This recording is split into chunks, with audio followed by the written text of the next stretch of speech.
I have played Concord. It is a game of Concord with lots of Concord. There is Concord everywhere, just nothing else but Concord.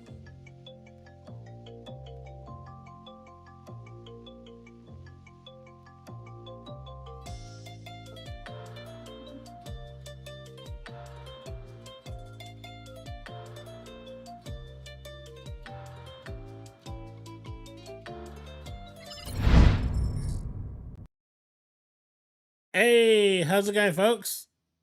How's it going, folks? Hope you've all had an amazing day.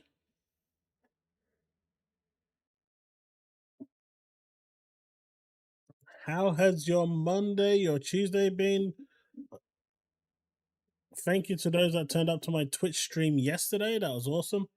Nice seeing some more familiar faces turning up to the Twitch streams. That is always a good thing as we continue to push to partner. So that is amazing. Slowly but surely, we're getting there. Let's see who we have in chat. We've got Talos, we've got Devin, we got Bullets, we got Edward, we got Dark, we got Byron, we got everyone.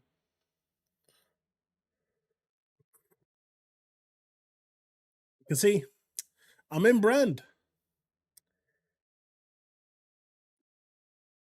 Totally not a shill.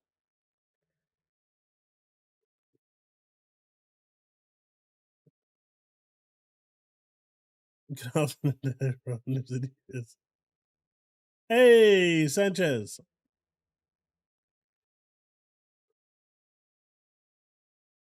Digital Tuesdays and Thursdays are all about just hanging out, chilling, talking about gaming, news, and stuff like that. Tuesday and Thursdays are here on YouTube. Mondays and Wednesdays are over at Twitch. Wednesdays is when I usually pick up something that's not gacha. And I try to add an extra day during the latter part of the week on Twitch to play some games like I did last week. Still trying to fix that third day.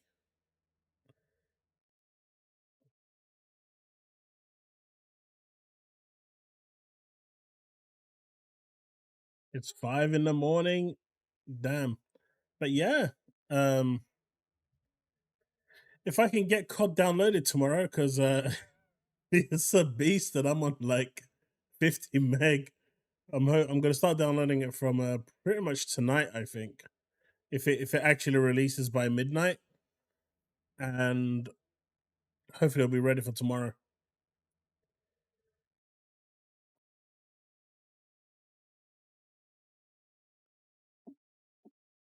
But apparently the campaign's really short, right? So it should be really easy to complete during the stream tomorrow. But what's up? How are we doing? Everyone is good? Everyone having a better day than I am? That's the plan.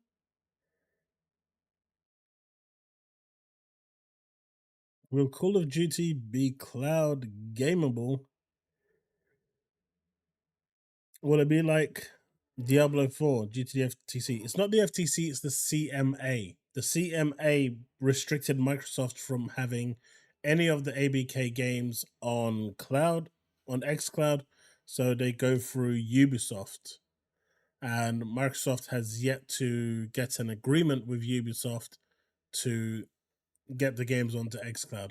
So right now it's on services like GeForce Now and Boosteroid, but GeForce Now on their premium service has got 50% off. So that's not bad. You can sign up to it and then jump ship after you've had enough. I don't know how long that 50% lasts, but you can use it on your Xbox.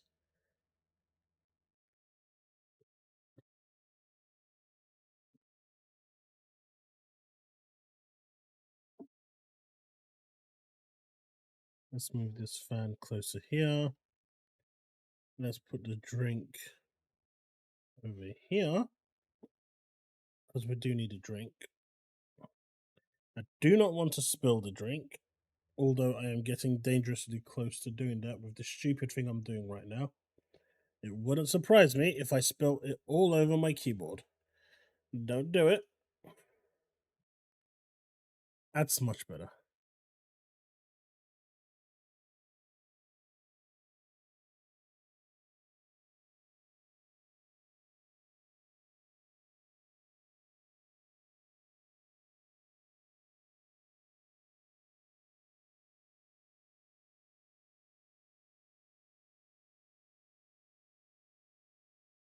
How are you finding the service?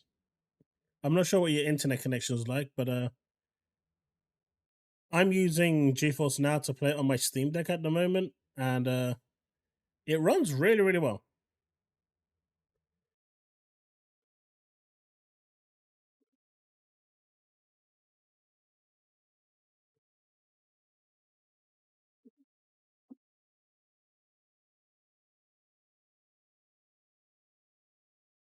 Microsoft is afraid of Concord. Oh, we've got a lot to say about Concord, but when the time, when we get to that part of the story, we got a lot to say about that. Oh my god, like, jeez, some of the stuff that I've seen for Concord.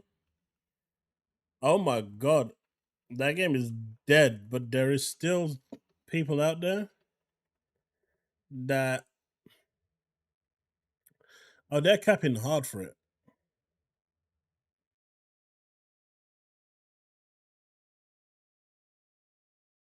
They are capping hard.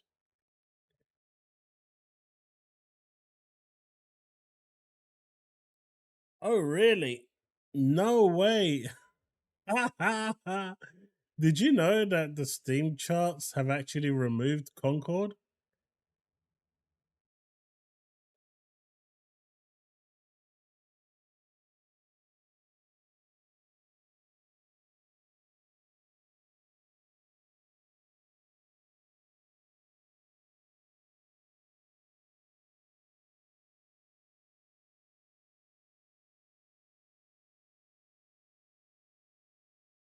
They reset all the data. Man, Sony's sway is really strong on this one.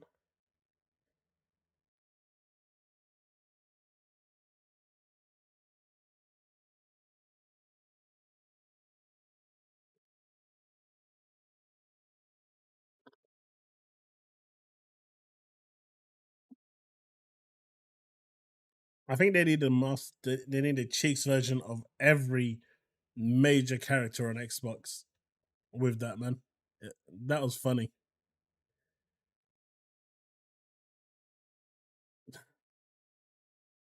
So, so Puerta at the end of my reaction video, that was hilarious.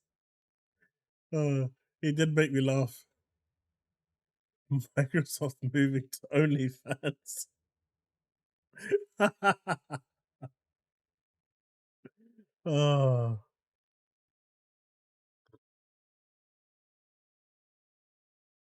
Oh, slightly. I'd go broke. I would go broke. Seriously.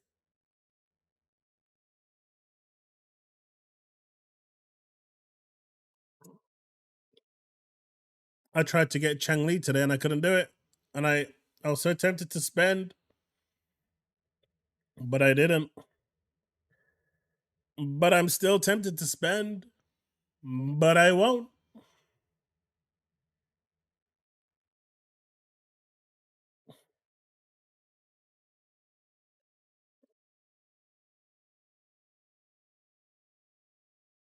So, Call of Duty is the biggest news probably this week that's going to land. Although, apparently, there is still another piece of news coming. I don't really think it's going to land, but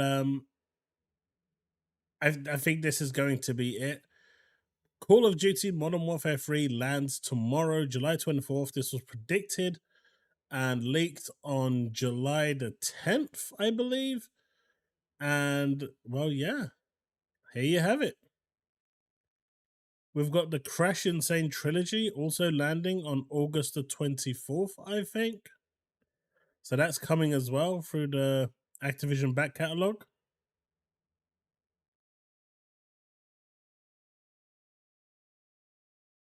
A milkshake run is always a good run.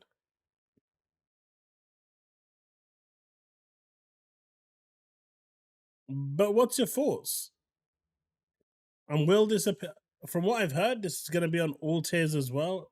So it makes sense, like I predicted, for this to be on the standard tier as well. So this will throw a spanner into the works of the FTC. Call of Duty Modern Warfare 3 landing day and not day and date, but landing on release on all services at the same time.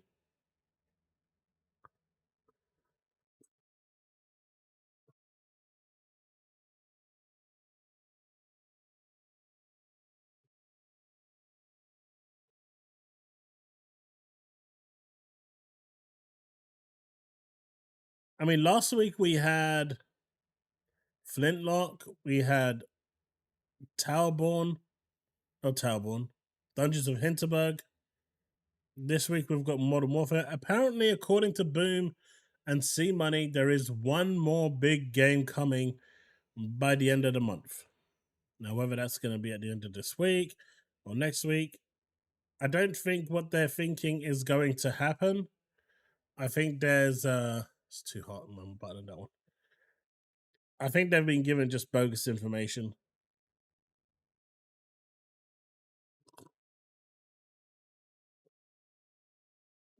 Talos is the whole thing. The complete game. Hey, Rebby. I'm good, thanks. How are you? But yeah, it's the whole thing. It's single player, multiplayer, Warzone, the works.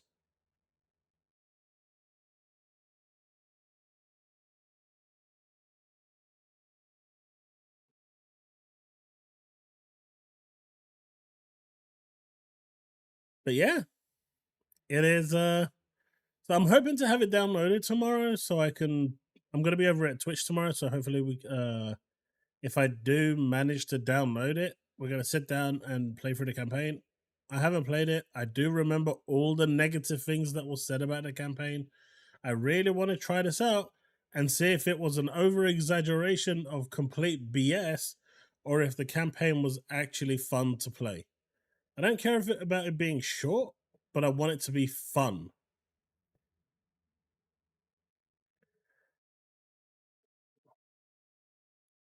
How am I feeling today, Rebby? I've had better days. I had a rough day at work today. Let's just say that. Work today was extremely rough.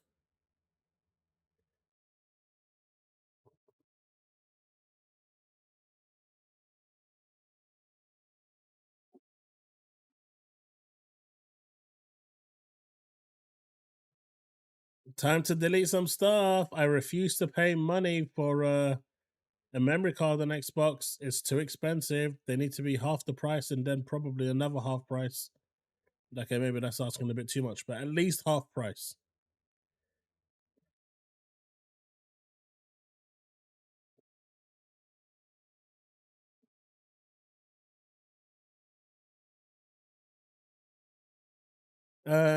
FTC has nothing to do with the cloud gaming. It's the CMA. And the CMA just wanted to show that they've got a bigger penis than Microsoft. That's it.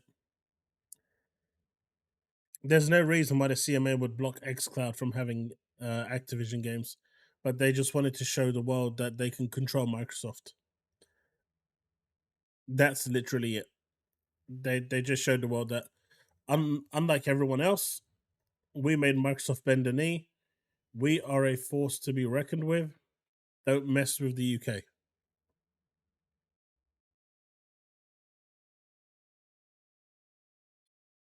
Mine is called Oreo. Now, what I need to do is get another cat and call it Milkshake, and then I can go, hey, Oreo Milkshake, come here. That actually works. Han, we're getting another cat. We're calling it Milkshake.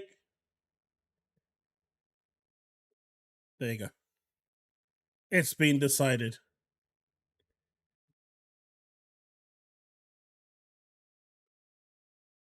Arthur, I agree. I mean, I get the notion of why they went with a memory card I totally do, and I actually think the memory card is the better option. Between the PS5 version of using an NVMe and the memory card, the memory card is by far the better option. The problem with the memory card is that it's so goddamn expensive. It needs to be half the price for people to even consider it. If they could get the price down by half, it's by far the better option.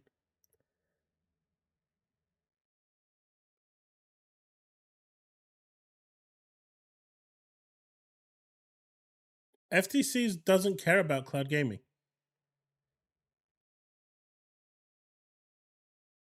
FTC won't do anything for cloud gaming. Cloud gaming is done and dusted. No one cares about cloud gaming anymore regarding the FTC and the CMA.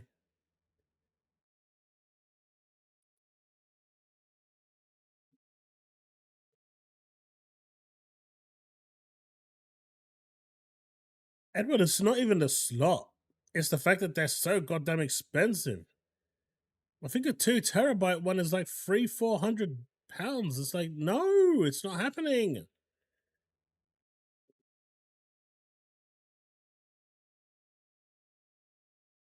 Why don't they care about the thing? Because FTC never cared about the cloud. It was the CMA that cared about the cloud, and they only cared about it to make Microsoft lose control. And Microsoft lost control. They gave it to Ubisoft. Ubisoft now controls ABK games. So now neither the CMA or the FTC cares about cloud gaming. If they did, they'd already be in there.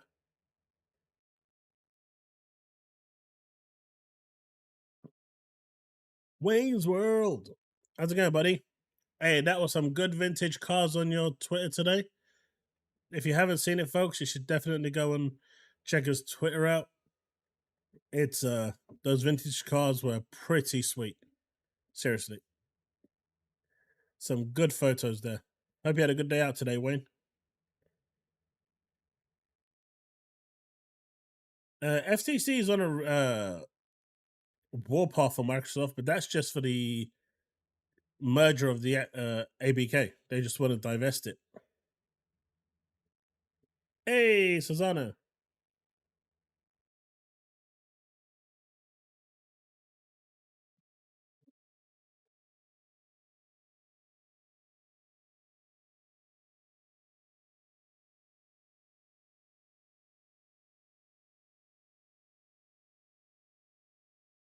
Ubisoft has control. That's it.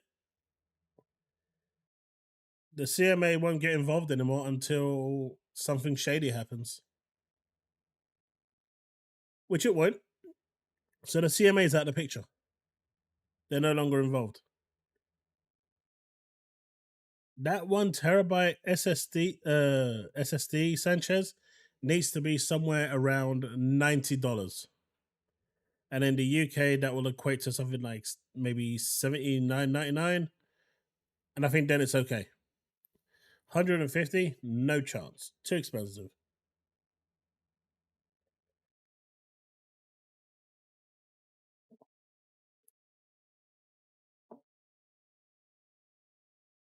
Slimy, didn't I say? I've always said, right? Always said that the moment DEI, this whole diversity, equality, inclusiveness stops being profitable, they will not care. I've said this for so long. The moment that happens, all businesses don't care. And you want to see a prime example of that?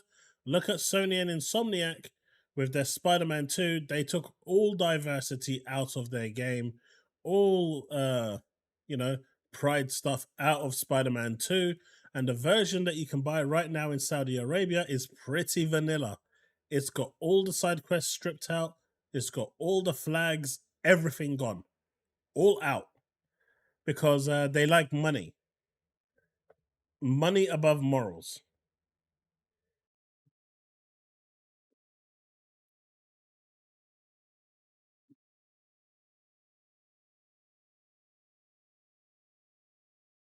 What will come back again?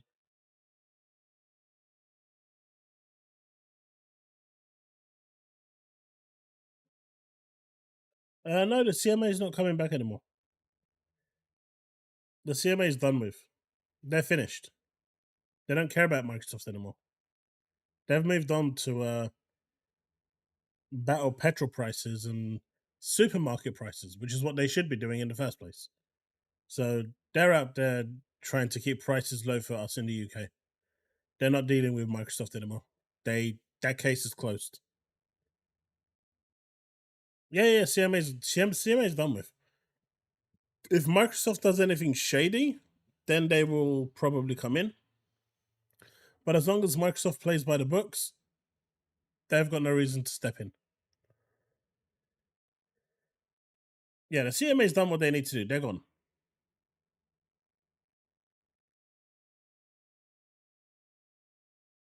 So what I will say about Wuthering Waves, for those of you trying it out, whether it's through GeForce Now on Xbox or through your PC or it's coming to PlayStation very soon as well. Looks like it's going to be another Gacha PlayStation exclusive. For those of you that are playing it, stick with the story because version 1.0 is pretty story-wise is pretty slow and bland. But it does pick up with 1.1, so which is the new update that's just been released. If I know Sony, they'll probably make it a year exclusive and then do the cross save, like they did with Genshin.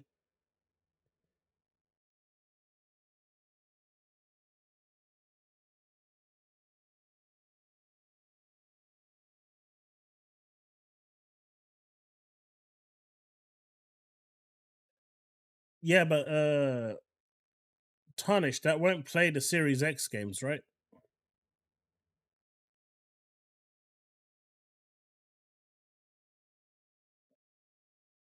That won't play Series X games. It'll only play Xbox One games.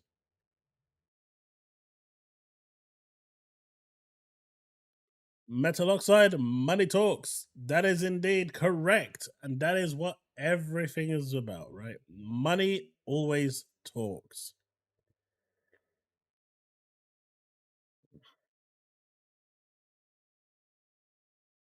I mean, people are buying the Fire Stick anyway. There's millions of them out there. So I don't think that's a concern. People are going to buy it regardless.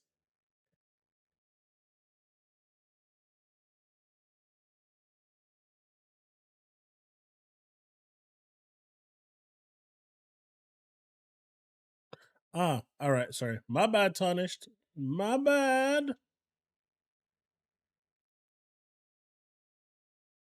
See, I went to buy the Fire Stick, right? And then I said then my wife goes to me, "Why do you need one?"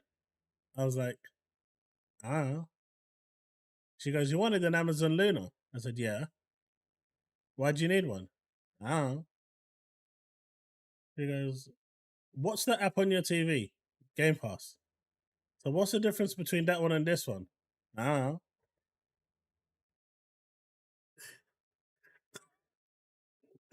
I was like, I just want it. And she was like, if you're gonna waste money, I'm gonna waste money. And I'm like, oh, yeah, it's a waste of money.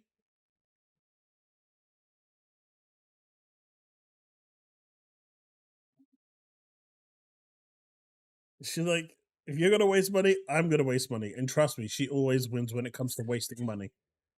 Hands down, without a shadow of a doubt, she wins. But she was right. I don't really know why I would want a Fire Stick. I've got GeForce Now on my TV. I've got Xbox Game Pass on my TV. I've got GeForce Now and Xbox Game Pass on my Steam Deck, on my PC, on my Chromebook. Why do I need it on a Fire Stick? I've even got it on my side loaded with my Chromecast TV. I don't know why I need it anywhere else. I just wanted it for the sake of wanting it. Now, if they release those ass jiggly controllers, I ain't care what anyone says. That shit's getting bought.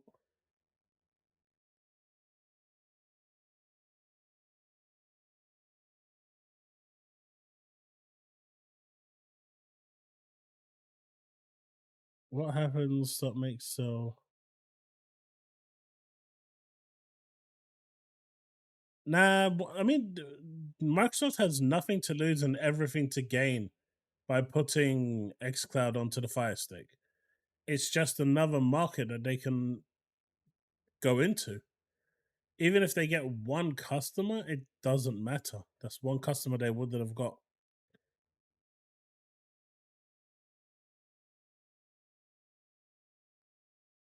Metal, pretty much. See? Sanchez knows. For science.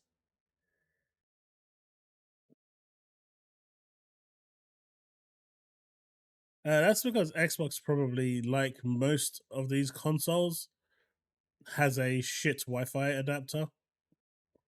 Like the Steam Deck one is absolutely freaking atrocious. 1 minute it works amazing. It's like the best Wi-Fi adapter you'll ever have in your life. It's like it just came down as a newborn angel, landed into your device, and it just works on hyperdrive. And then the next morning, my dude just shit the bed and doesn't know what to do. It doesn't even know how to function as a Wi-Fi adapter. It seems like the Wi-Fi adapters on these devices, most companies just ignore it.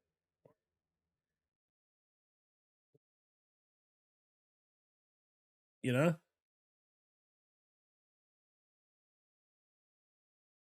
Why are all these computers down with the new update? Ah, mysterious. You're talking about CrowdStrike. So, this is actually hilarious because the story behind this is astronomical. The chances of anyone like living through this in their lifetime is really, really low. In fact, I would push it as good as low as you winning the national lottery with every single number coming through. Maybe even lower. Right? This was probably one of the biggest screw ups in history.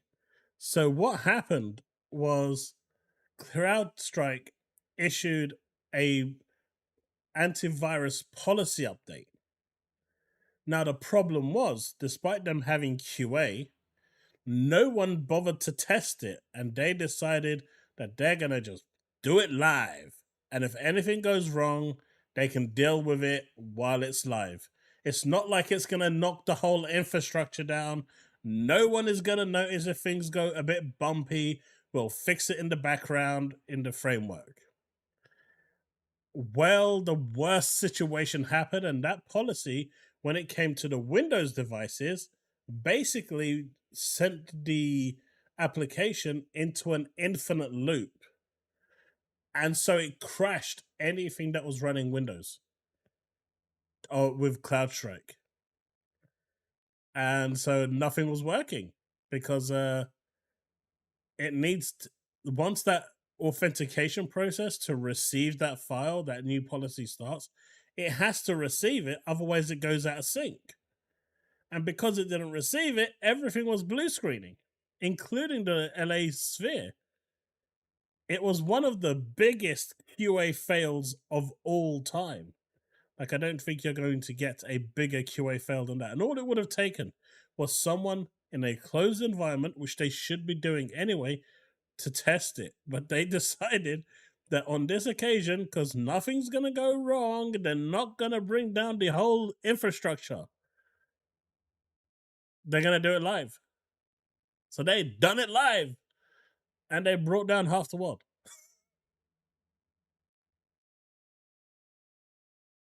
Oh, I don't know about getting fired because there's probably people that are going to lose their job. But that QA dude, I can tell you right now, on that day when he saw what happened, he or she was having a bad day. They were having probably the worst day they've ever had, ever, trying to figure out what the fuck was going on because companies lost hundreds of billions of dollars on that day.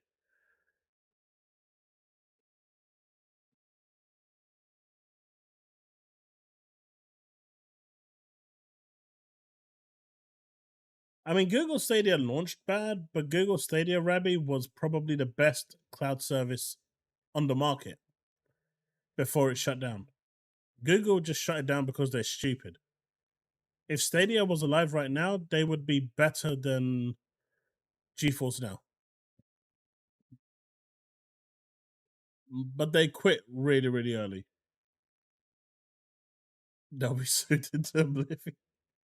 I just don't want to be them right now. If Stadia just decided that they'd keep their stores open for 2 more months, they would have got all of the ABK games, and I think that would have kept them alive for a good while. In fact, I think that would have saved them. But they decided that they're going to do what Google does best and send it to the graveyard. And this time it backfired. Backfired his really well. What I feel. But yeah, Mysterious, that's basically what happened. Okay, I also got a Fire Stick just to access xCloud for another TV so I wouldn't have to move my Series X. Not awesome, but functional. Do you have a good internet, Fantasy Archer? Like a good upload and download? Upload is really important, but download is more important.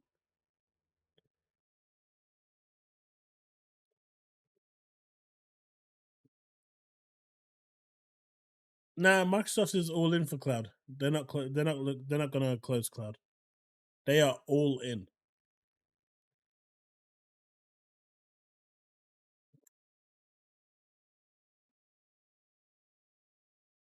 I heard about that. Tazano. No one's using it, so they're pretty much closing it down. Yeah, I think they gave like a year's notice though for that. So it's not like Microsoft is doing it out of the blue. They did give like a 1 year's notice for it.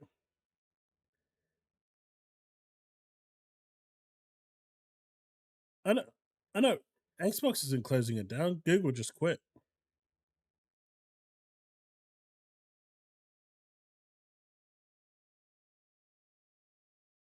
Talos Physical's good, but when both Sony and Microsoft eventually goes digital, like Capcom came out today and said, "Hey guys, we are still doing physical games. Don't worry about it." And then when the PS6 comes, they look at it, it's got like no drive. They're gonna be like, "Hey guys, we're embracing digital. Let's go." It's like, don't come out and say something stupid without knowing what the future holds. But at least their intention is to keep them going.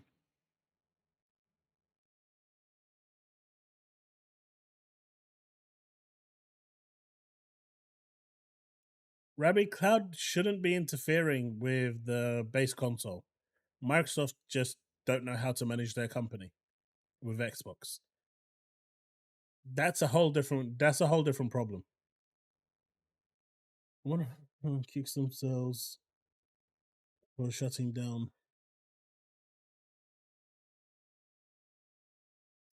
Metal Oxide. The Windows OS had a lot of problems. It wasn't working. No one wanted to develop for it. Basic apps just weren't even on there for support. So I loved my Windows phone. I had the Nokia 920, I think. But ultimately, it had to go. You know, there was just no support for it. No games, no apps, no software. It was just very basic and nothing really worked on it. So it's a shame, but it had to go. Like Google give up on Stadia with the Microsoft Windows Phone. I wonder if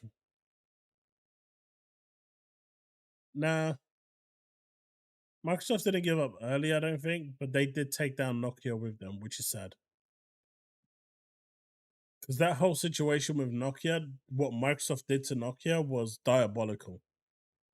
They pretty much went in, took control, and then sold the company internally with their own control to Microsoft and then destroyed Nokia entirely.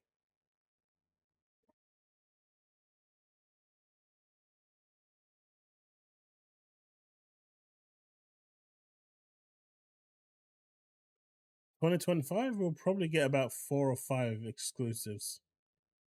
How many of them will be timed exclusive or indefinite exclusive? I don't know.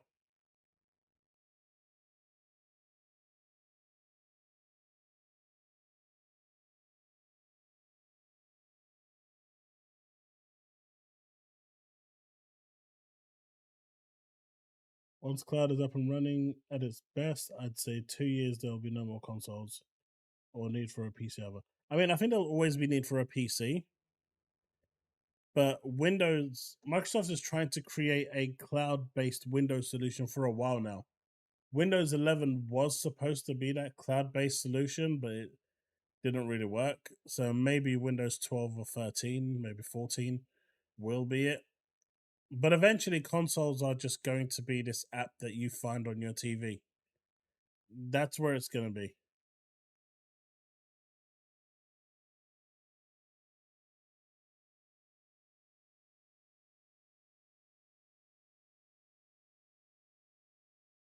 Rabbi, I just answered your question. I said 4 or 5 games, probably AAA. And how many of those will be full exclusive? No one knows. I guess Fable will be. Perfect Dark will be.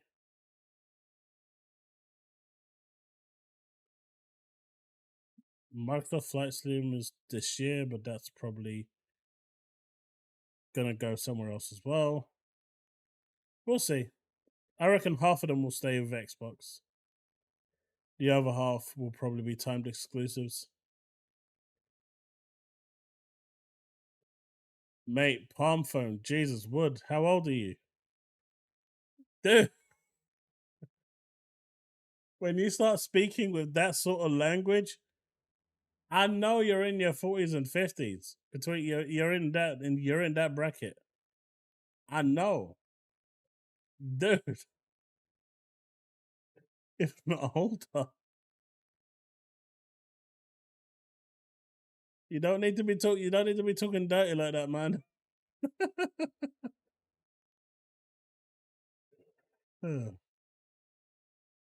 But I guess the general consensus is that you guys are happy Call of Duty Modern Warfare 3 is coming to Game Pass tomorrow. Mate, now you're talking BlackBerry. That's it. You're like you're in your 70s, buddy.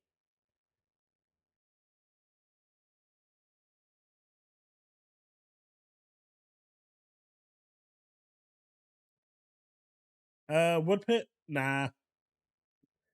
I think Microsoft has more or less decided that this generation is a write-off. And what they're gonna do is try and build momentum for the next generation console that's coming. That's why. Yeah. I knew it. Between 40 and 50, I knew it. You're older than me, but only by a year.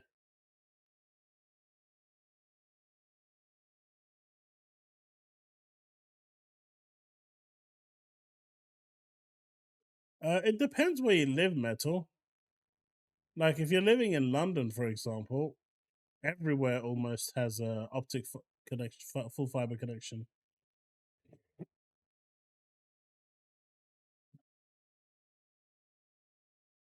No, 700. But like, I saw this today before going live, and I was like, my dude Larry still coming in clutch. Like Xbox released that tweet, right? July 24th, it's go time at Call of Duty. Modern Warfare 3 is coming to Game Pass. And then he comes in and goes, they should really include a link to the blog post for those that want to read about it.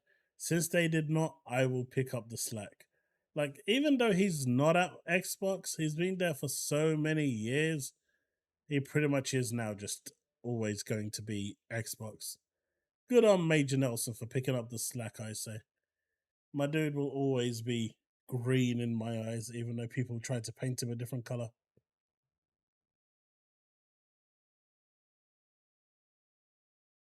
Well, Diablo, now's the time to change that. It's free on Game Pass.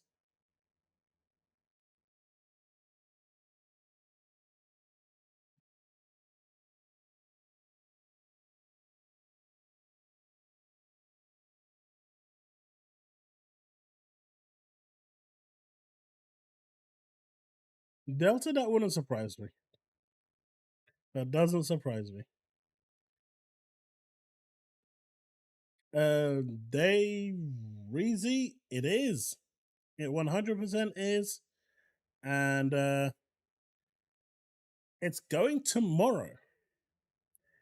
Possibly by midnight tonight, it's going to be live. And then happy days, let's go. We got Call of Duty Modern Warfare 3 on Xbox. I don't know if you're going to need Battle.net for PC, by the way. I did see Paris ask Xbox that question, but it was ignored. Or not seen.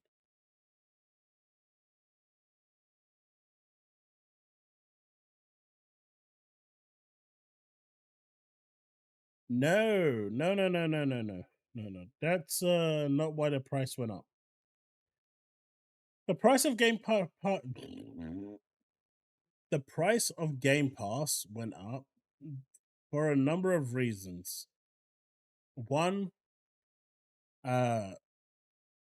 inflation kicked in. Two, EA doubled their price for EA Access, and I'm guessing that had a knock-on effect on Microsoft's deal with them as well. There probably was a clause in there that stipulated that price increases could happen from time to time. And maybe they contract with them ran out, so now they had to pay more to keep it going. Whatever the deal is that they were doing, I don't know. But then you've also got the fact that $10.99 for day one games was just really cheap. I know you don't get Xbox Live, but then you had people complaining that they've got the game on Game Pass, but they can only access a certain portion of it, and they feel cheated because they're paying for a service and they're not getting the full service. So the easiest way was to just say, right, everyone just go to Game Pass Ultimate, and then you can be happy.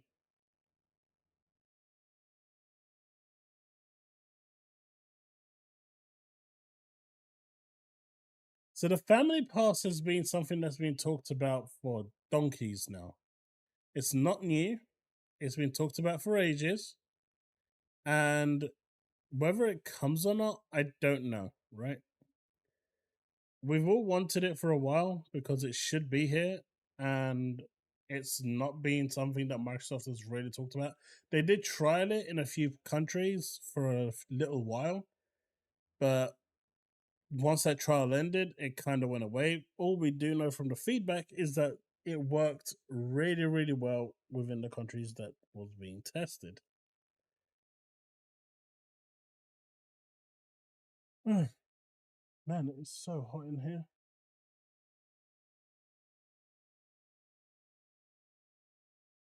And then there's that. The price of Game Pass was going to go up regardless. It was. You can't keep, strategies change. Now this standard that you're seeing there for $14.99, clearly that was created to push it to Ultimate. But from what what's his name? Jez has been saying that he's been hearing, and what I've been reading from other people, it does seem like a cloud-based solution tariff is on its way, where you only gain access to the cloud and xCloud only.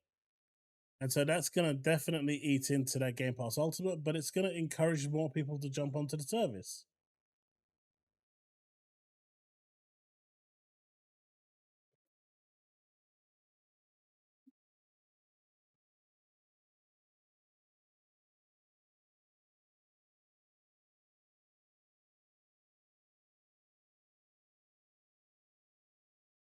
Uh, Bond free.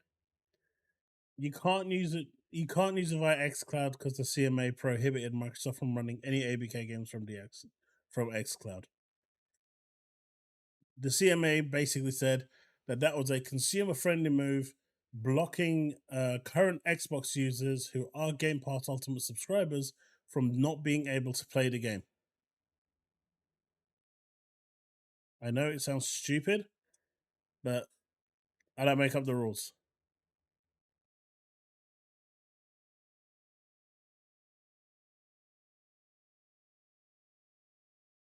Eventually, Talos, I can see them getting rid of that.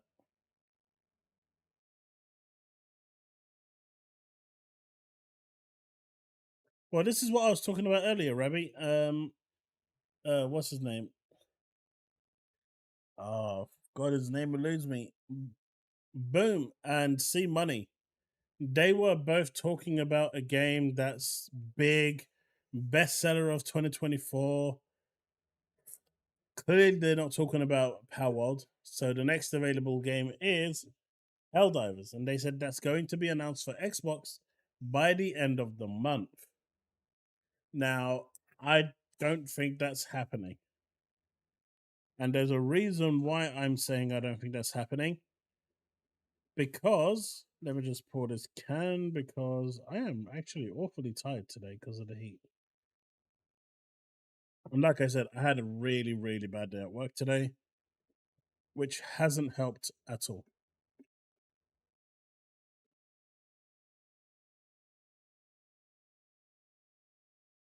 So, yeah, like I was saying, there's been talks about Helldivers coming to Xbox. You know what? Let's just cover that news now. Might as well, since we're talking about Helldivers. But Helldivers has been having a bad time.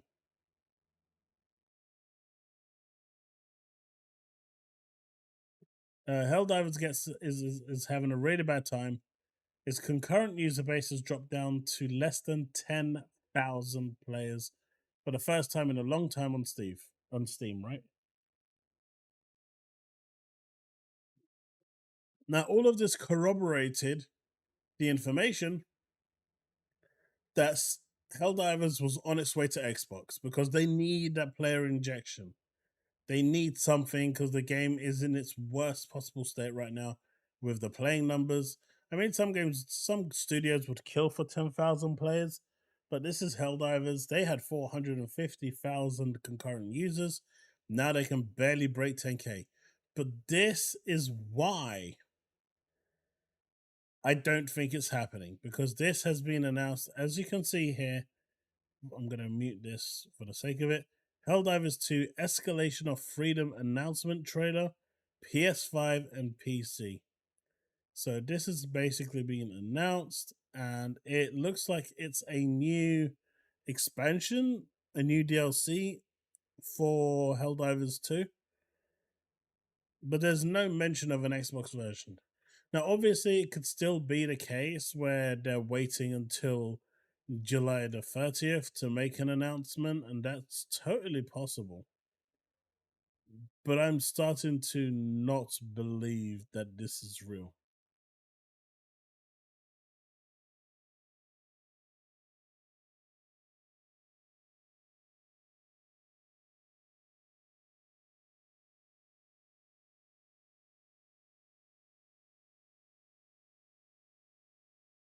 God, my eyesight is absolutely terrible today. You can constantly see me rubbing my eyes. Auto redeem is still intact. If I am not mistaken, it's a bit more expensive, I think, but it's there. What's if this is about the Xbox Game Pass console?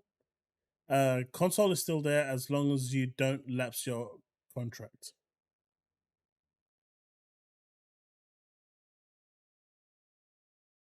That's what we're talking about, Remy. I don't think they're going to do it. I don't think they're going to do it. I think this update indicates that they're prepared to just ignore Xbox entirely. This would have been the perfect opportunity for Arrowhead to come out and say, hey guys, look, we've got this new expansion coming. For those of you on Xbox, boom, let's go. But they didn't do that.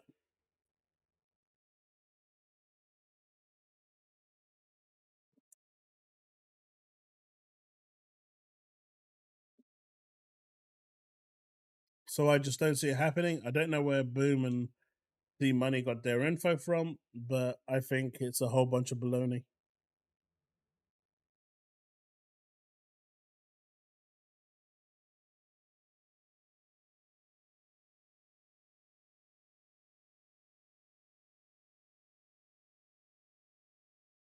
I mean, there's that too, right?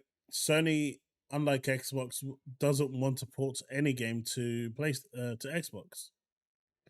They still see Xbox as the big bad rival.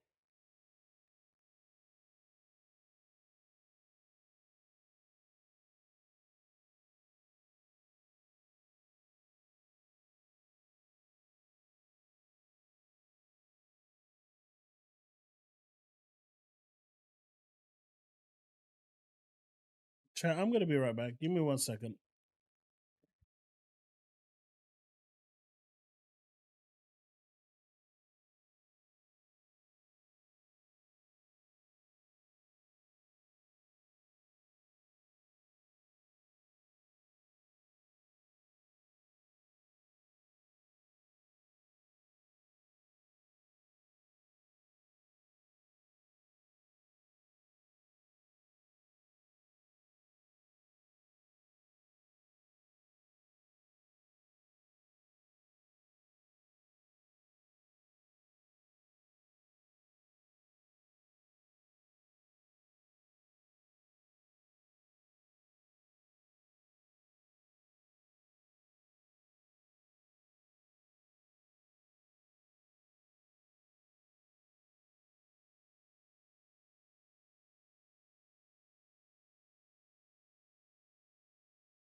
Did you miss me? What the hell's that going on? That was not supposed to happen. Well, it doesn't matter. It was muted anyway. All right. We're back. Oh, I knew that wasn't going to Xbox. People are just not understanding how Sony is. They will eat losses and will never bring game. Yeah, I mean, these numbers that they're seeing here are crazy. I mean, I know that this game mode that they were showing, they were hoping is going to bring something to the franchise. I just don't think it's going to be what they want it to be. And you know, they kind of got what they deserved when they started nerfing the game really hard. They really went to town with nerfing everything in Helldivers 2, and the community doesn't take fondly to nerfs. You just don't nerf. They need to stop. right? They need to stop nerfing. And they just don't learn. But hey, if they remaster and remake another game, they'll be perfectly happy.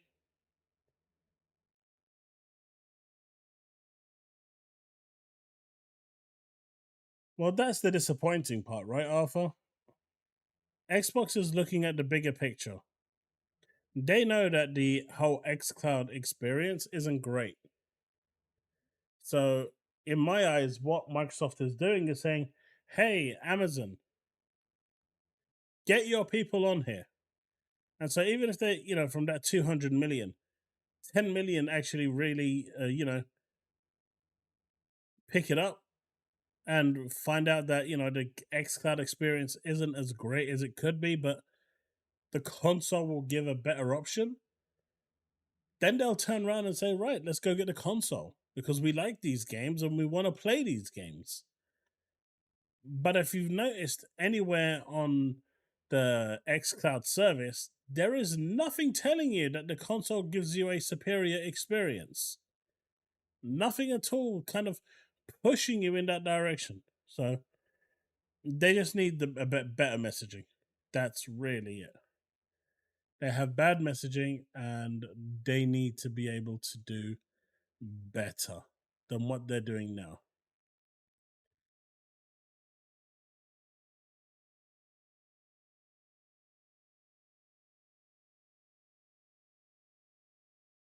Helldivers 2 remake? No way. But this is what I was talking about in regards to GeForce Now. Nope, no sponsorship, no paid promotion, no nothing, folks. This is just a genuinely really good deal. Get in on our summer sale with 50% off all premium memberships. Like I said, I've got no affiliate code, no discount code, nothing. This is not a thing. This is a really good service, one I stand behind, one I believe in, and 50% off is 50% off. I don't know how long it's going to be, how long it actually lasts for.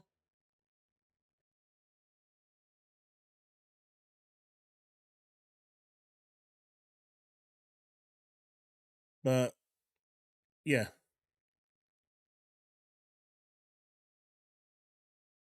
will be. It's worth checking out.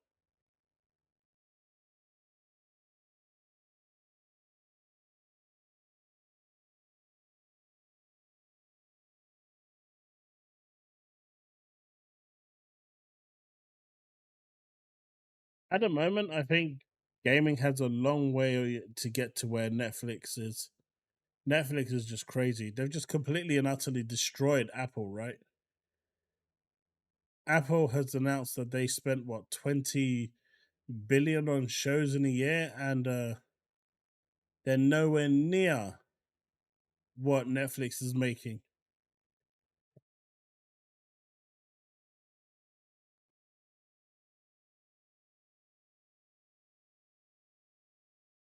Wish FTC would force PS Plus Premium to bring day and date games. It's $17.99 a month compared to $19.99 for Game Pass with day and date games. They are ripping off consumers. Yeah, but I think the biggest ripoff of all is PlayStation Now, which used to be £30 in the UK.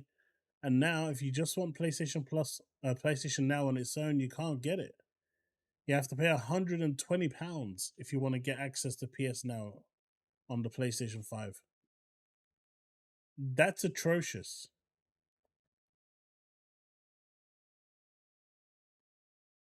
People often talk about, oh, look, Microsoft increased the price by a thing. But I was a GeForce Now subscriber, but it went from $30 to $120. That's 4 times the amount. It's a lot of money. It's a big increase, 400%.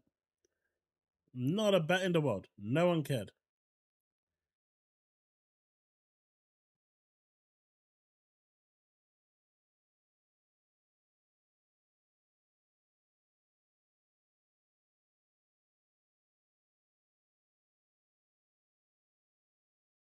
But it is what it is.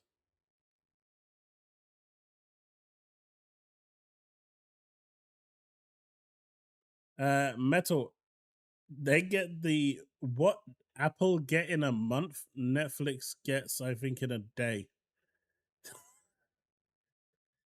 That's insulting, man.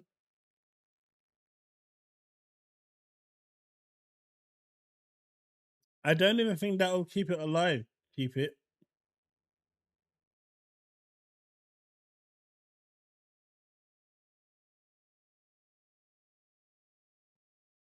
Well, J-Code, I don't think Game Pass is going anywhere anyway. But I do believe that they are going to be adding new tiers. They're going to be adding. I do believe that the cloud tier is coming, and I also believe that they're going to add an ad tier. And I guess how that's going to work is that before the game boots up, you're going to have an ad, and when the game shuts down, you're going to have an ad. Nothing in between your game playing session, just before and after. And you can avoid the one after by just hitting the power button in your console.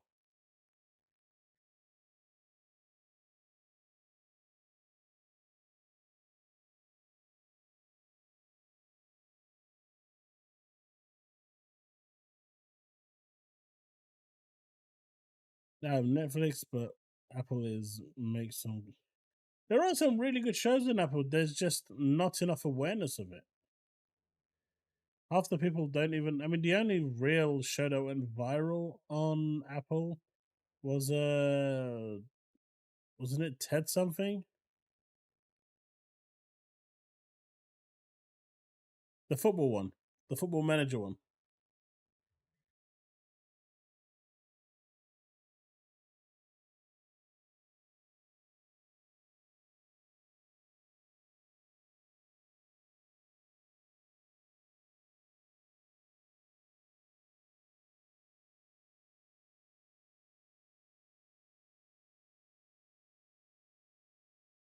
Ted Lasso, that's the one.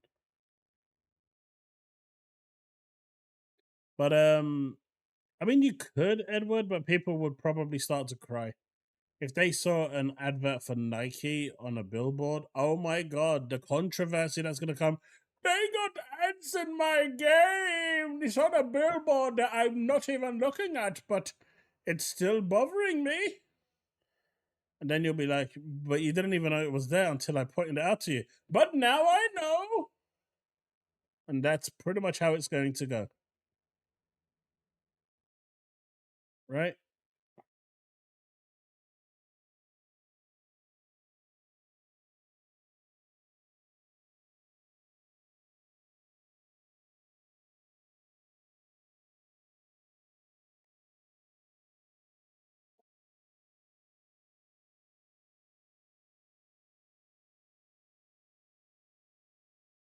Star Wars Outlaws 10-minute.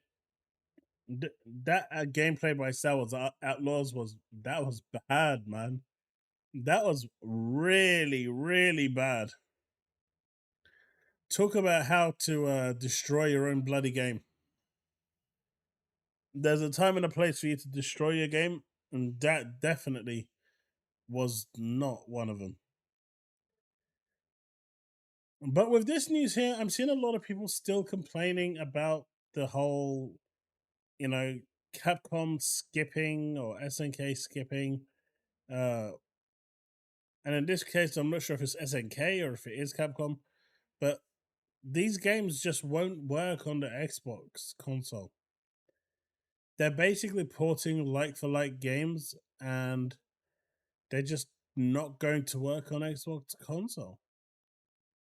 And people just need to understand that. It's not a Capcom problem. It's not a Capcom problem. It is a Microsoft problem to fix. I know in my chat people were saying, on my video,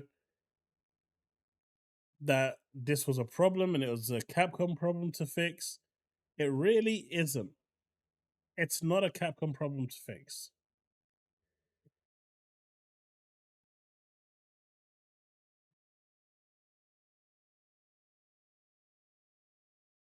Anime, you're right. It's an Xbox problem to fix. and they're not going to do it. Rabbi, you don't need to be worried. It's coming this year.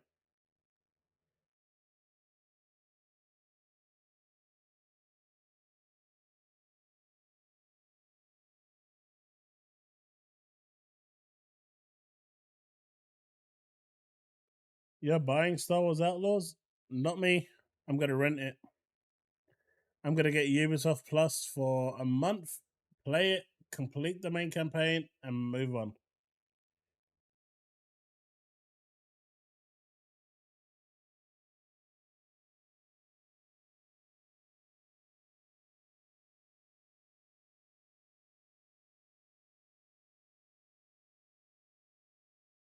Why do they need to delay Outlaws, Rabbi?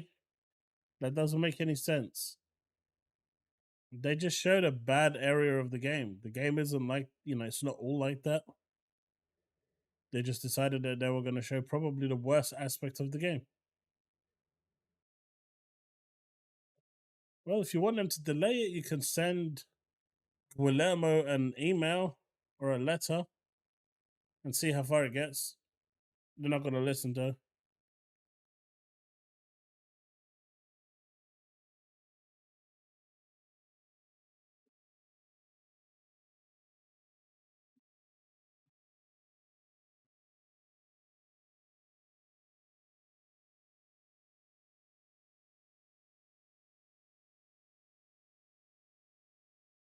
Why does games skip Xbox? Also, the TM framework and the fact that Xbox doesn't no longer accept Xbox One version ports games only of games on this for the Series Gen.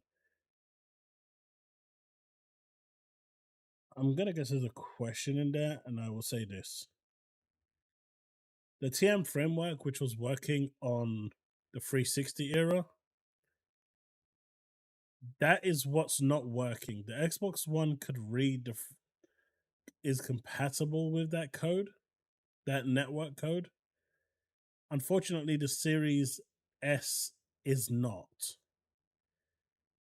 And they shut down and disabled the TM framework. And because they've completely shut it down, it doesn't exist for Capcom to use. Now, they could theoretically just say, don't go into matchmaking because you're never going to find anyone, and we'll release the video game as is for Xbox for couch co-op only. Technically, they could do that, but there'll be too many people screaming and breathing fire and whatnot, saying that they want their money back because this isn't what they paid for. I mean, they're doing that now anyway, but there's no winning. There is no win-win situation here for Ubisoft.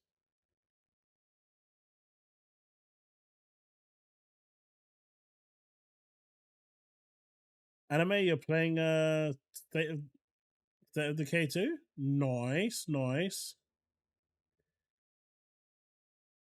I'll use $10 off reward points gift card. I think you can do more.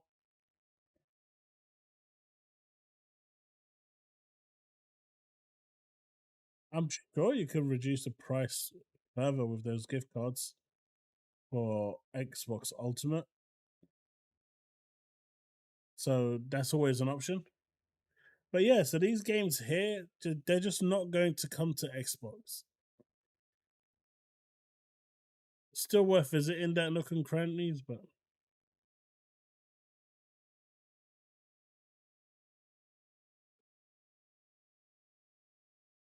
now for some really, really crazy news, chat. And this is big, right? This is big. I need you guys to brace yourselves because this news is massive. It's gonna blow your mind.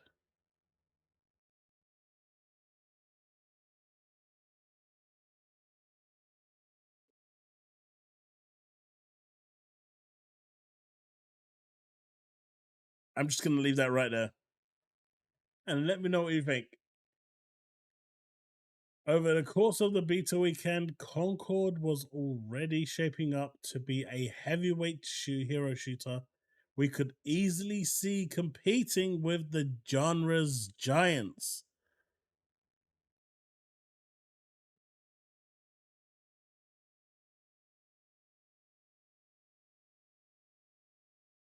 There is no way. No.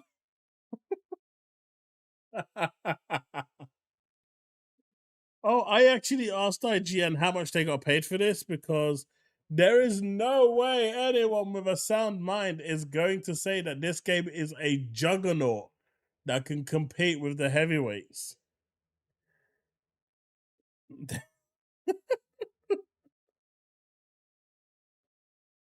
There's just no way, man.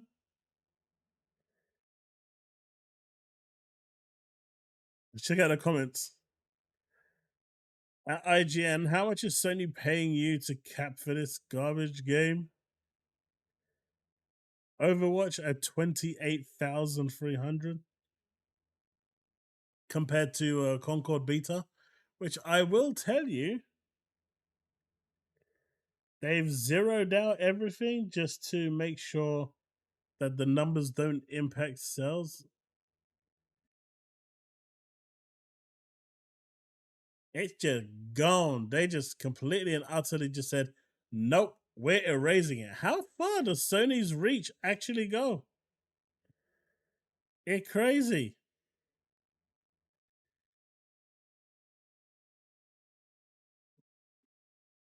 There's Astro Cyborg. This is the one that's competing with the heavyweights.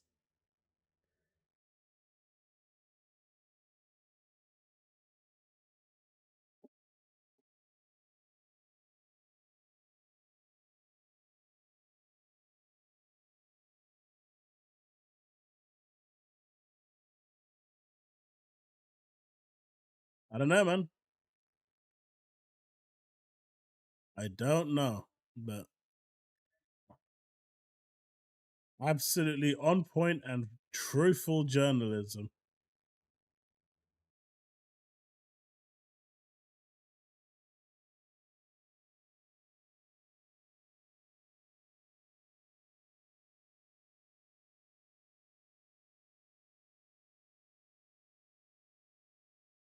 Sad times.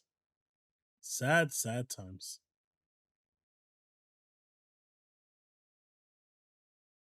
But yeah. Another example of a game that should have been multi-platform. And it wasn't. But hey, we have someone backing up IGN, right? But my dude, my boy Jay Barry. So how was Concord open beta this weekend? Are you sold? So chat, are you sold on Concord? Give me a 1 if you're sold, a 2 if no way in hell am I even going to consider this piece of garbage that they call a video game.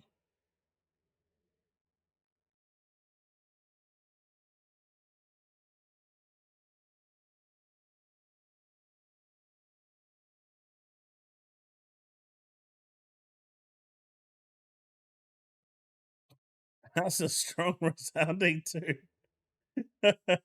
They all appeared at the same time. I could actually see Concord becoming free to play. Like Concord has to launch free to play. It's not it becoming free to play. It has to launch free to play, or it has to launch into PS Plus. The 5 players that Foam Stars has left is because of PS Plus, right? So they have to launch this into PS Plus on launch. There's just I can't see this game surviving if they just rely on box sales only.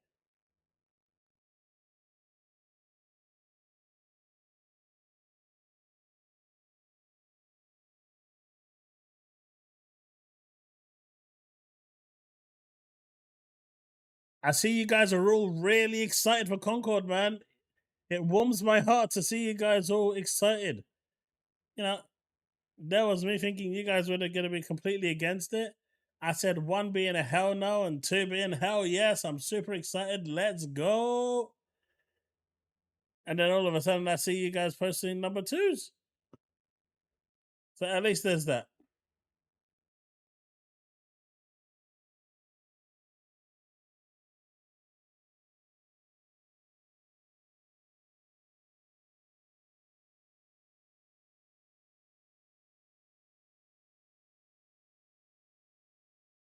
He may have.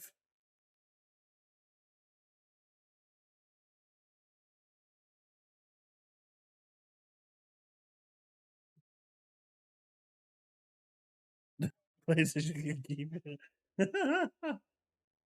This is one of those games where even if they threw it away for free, I don't think anyone would take it.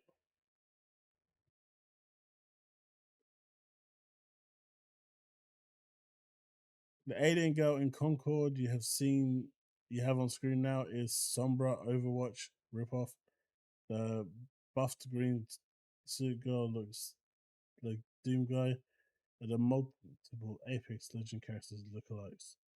Well, yeah, I mean, they may have taken inspiration. I don't think it's a one-to-one copy. And taking inspiration isn't a bad thing, right? Taking inspiration from a company who does it better than you is always good. When it becomes bad is when that said company who took inspiration from you then decides and says, hey, you know what? I did it better. Peace off.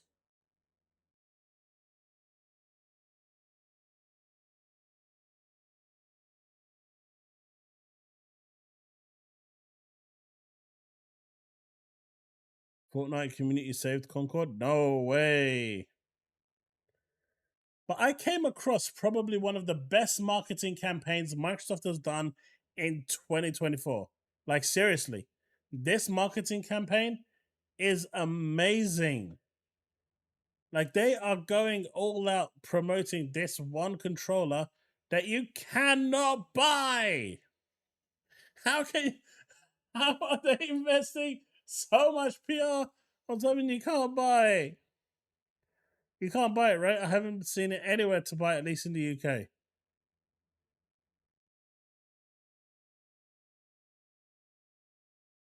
There, dog. That's cold, dog. That cold. That cold.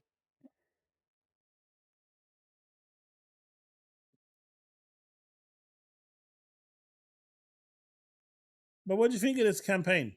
I mean, I think this is really darn good.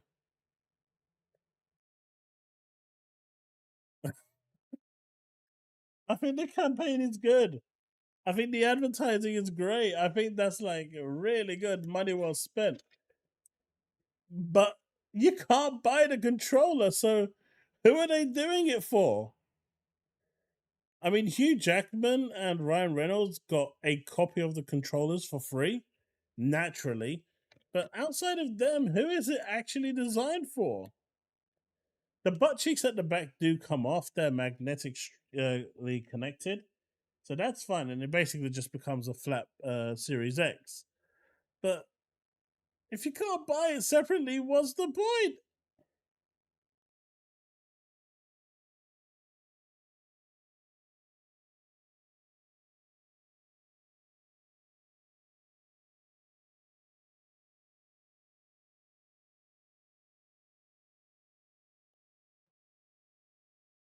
Remember Hassan? Maybe. I maybe remember.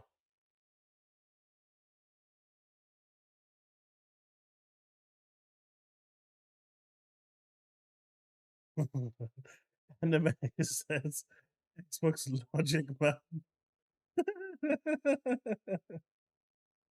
But yeah, it's like, why? Why are you doing the best commercial you've ever done? And then you're like, like, no one else can buy it. No one else can buy it.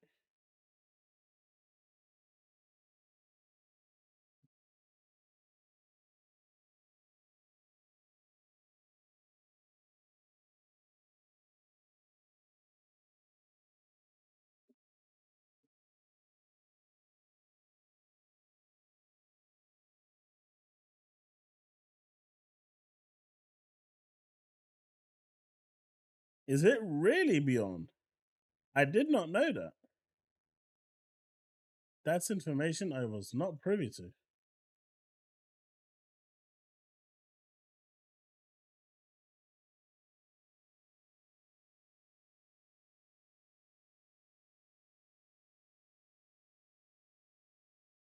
But as it is, that's it. I don't really know what to say other than the fact that I actually want the controller. I want them to sell it because I want to buy both. Just put them up on my shelf and thing. Oh, in a weird way, right? Good news we got today. We finally got told that we got offered our permanent place for housing. It's in North London. Wasn't too keen on the location, but you know what? Beggars can't be choosers.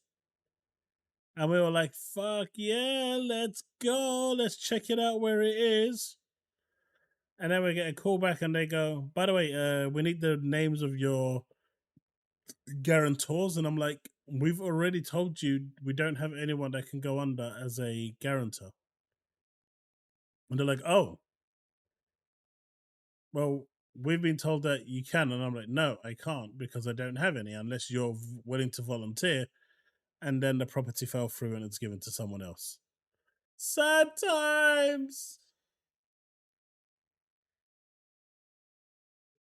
Like, as if my day at work wasn't bad enough, I had to run into that as well. I was like, I've had a really shitty day today. Can we not make it any worse? Like, can we not make it any worse? Us don't speak such dirty things. Like, we may be doing absolutely horrendously shit at the moment, especially for a company with the prestige that we have. But I ain't ever abandoning them. Once a devil, always a devil. You're there for the good, you're there for the bad. Simple as.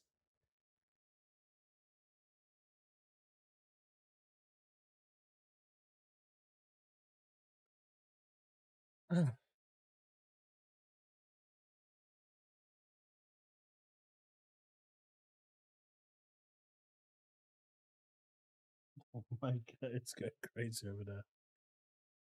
Oh, no, nice, Doc. I hope it works out.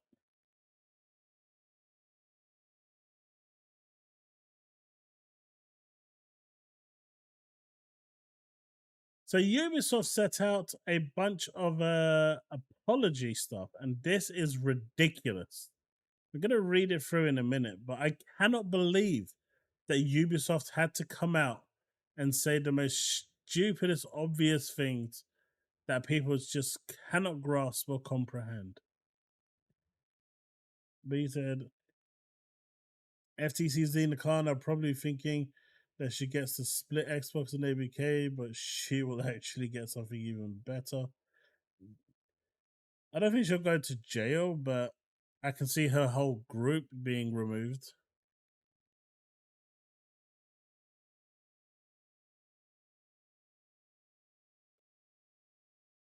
Yeah, I've been to Chinatown. It's really nice. Lots of cool restaurants.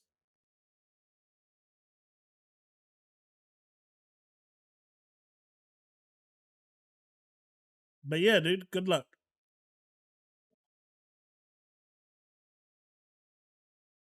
But let's go through this because I think this is really interesting. Actually, J. Cola, it's not. It's not impossible. And the reason why Microsoft still hasn't fully integrated API, ABK is because of this still pending merger. So the way they've currently got ABK set up is that if they really need to divest without causing much trouble to the industry, to the actual situation, they could do that.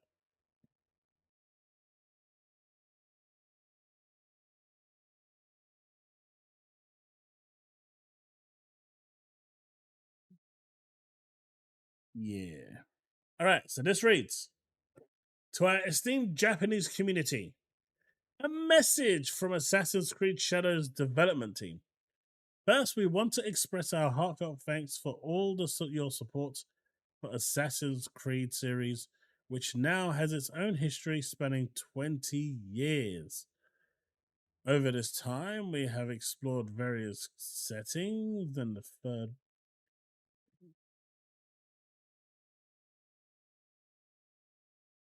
Since the announcement of Assassin's Creed Shadows, we have received many positive reactions, but also some criticism, including from you, our Japanese players. We share your passion for history and deeply respect that your care for the historical and cultural integrity of your rich heritage. We would like to address a few points to clarify our intentions and create. This is where it becomes cringe. This is where it becomes cringe, right? We have put significant effort into ensuring an immersive and respectful representation of feudal Japan. So they've got 3 people that actually are Japanese in the game, 2 supporting cast, I believe, and 1 that is not. However, this is not Ubisoft's excuses. Our intention has never been to present any of our Assassin's Creed games, including Shadows, as a factual representation of history.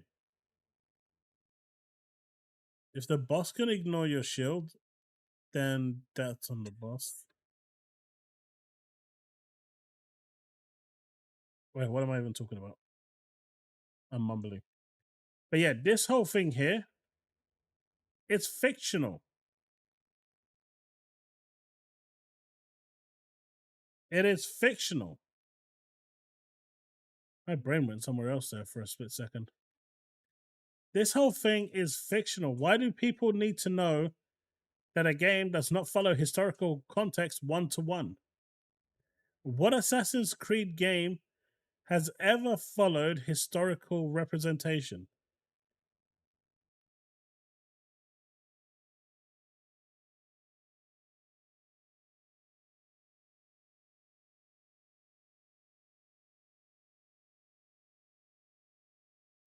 Well, here is the thing, Brick. The Japanese have come out and said, well, our history shows that Yasuke was indeed a samurai. Now, if you look at Samurai Showdown 5, is it Samurai Showdown? Samurai Warriors, sorry. Yasuke is also denoted as a samurai in multiple different places. He is denoted as a samurai. The dude existed. He was a sword holder for Nobunaga, a retainer, whatever the fuck you want to call him. But he existed and he was there. The fact that Ubisoft decided to use him, you can call that whatever you want. But why is it okay for him to be in Samurai Warriors?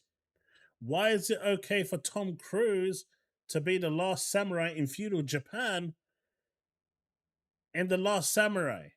None of that is a problem to anyone in Japan. But this one is a problem.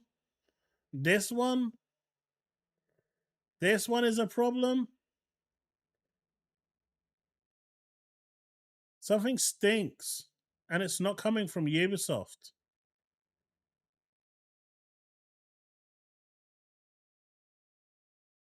There's too much bullshit in this. But the fact that you have to be reminded that this is not a real historical 1-to-1 representation of history or historical characters, they're just loosely basing it around it. It's crazy that they would go so far.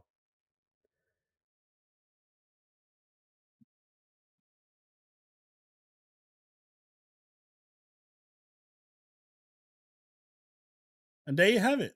That is it. That's it. I tried arguing this with someone today, Didn't get very far. It was going backwards and forwards. That's it. That is it. Where did I see? Where was the last thing I couldn't be bothered to talk to him anymore because he just kept on rambling on about the same thing.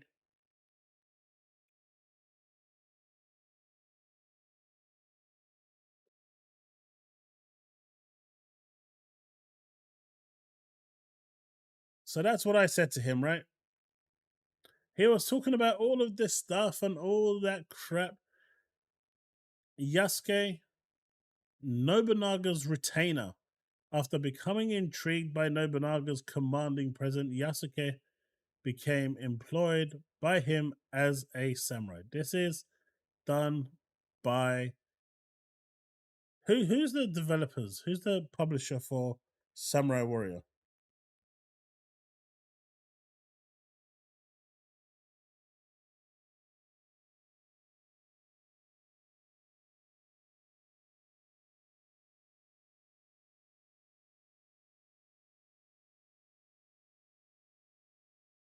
Who is it? It's Koei Tecmo. And Koei Tecmo is a Japanese video game, amusement, and anime holding company. So, a Japanese company, a Japanese video game company, is putting Yasuke in there as a fucking samurai, and people are getting upset about it now. Why? But it's taking Ubisoft to come out and make this statement that it's a fictional story for them to shut up. And it is exactly what Sappho is saying. It is it is exactly what now the historian for in Japan has basically confirmed that Yasuke existed and he was a low level samurai, but he was a samurai. So the notion of Yasuke being, you know, a samurai or a retainer, that's been debunked. But they continued that there was, his misrepresenting Japanese people. Naoe exists in the game and she is a Japanese person. She represents the Japanese face as well. So that goes out the window too. Then they said, oh, but they've stolen artwork. Okay, I'll give them that one. Stealing artwork is never good. But that's easily rectified, right? Just change the artwork if they really care about it that much. And that's it. So all this argument, all this drama that they had boiled down to they stole artwork.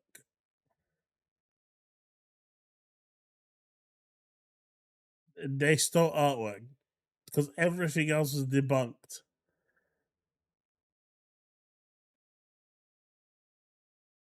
The rest of this tells them not to go after Lockley because Lockley just was consulting, but the boss at the end of the day, Ubisoft made that final decision. But I don't know, man. The word samurai in context means to serve. It does. You think it came back at the No, I'm not going to stay on this topic for too long. I just wanted to cover this because I think this has been blown way out of proportion. While Yasuke is depicted as a samurai in Assassin's Creed Shadows, we acknowledge that this is a matter of debate and discussion. We have woven this carefully into our narrative and with our lead character, the Japanese shinobi Naoe, who is equally important in the game. Our goal protagonist provides players with different gameplay styles. So one is probably going to be a lot more stealth, whereas the other one's going to be a lot more gung ho. But I just feel like there is no need anymore, and Grums is still trying to push that good fight.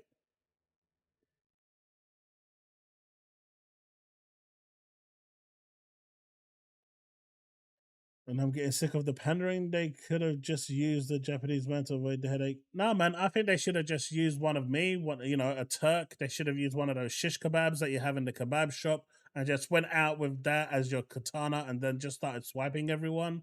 And then what they should have done at that point, you could activate a special skill.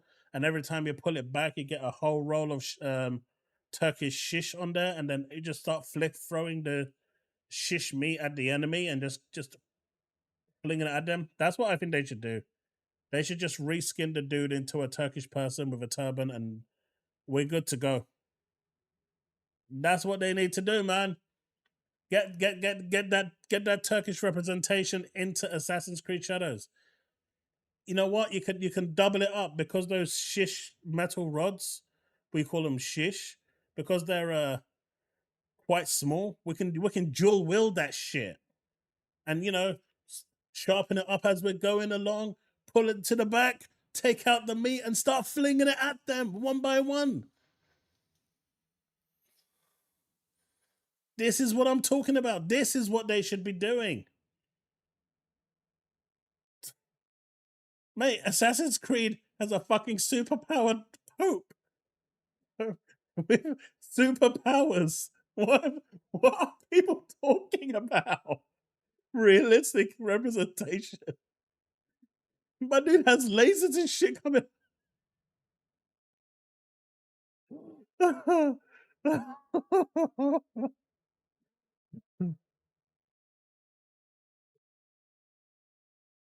They should have used waifu samurais for more. Exactly.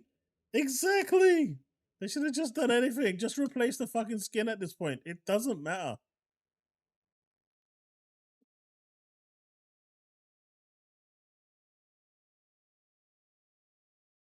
Only voicing that because I think what's that is on it? Me wanting to make a Legends Football League video game, knowing everyone is going to think I'm pandering when that isn't. It depends what you mean by football. Because football here is with a round football, but I know football where you are is with an egg football. Are you talking about an egg or a round one? The context is very important. See, most people here don't care about the egg, but they do care about the orange.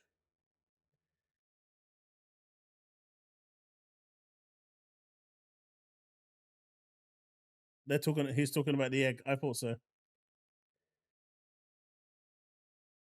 Like I said, what they need to do is have a dual wielding Turk with the shish, and it just puts it back in there, takes out the doner kebab, and starts using that like Indiana Jones on a whip. And every time he gets hit or something, he can wrap it back around, take a bite, health refilled, back at it. Come on, you have to agree that does sound like a really cool game mechanic.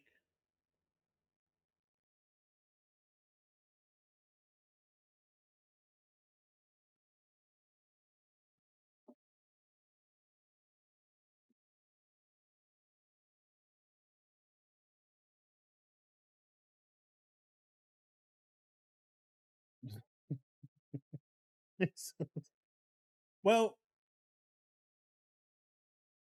Chinese and Japanese are very, when you're looking at the kanji, a lot of it was stolen from the Chinese, I believe. So it's an easy mistake to make. The main difference is how the stroke order is and how it's actually written.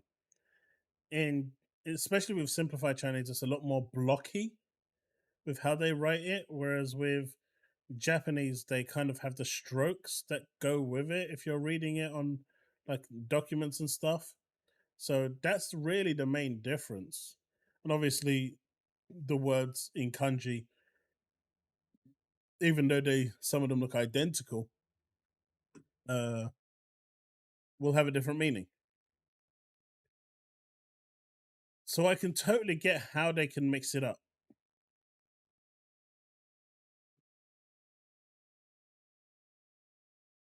It's like, Assassin's Creed but Turkish. Let's go. Assassin's Creed Turkish edition with a doner kebab. That's what you need. That's what you need. Now I actually want a doner kebab. I don't think we've got any around this area. But if we actually went to North London, there's a doner kebab at every corner.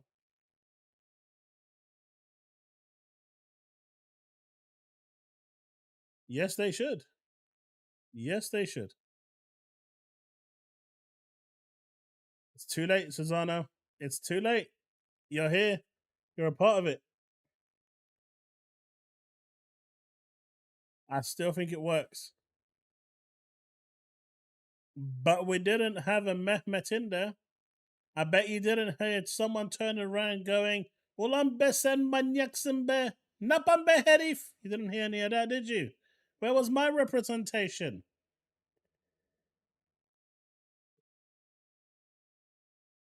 That's basically loosely translated to what the fuck you doing? You stupid idiot.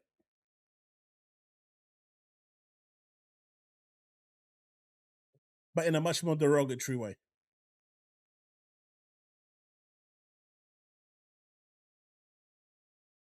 Like anime waifus make the world go round, man. That's all I'm gonna say. But the fact that, you know, Ubisoft had to come out and tell people that this is a fictional story set in a fictional world with we're using non-fictional characters in a spin to tell a fictional story is crazy. They should never have to come out and say that.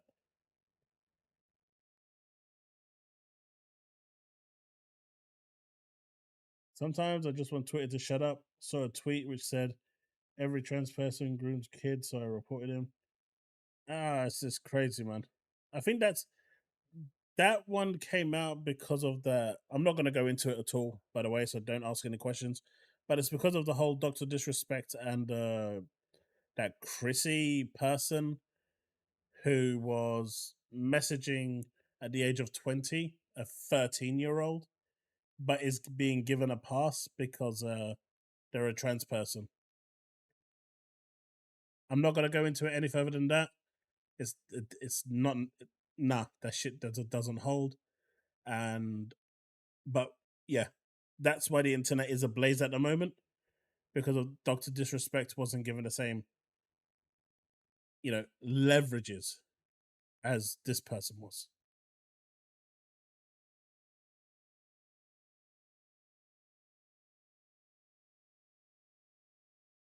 By the way, which Assassin's Creed was based in Turkey? I want to see how authentic it is. You know which game actually did do a really good Turkish representation? Uncharted. I can't remember which one it was, but one of the levels had you go to Turkey and you was in one of the hotels at night, and every single enemy there was speaking in Turkish, and it sounded so weird because I'm not used to hearing it in the games.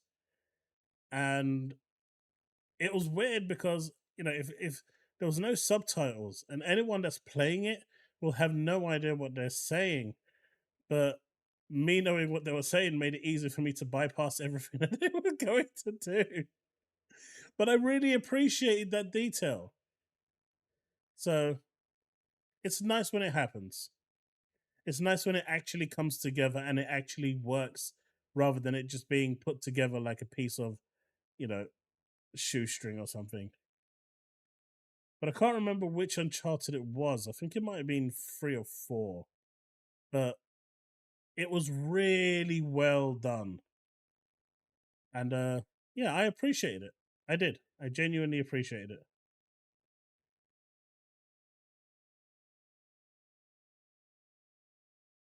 Assassin's Creed Revelations. Let's see if there's a trailer for it.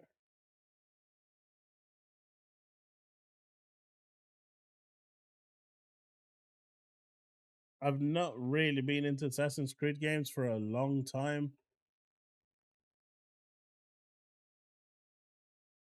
I've genuinely just not liked them. because of just how bloated those games are. They are bloated to the max. And I hate bloating video games.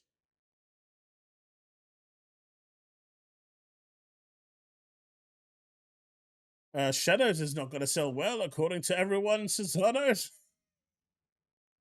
Let's have a listen to this. Let me see if the thing is on. I'm going to try and see if...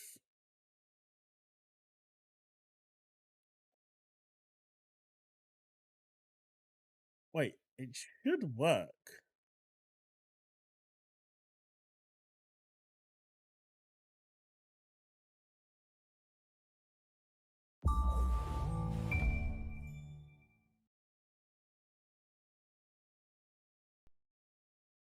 Let's see. Hey, Devastator.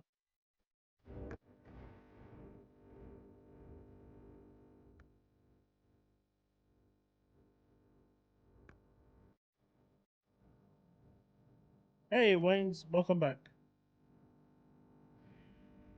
Valhalla was terrible.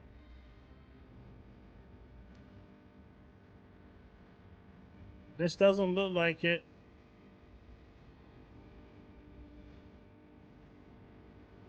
This is totally getting demonetized, so I'm just gonna reduce the volume down. But are you sure this is the one?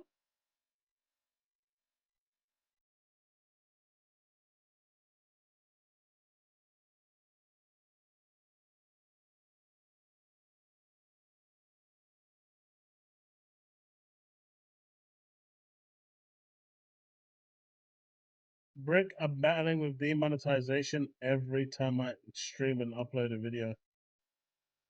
Well, not uploading a video, I've just stopped putting music on there. You know that royalty-free Final Fantasy XI music? I got demonetized for that as well.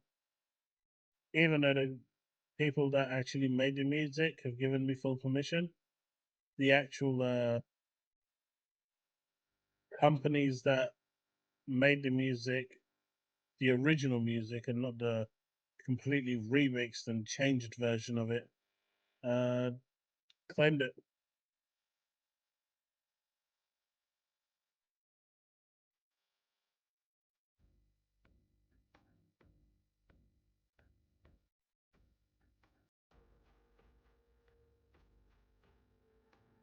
I'm gonna buy the new. Well, I'm gonna get to play the new Assassin's Creed, and I'm gonna be the chick. Not because I got anything against the black dude. If given an option, I always pick the chick. I'd rather be looking at something pleasant than a husk.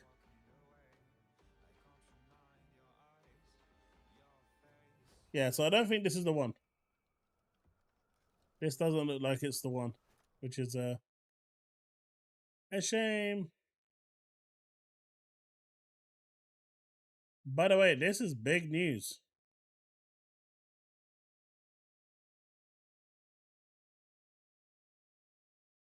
The tweet: if Xbox Live goes down at some point, I am sorry, but it might be my fault. They are upgrading my 800 plus years of Xbox Live Gold life.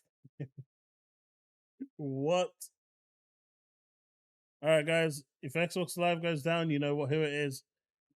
You dox him and find out where he is, and get your pitchforks and knives and go after him.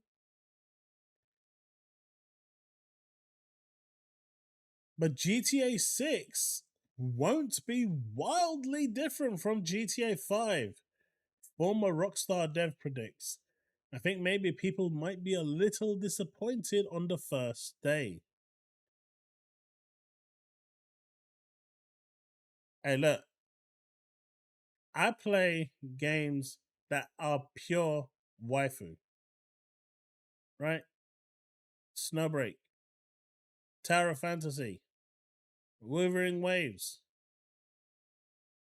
And oddly enough, the one game that you would expect me to actually be a waifu character in Final Fantasy XIV, I'm not.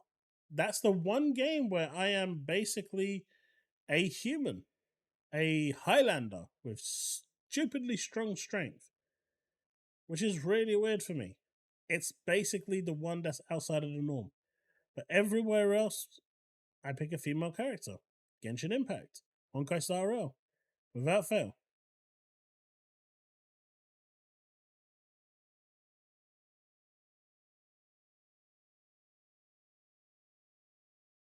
But this over here is big news.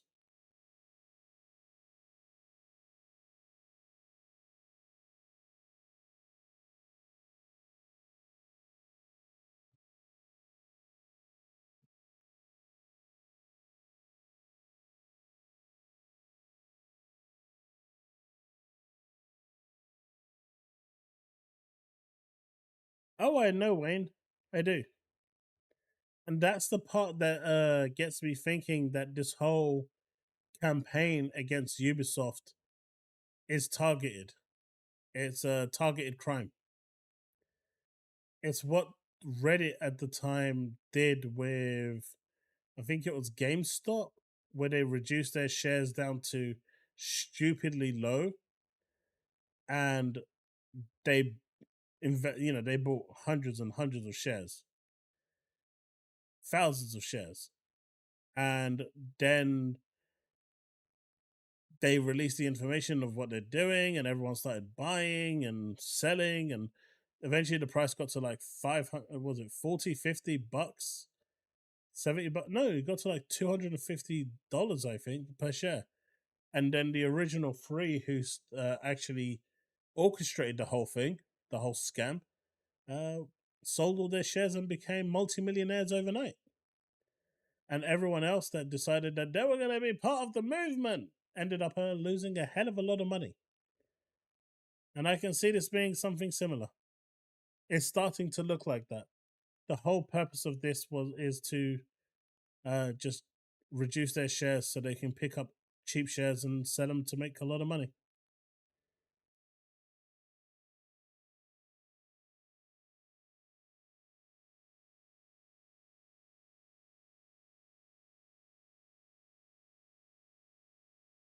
Exactly, Sanchez. Exactly.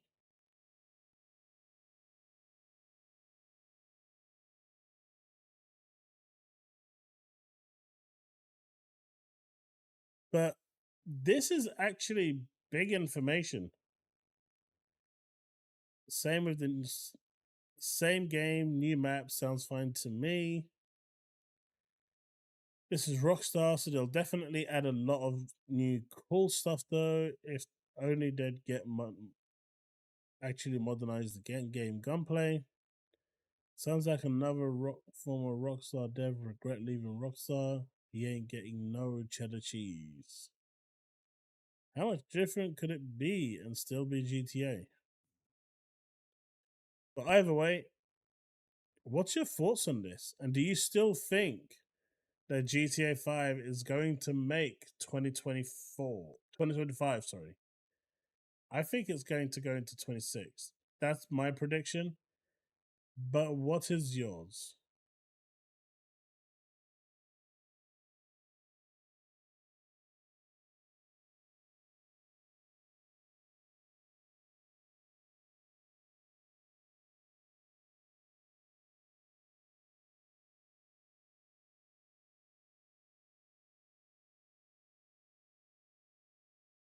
It wasn't insider trading. What they did, and the government eventually stepped in because it was getting stupid, and companies, the bigger, richer companies were losing, they lost millions. What they did was they pretty much pushed the sales down. I mean, anyone can do this, right? If you got a big enough community behind you, you can do it. And so they kept on. They saw that GameSpot had, was it GameStop, GameShop, or something like that, whatever it's called in the US. They had a relatively low share price because they were doing bad anyway, and so they just kept on buying and selling until it went down. Buy, sells, and then buying, and then sells, and then buying, and then selling. and eventually knocked the price down low enough. And then they bought like thousands of dollars worth of shares, and they got loads. And then they went to Reddit and said, "Hey guys, let's do this campaign. We're doing it."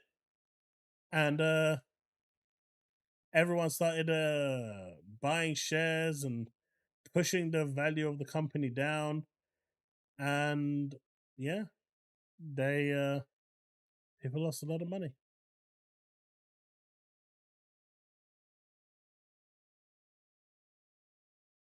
That's it, Arthur. They were shorting it. GameStop. Yeah, it's been a while, and I'm really tired. Like I said, I had a bunch of project managers ganging up on me today to try and blame me for shit I didn't do it, so they could give me my P45, and I had to defend myself in a very, very awkward meeting when I showed them proof that you guys are the ones that told me to do this.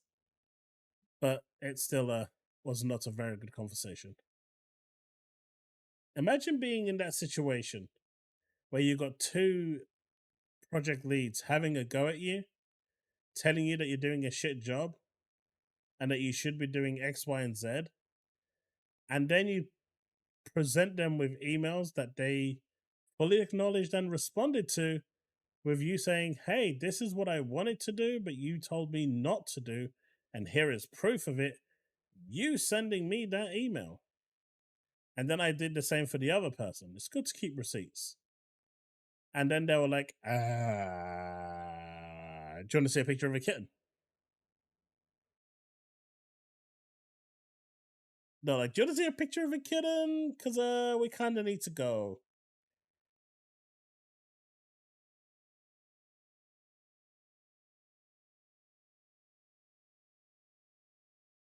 I'm not their boss. They're higher than me. I'm the boss of my YouTube channel. So that's why everyone that hasn't subscribed yet should be subscribing and hitting that like button. Because that's how we roll.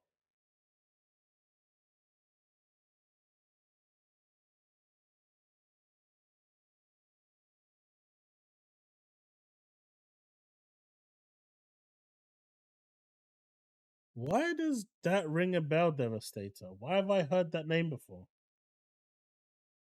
Isn't that in the First Descendant? Because that boss is nasty.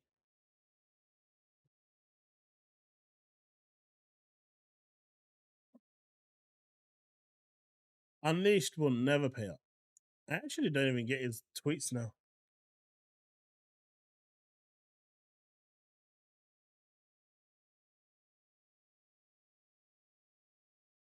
Do you guys want to see some gold? Do you want to see some gold? That's some crazy irony right there, right? I'm just gonna leave that there for a bit while we chat because no way.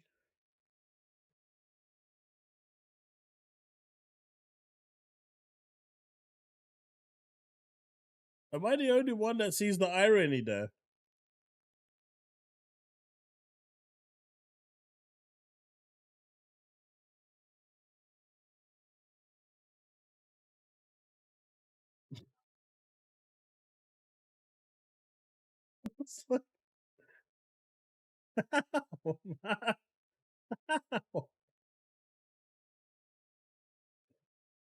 How do you come out and make a statement like that? It doesn't make sense.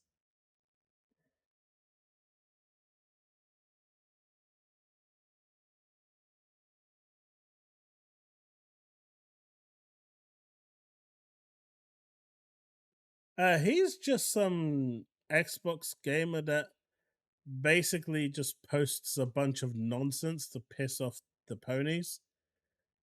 I don't think it's got any source. I mean, from what I understand, he just makes shit up for a laugh and posts it. It's basically all satire. right? None of it is real. He never claims it to be real. It's just, well, I guess breaking news that he does might indicate that, but he doesn't really.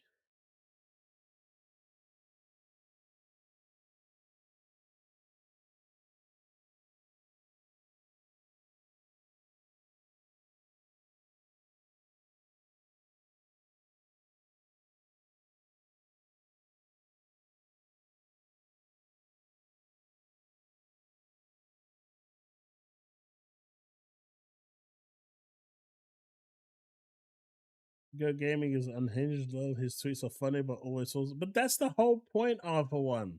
They're not supposed to be real. They're just supposed to piss off the other side. And they keep falling for it. It's not like it's, you fall for it once, shame on you. Fall for it twice, shame on me. Fall for it 3 times. You can't really shame anyone after that because it's like, what are you doing at this point?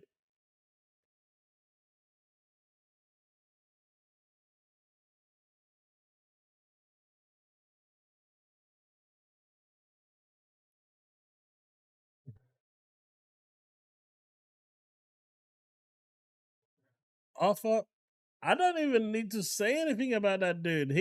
That comment he made right there was just hilarious, right? It was hilarious.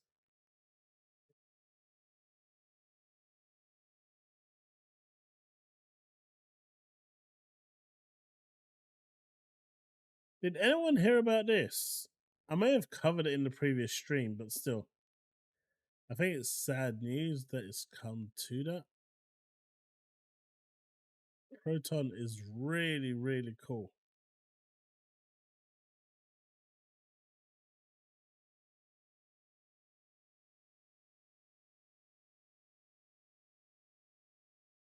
The higher the rank, the worse these pluggers get.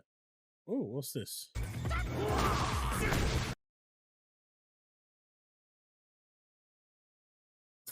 Oh no.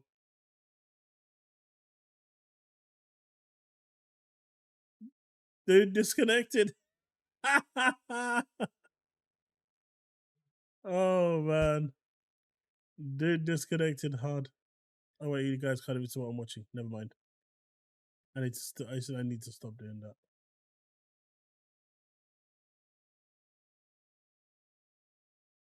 But yeah, Proton is a very, very useful tool for Linux. It's a useful thing. And what it basically does is creates a Windows sandbox. So when when your game doesn't run properly, you can apply it to boot up with Proton, a certain version of Proton, and that will basically give it kind of like a Windows boot in order to get your stuff up and running. But apparently, Sony is blocking Proton entirely. PlayStation Overlay is blocked on Linux in Ghost of Tsushima. The same thing happened with the Concord beta. Thoughts?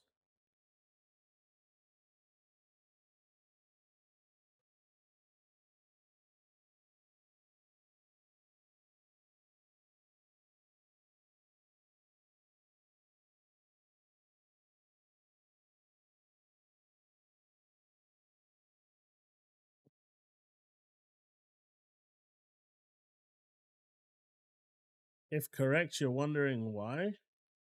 Because they want full control.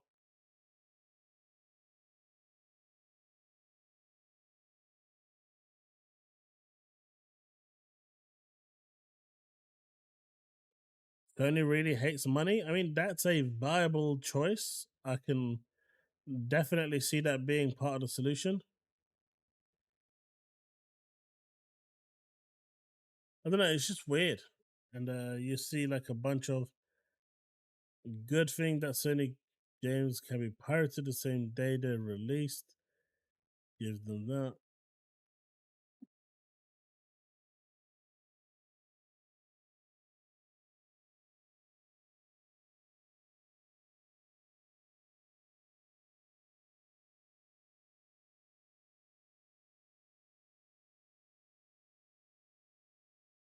Now you need to get a Steam Deck for sure.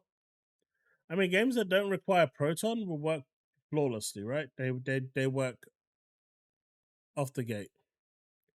But those that do need Proton to get running, you probably will do. Like, what's it called?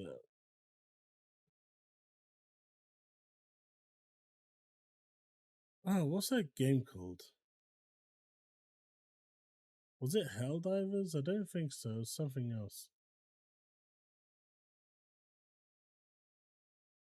Nah, I can't remember.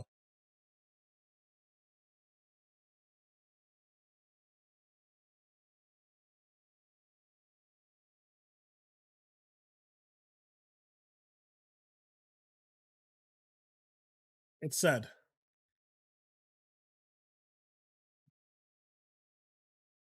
It's really, really sad.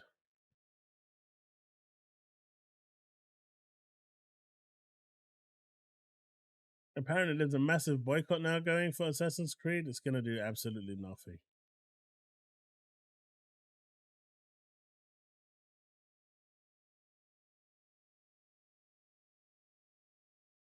But this is why I want to try Call of Duty tomorrow on stream. I genuinely want to see if it is that this bad. I cannot imagine a game being this bad. To me, a 3 and a 4 is the game is just broken.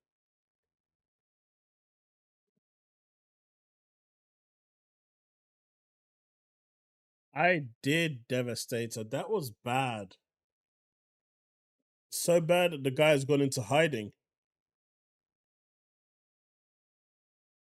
I mean, how do you go out of your way to call a whole community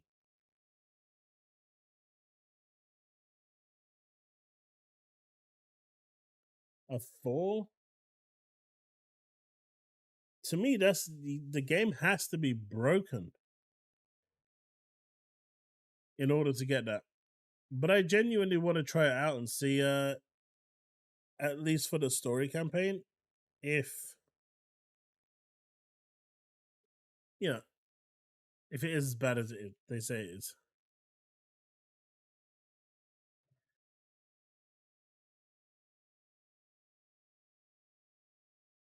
Indeed, Devastator. Indeed.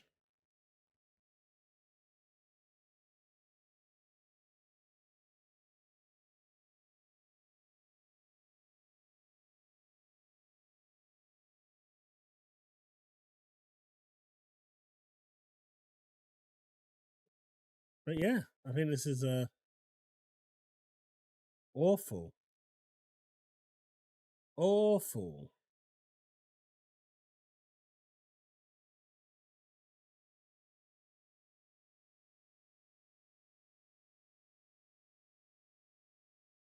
So what else did we have that was ready for today? Because we are coming to the end of what I had planned. So I actually did have this one to react to. Xbox is broke.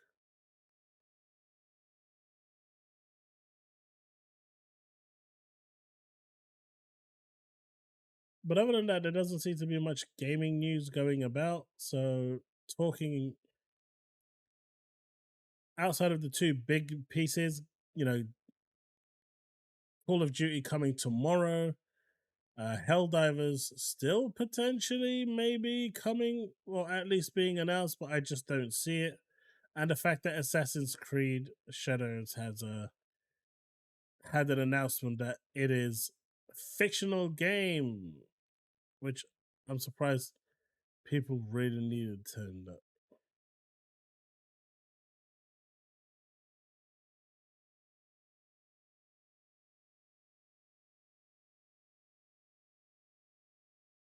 Asus Royale X is getting good reviews. That they improved battery life and performance. Was watching someone playing COD earlier. Did you? I haven't got the ROG Ally yet. I think the X is just way too expensive for what it is. I can't justify it on its own at 800 quid. I think that's just way too expensive. I mean, if it was like 500, I could probably justify it.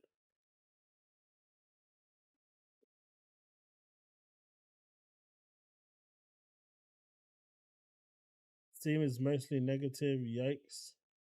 I'll have a look at the titles Devastated to see if any of them actually appeal.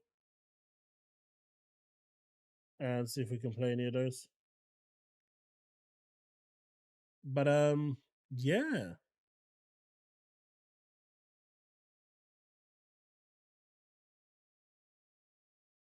Did you guys hear about the controversy for Destiny? I thought that was funny. So, if you haven't heard, there was a streamer who basically pulled the plug to get an unfair advantage while playing, or lag switching essentially. So he got banned instantly. But he was a small time streamer, so no one really missed him much. But now there's proof that the bigger guys are doing it and the bigger streamers, and one actually soloed the actual raid that's in game right now and was caught live in his stream actually doing it, giving himself indefinite boost. And he thought it was funny. But what came from Bungie after was actually really surprising. They turned around and said, "Here's your warning. You should stop doing it." And I'm like, my dude, you just banned the other dude outright. Why aren't you doing it to this person who has hundreds of thousands of subscribers?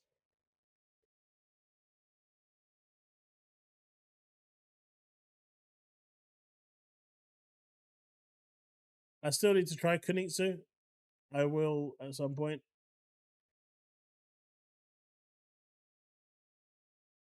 All right, let's check out this video. Well, this is going to be a very fun.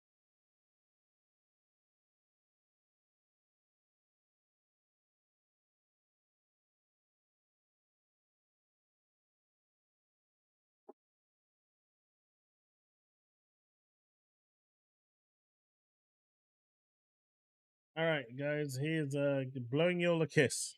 But let's check out this. And the other game I want to talk about after this is Dungeons of Hinterberg. I don't know if you guys have played it or seen it. It's really good. I really like it, but I'll get onto that after this one. All right, let's see how bad his take is here. Well, this is going to be a very fun video to make because it is just such a shocking topic. But a bunch of people that work over at Xbox are talking about how broke they are.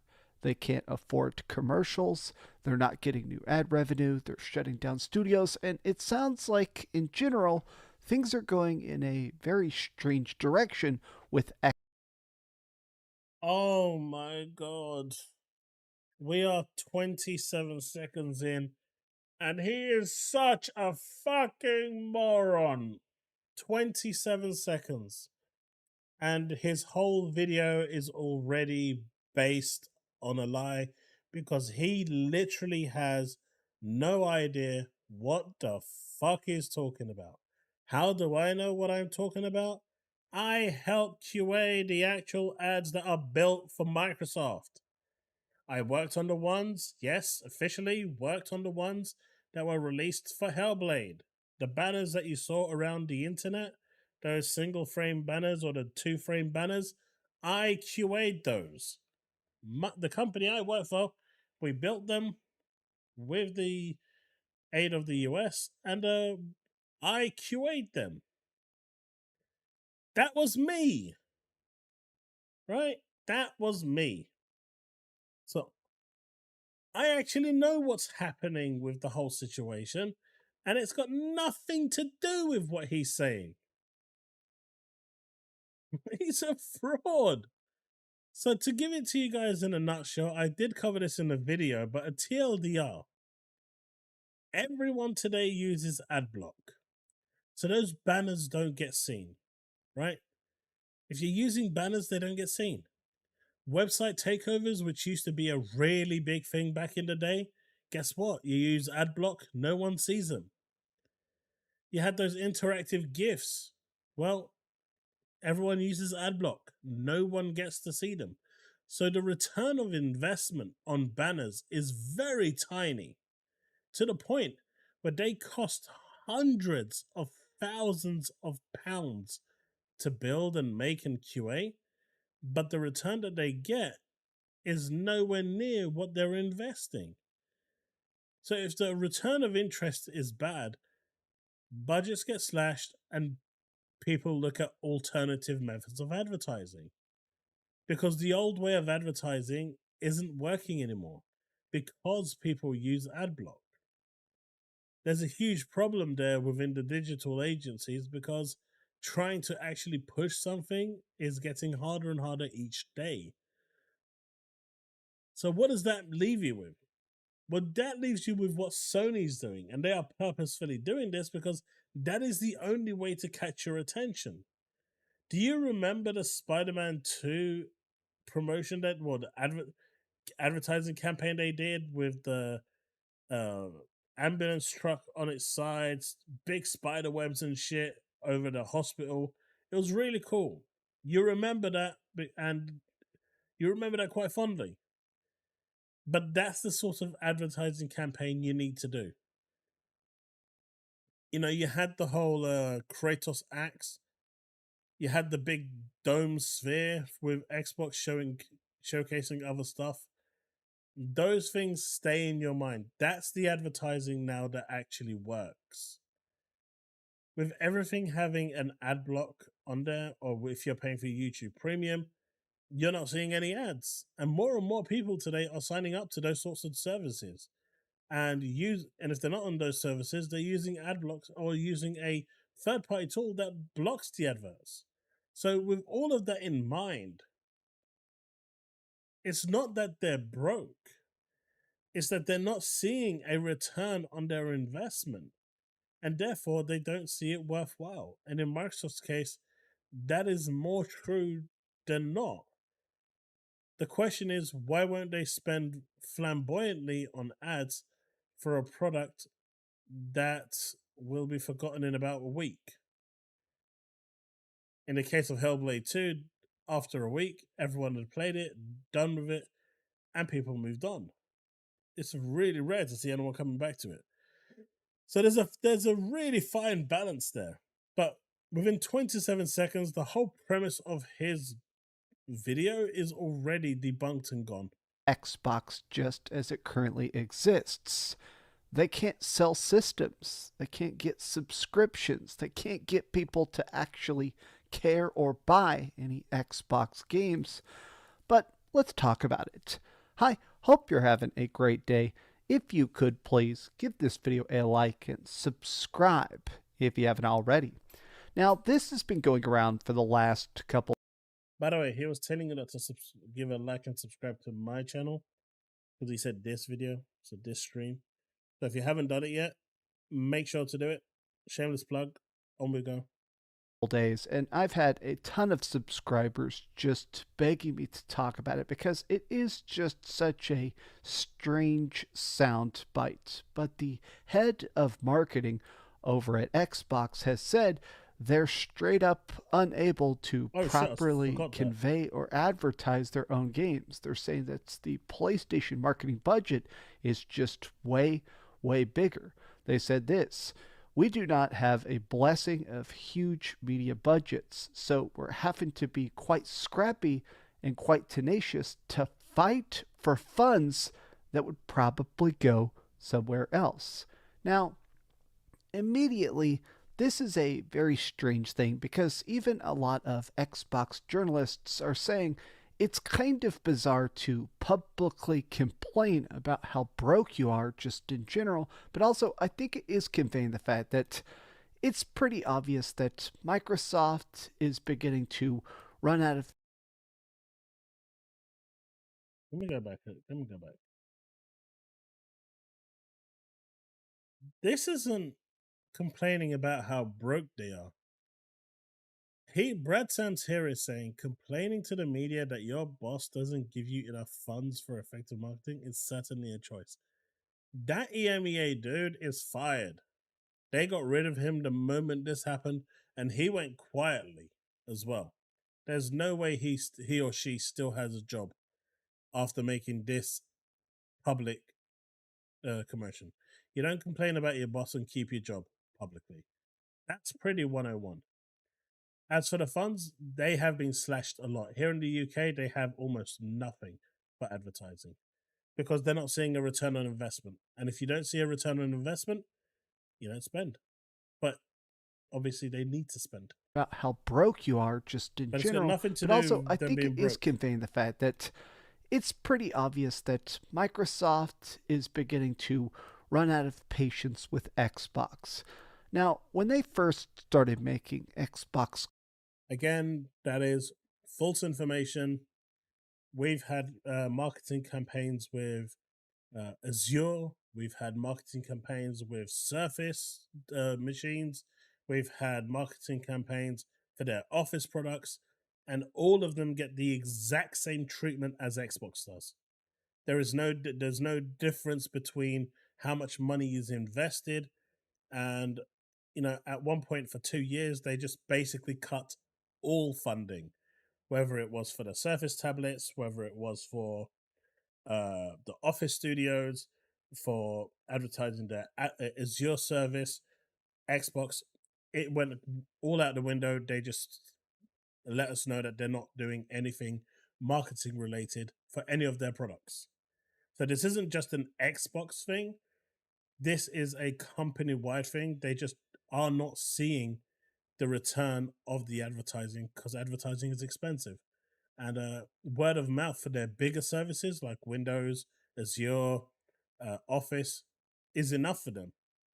Everyone needs an Office. Everyone needs Windows. Everyone needs companies want Azure, their cloud services, but they don't need to advertise that because everyone knows about it. And those are their biggest sellers.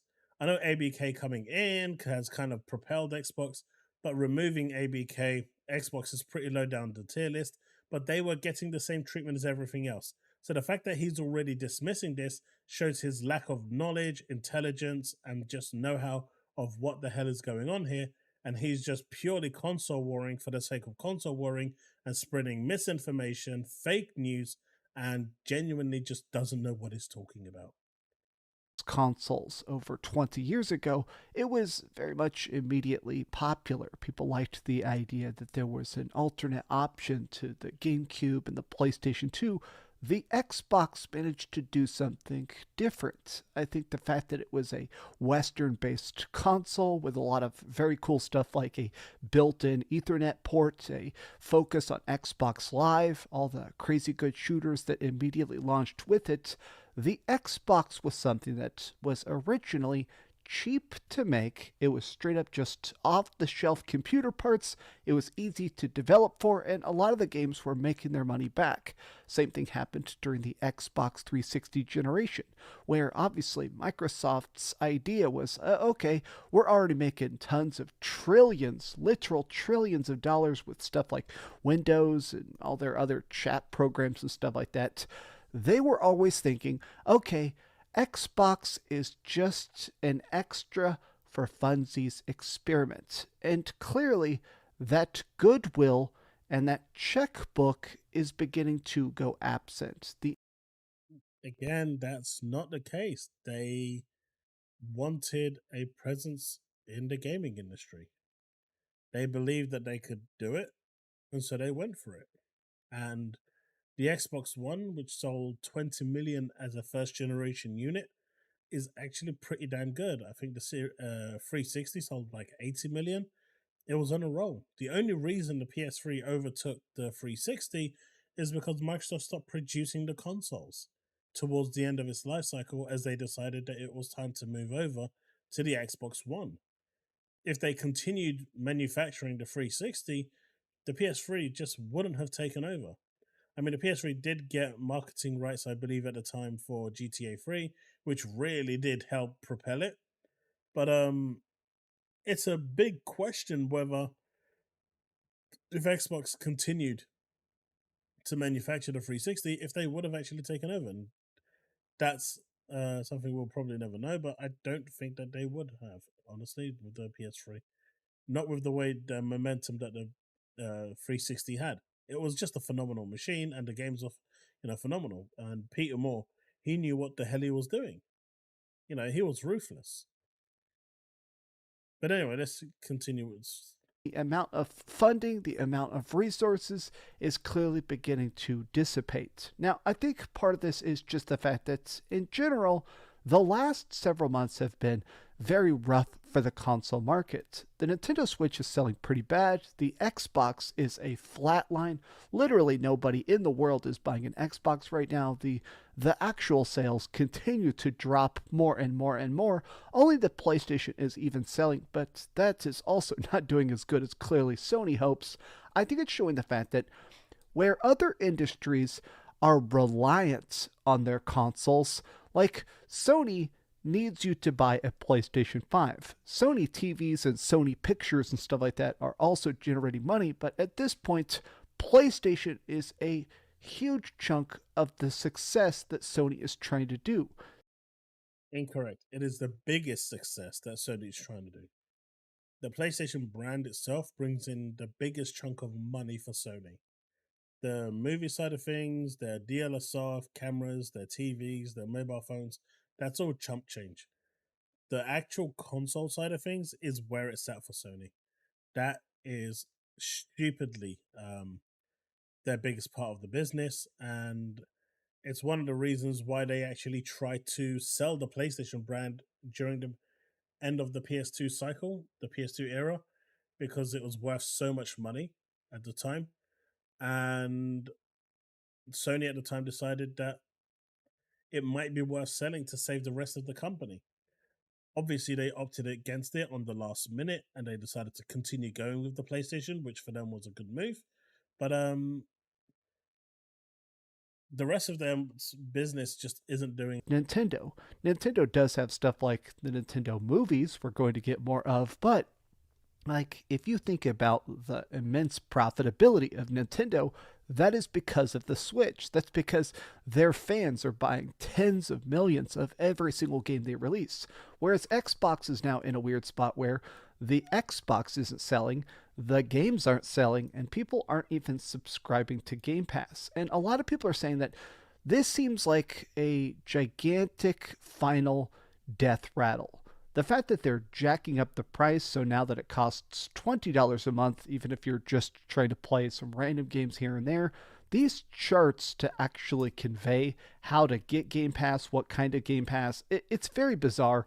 And just 30 minutes ago, apparently they're trying to make a new style of streaming, so they're going to make another tier as well. So that means that you're going to get Game Pass Core, Game Pass Standard, Game Pass Ultimate, Game Pass Cloud Gaming. They're trying to make different styles to essentially say, please just get the subscription.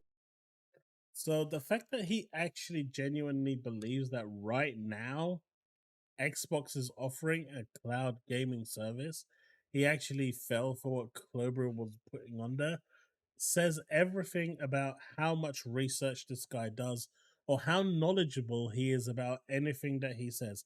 My dude literally just counted cloud gaming as a service available right now, this second.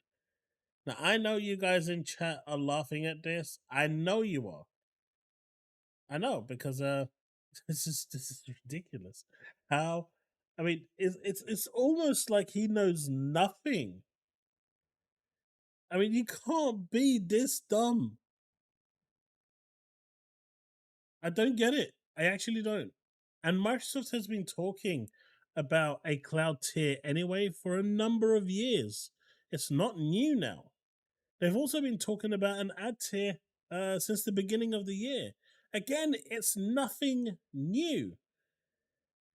The way they said the ad tier would work is when you go to boot up a game, you'll get an ad. When you close the game, you'll get an ad. But if you shut down your Xbox before you close the game, then you don't get an ad.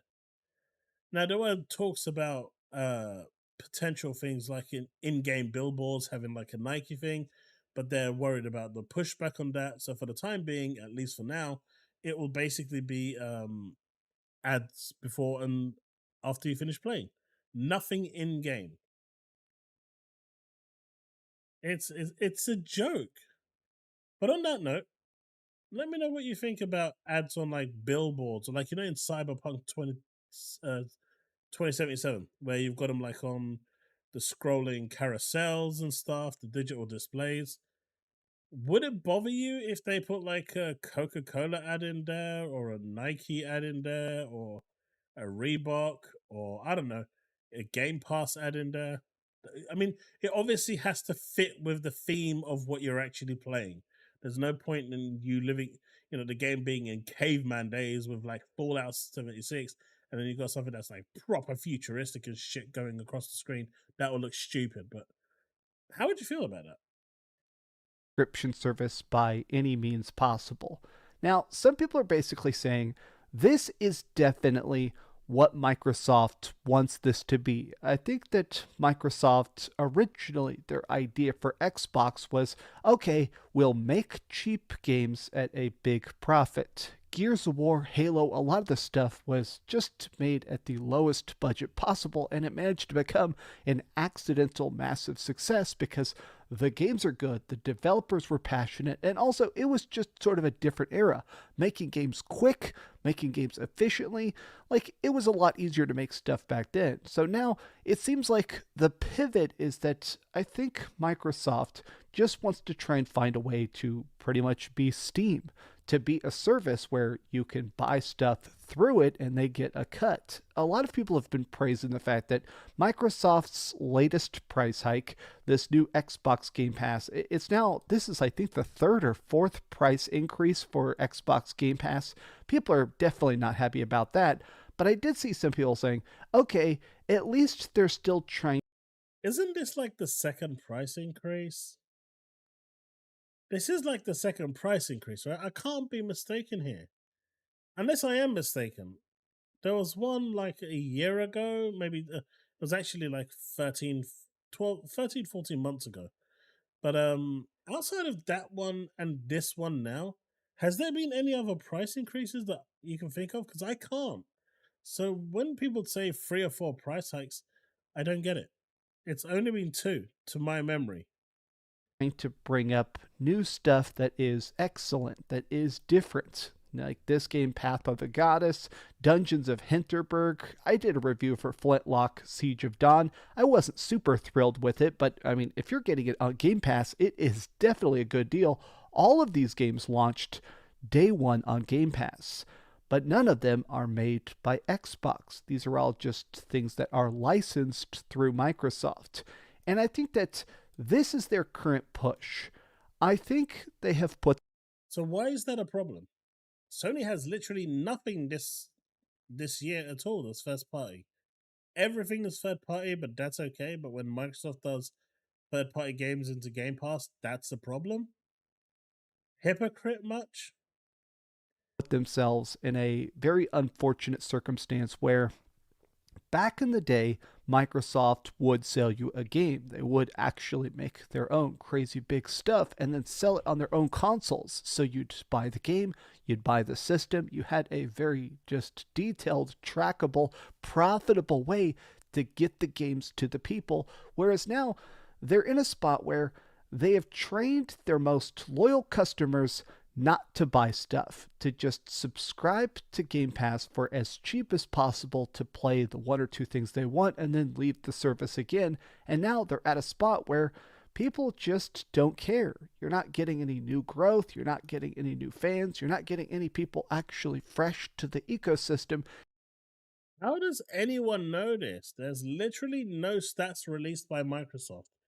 How does anyone know that this isn't happening? How does people know that, Dungeons of Hinterberg didn't bring anyone in, or Flintlock didn't bring anyone in to even just try it out before they buy it?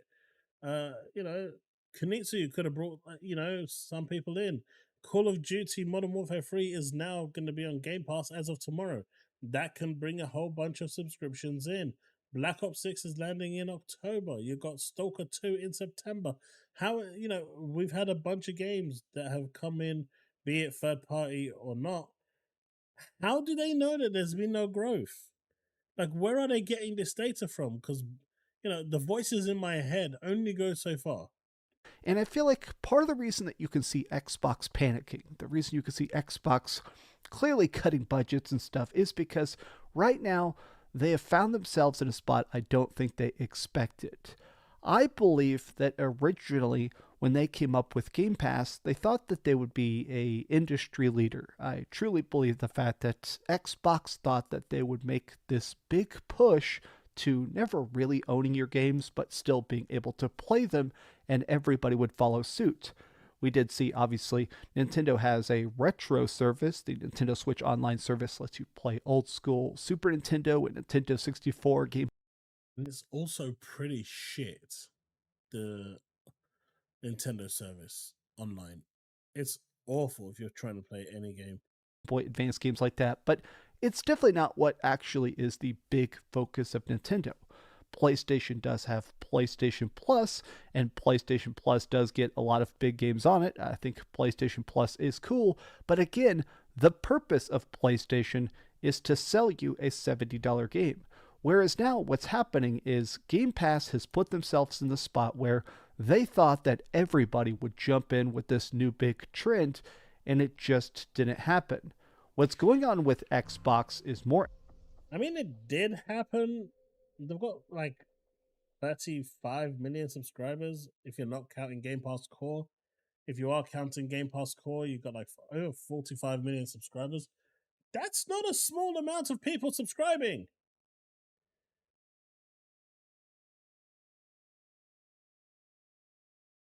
This could be an interesting vid because the Q&A. Yeah, pretty much. Which one are you talking about?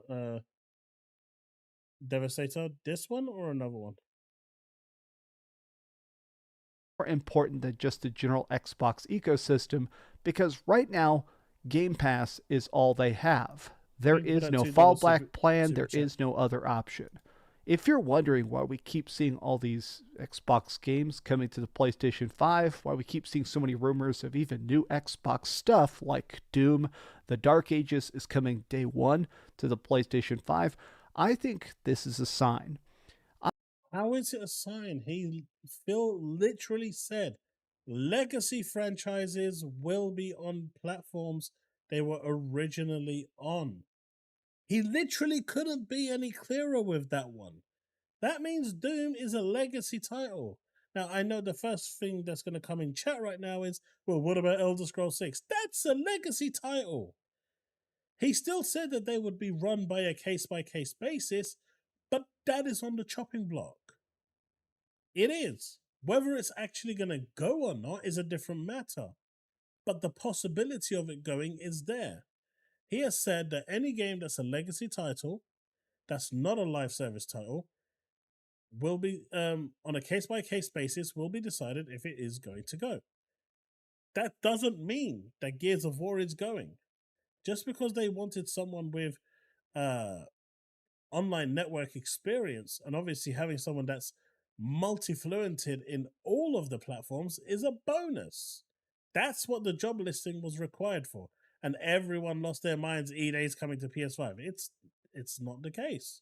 I'm not going to just say Xbox sucks or their games are the worst, boo. I think it's the fact that I think it is interesting that I do truly believe these are the final years of Xbox. Again, they've got a console coming in 26. They've got a handheld console coming potentially in 26 as well. How is this the final years? Now, don't get me wrong, in about 10, 15 years, there's going to be no Xbox. There's going to be no PlayStation. There's just going to be an app on your TV or an app on your, stick or something. That's where it's all going. We just don't have the infrastructure for it right now. We don't have the network connections for it right now globally to make that leap possible. Plus, if they did it outright right now, everyone would lose their fucking minds, but that's a different story. But we don't have that infrastructure in place right now, so it's not possible. Can't do it. Plus, Microsoft doesn't have access to their own games for 15 years, and they're not really going to make the balls deep jump straight away. Now, then you're going to bring up the whole case with, well, what about the Amazon situation? Well, the Fire Stick isn't going to give you the best possible gaming experience. But if you really like those Xbox games, well, guess what? There's an alternative where you can actually get a really good experience. It's called go buy a PC for $1.5 grand or go buy an Xbox console for 450 quid. Most people in this day and age are probably going to go with a 450 quid. Economic crisis and whatnot. It kind of, the aim of Microsoft is to use that service to funnel them into the console experience. But this is bollocks. I don't think there's going to be exclusives. I think a lot of the games are just going to get released on PC. If Game Rule game released on PC, you fucking bellend dickhead. Pass continues to exist, I think Game Pass is going to have some sort of new service where you don't actually get the free games for 30 days or 60 days afterward. I think we're going to start to see Microsoft actually just cutting costs here and there. There's been a lot of rumors that they're already planning to shut down even more studios. They're planning on actually My dude is not aware that the games come out on PC. He's not aware that the Microsoft games come out on PC. trying to roll out games with more DLC, more stuff to actually get people to play and subscribe and pay beyond just a standard cheapo Game Pass subscription. Will this work?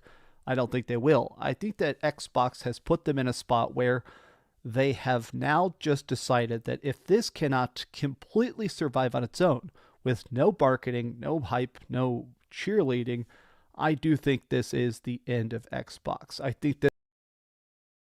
Okay, let's break this down. If they have an ad tier Game Pass, it's not getting day one games. So you can pay for your ad tier, it's going to be a lower cost. And if you want those day one games, guess what? You have to buy them. It's going to encourage people to go and buy games. If you have the cloud based game, day one games will likely not be on there. If you want to, actually, they may actually be on there, but it's going to be a cheaper price. That's fine. The £15 standard tier gives you basically less than what the is going to give you probably the same as what the ad tier gives, but without the ads. But guess what? No day one games. So if you want to play day one games, you gotta go buy them. So right now you've got Game Pass Core, which requires you to buy your games. You're gonna have Game Pass Ads, which requires you to buy your games. You've got Game Pass Standard, which requires you to buy your games for day one. That is. The only ones that don't require you to buy your games is Game Pass Ultimate, which is $20 a month, and probably definitely the cloud one, which is going to encourage people to try everything and see that the service isn't amazing and push them to the console, where then they can decide if they want to boost it from $9.99 to $20 or pay for the standard and then buy your games. It's a bold strategy that Microsoft is doing because this is pretty much what they are doing. That's the only thing that makes sense. But they're kind of trying to break that mold and get people to spend more and buy more games. Like whether it's physical games or digital games. These other services are designed primarily for that.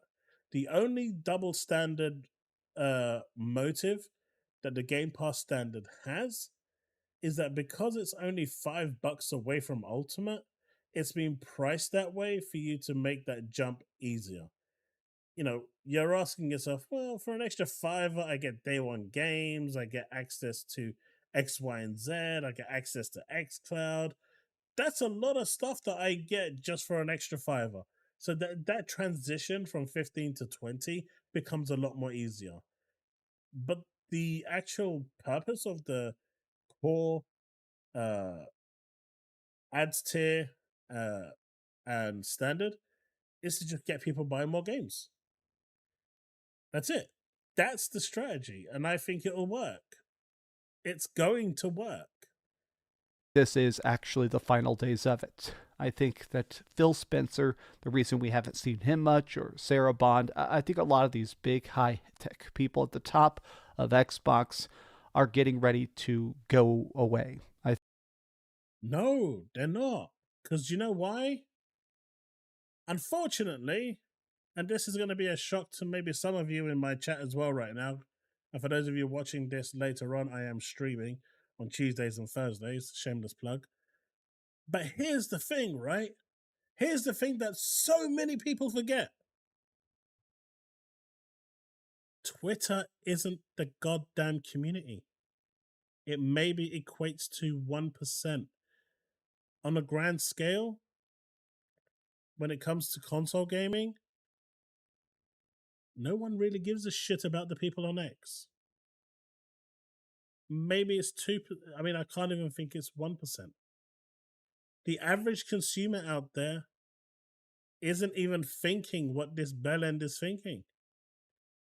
The average consumer out there just looks online and goes, oh, look, there's a cool game that came out today. I'm going to buy it and play. Oh, I'm really having a good time with this game, or I'm just not liking this game. And if they're on Game Pass Ultimate, they're just going to switch to another one. They're not here doing what this is doing. I mean, it's crazy that he thinks that 98% or 99% of the gaming community is out there, you know, concerned about all of this shit. No, they're not. They don't even care that they're playing games at 30 FPS. They genuinely do not care. It is only the top, 4%, 5% that actually do care about frames when it comes to consoles. The majority don't care.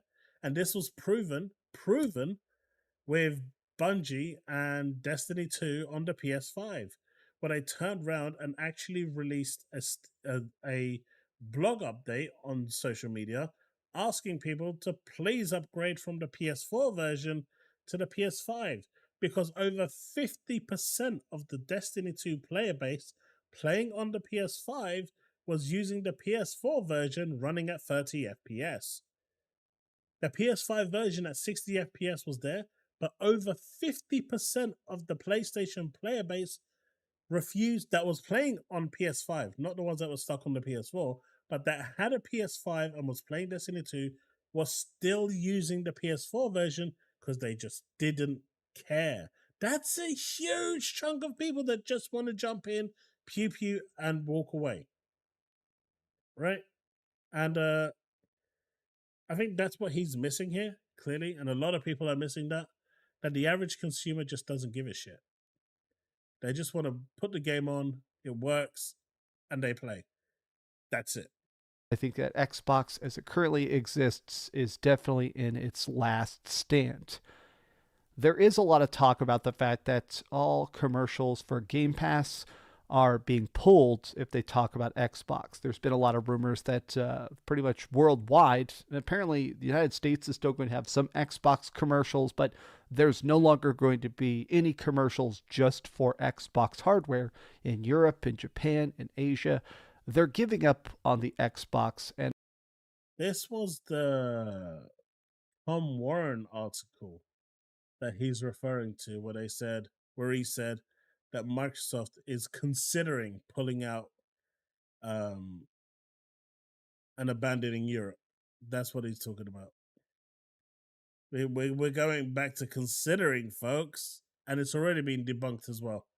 It's all false information, fake news. I feel like that's not a positive initiative. I think they're going to actually say, hey, get Game Pass if you want, but just buy it anywhere. I think there's going to be less games, and I think there's about to be a lot less Xbox. But these are just some off-the-cuff thoughts. You can see a lot of these are actually slides and stuff I've been saving for days now, because this is a topic that I feel like there is no correct answer. I could be wrong, but I do think this is the end of...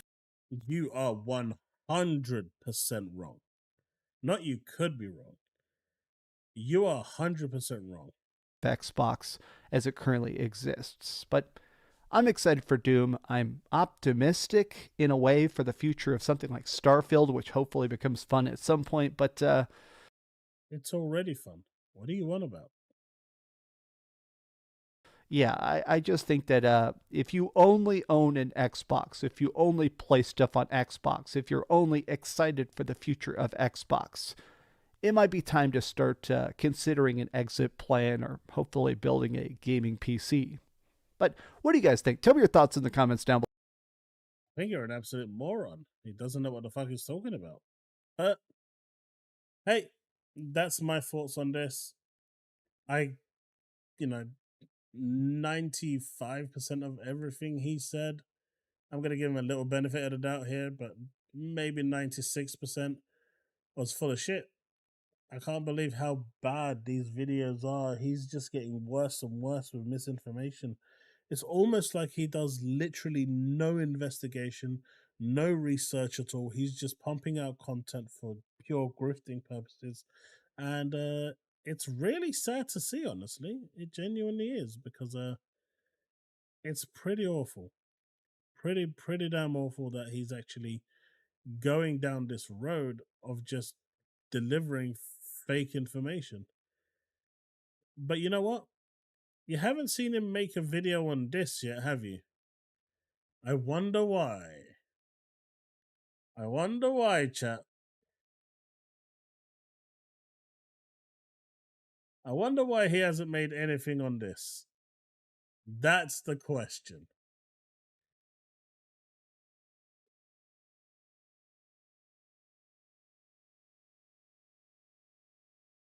Minxie saw my surprise for Frit,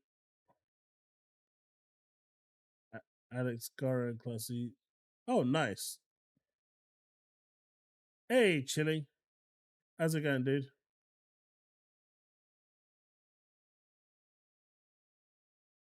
It's just mental, man. I don't get it. I do not get it. I do not get it. I'm trying to make it make sense, but there's just so much rubbish that guy comes out with. But hey,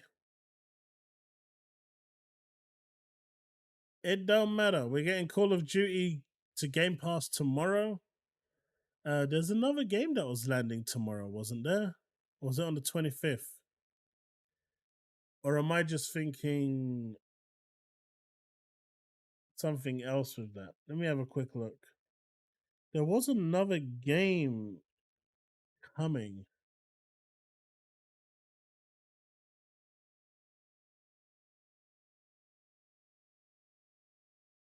I don't think we're gonna get a game that drops in of July. I mean, I know Boom and Co was saying it's gonna be Helldivers, but they've just released their expansion and no one really, there was no mention of Xbox. So though that could have been it, I don't see it being it anymore. 1 second, let me just grab my phone.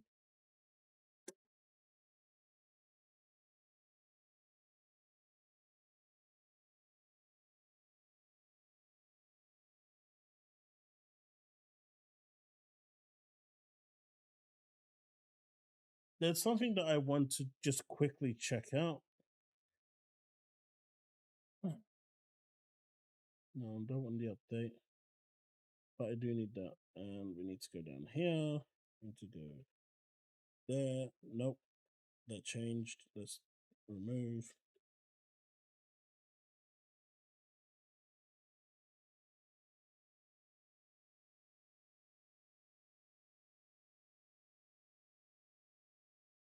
All right.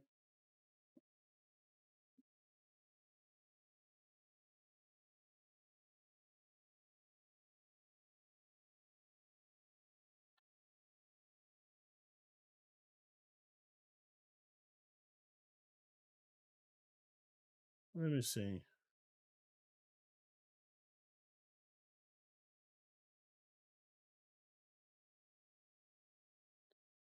So on the 25th, we should be able to check out, I believe, Beyond Good and Evil.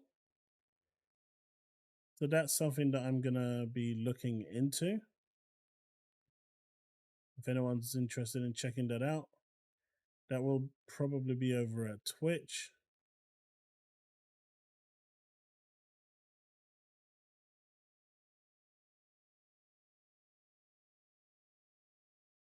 But that looks like it's going to be on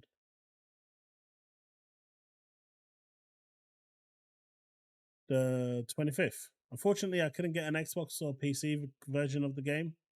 well, sign up for one. They were gone the moment I tried to get a version of it, so PlayStation is going to have to be. But still, better than nothing. I'm guessing people are still excited for Beyond Good and Evil, but I'm going full transparency with that one. They had very limited supply at Ubisoft, so that was all they could give me.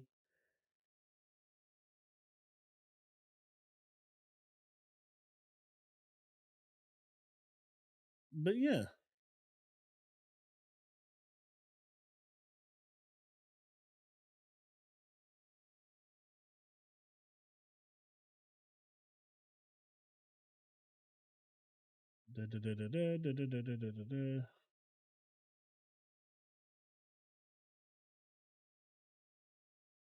All right, I'll accept that. That should be fun to make.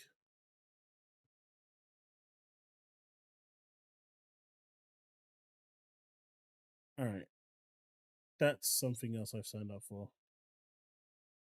Cool. But yeah, it's gonna be interesting.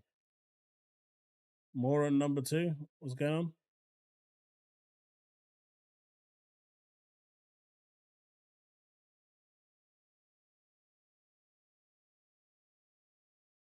You want me to take off my cat? You know what you need to do. Microsoft just posted something on their Twitter. Let's have a look. Let's have a look. Microsoft or Xbox?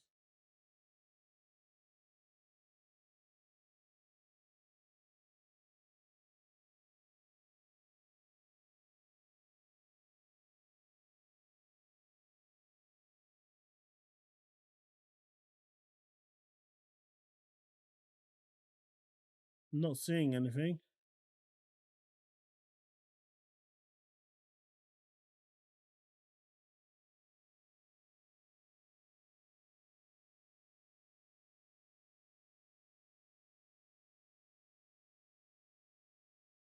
That's CrowdStrike.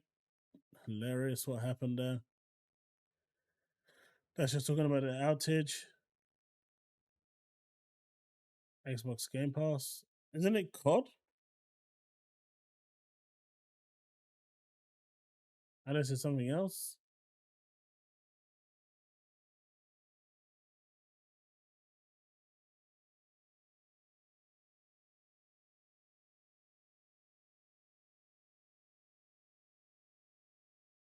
Oh, this? Incoming Call of Duty. Yeah, I like the way they did that wordplay. But I'm not seeing anything else here.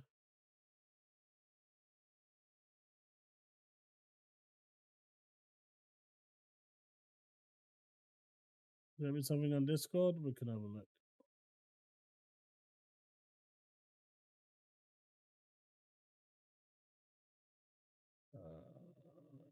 Let's see. Good old Harry. Rip.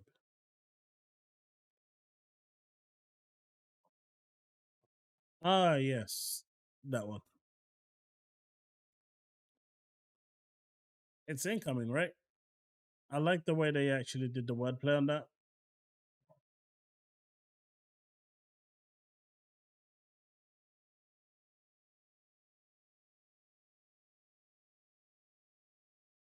That was funny.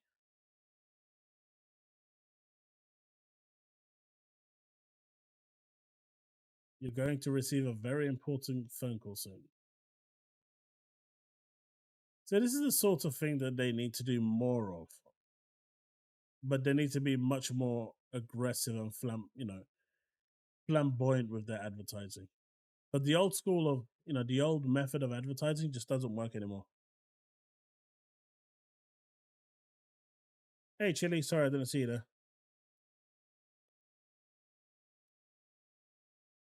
No worries. Hello. Howdy. How are you doing? I'm doing great, thanks. How are you? I'm not bad, thank you.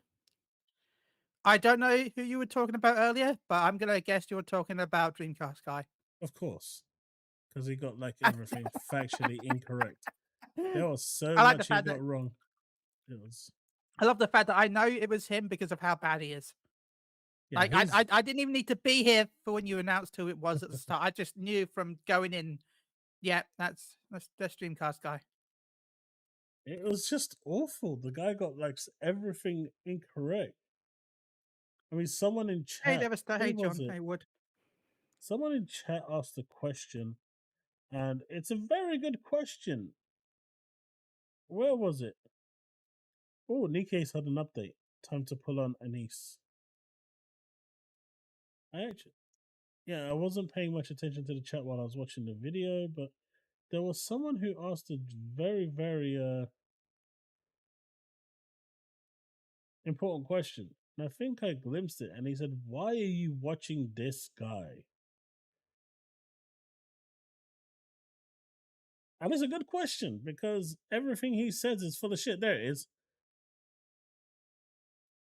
No, yeah, it's been proven that this guy talked out of his ass just for views, but that wasn't it. There you go. I can't believe you're listening, reacting to this guy. That was straight off just before Devastator dropped his $2. This could be an interesting vid because you Q&A. And I'm actually in the marketing world, so as QA, and we see the diminishing returns with the standard advertising. If you're not doing something extravagant, no one cares, no one notices. It's a waste of money because of we live in a world of ad You're blockers more now. you're more likely to do better with having social media advertisement than you will standard advertisement, and that's still not going to do you great unless you put some money into it. Yeah, Am I right? yeah, to a certain extent, yes. But it's more Yeah, of the like ones out there that actually, like, the Final Fantasy 14 one with the Aetheryte at King's Cross. yeah, That sort of advertising is what stands out now. yeah. You want something that people will talk about on social media. There you go, Like you, viral. that's what you want. Like the Spider-Man thing that was in the US where they had that big web thing with holding Yeah, the ambulance down, Kratos' axe. yeah, Those are the big things that people will talk about. And so it creates a buzz around social media because everyone is talking about it. I should hold yeah. up my controller. I would if I could find it. I'll hold it up. I don't have a camera on, so there you go. There But you go. I'm using a. But But I don't yeah, think you want to see my PS5 controller. So Devin says Chille's all knowing he's able to correctly guess my favorite color first try. I mean, it was just red. wait, you know So my favorite color? I mean, no. Devin asked me like What are you, a wizard? Devin, like, because we did that tweet where I predicted, that you said I predicted the PS5 Pro, which I think you were just joking about. Devin did send me a tweet saying, "If you can predict the future, tell me if you can predict stuff really well, tell me what my favorite color is." I'm like, "Yeah, just red," and he's like, "Oh my god, I hate you."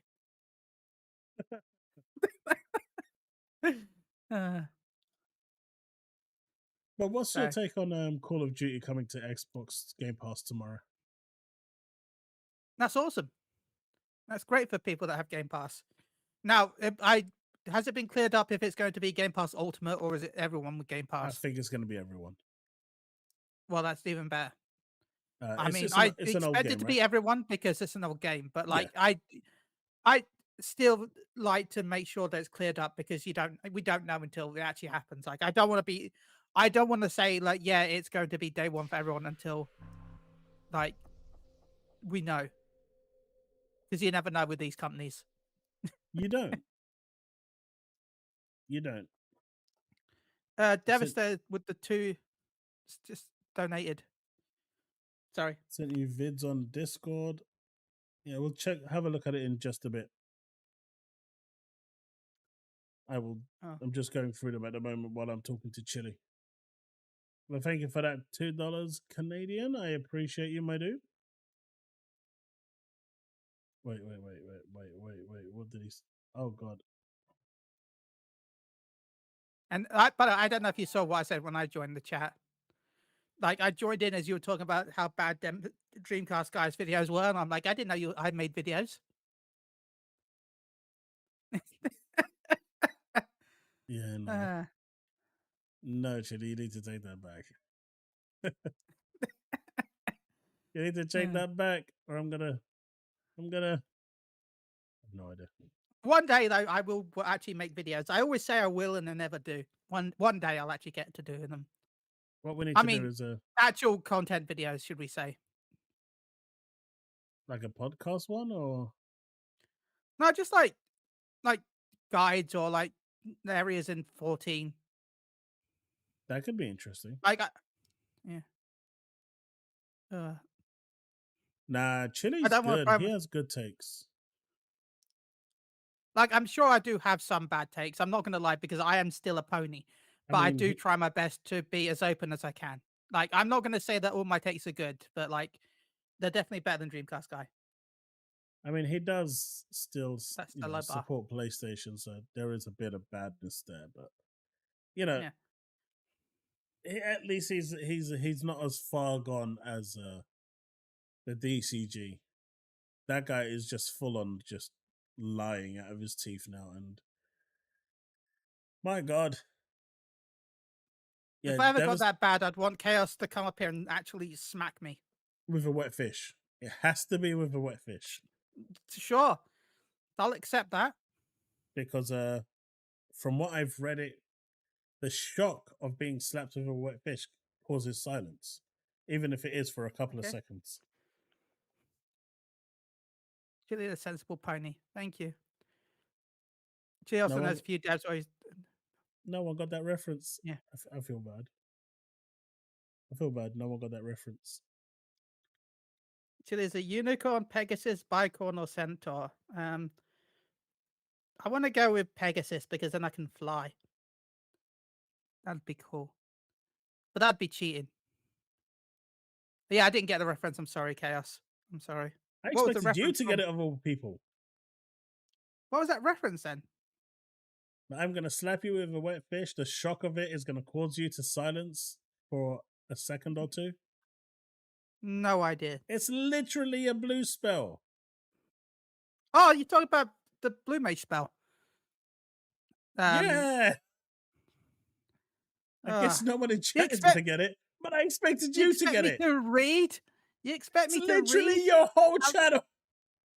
I'm a Dragon Ball fan. We don't read. It's literally your whole channel. Look, I just run around in my cool spotted outfit as Blue Mage. That's what is it? I know that ability because that's one of your first abilities you get in the game, right? Is Blue Mage. You're in chat saying, "Come on, Chille." God damn it! Yeah, it's like a fish shoot, right? Where you shoot out the fish and it stuns the enemy for a few seconds. Yeah. And the tooltip Flying reads, sardine. Yep. And the tooltip reads that the enemy was so shocked at seeing a flying sardine head towards it and slap it in the face that it was speechless.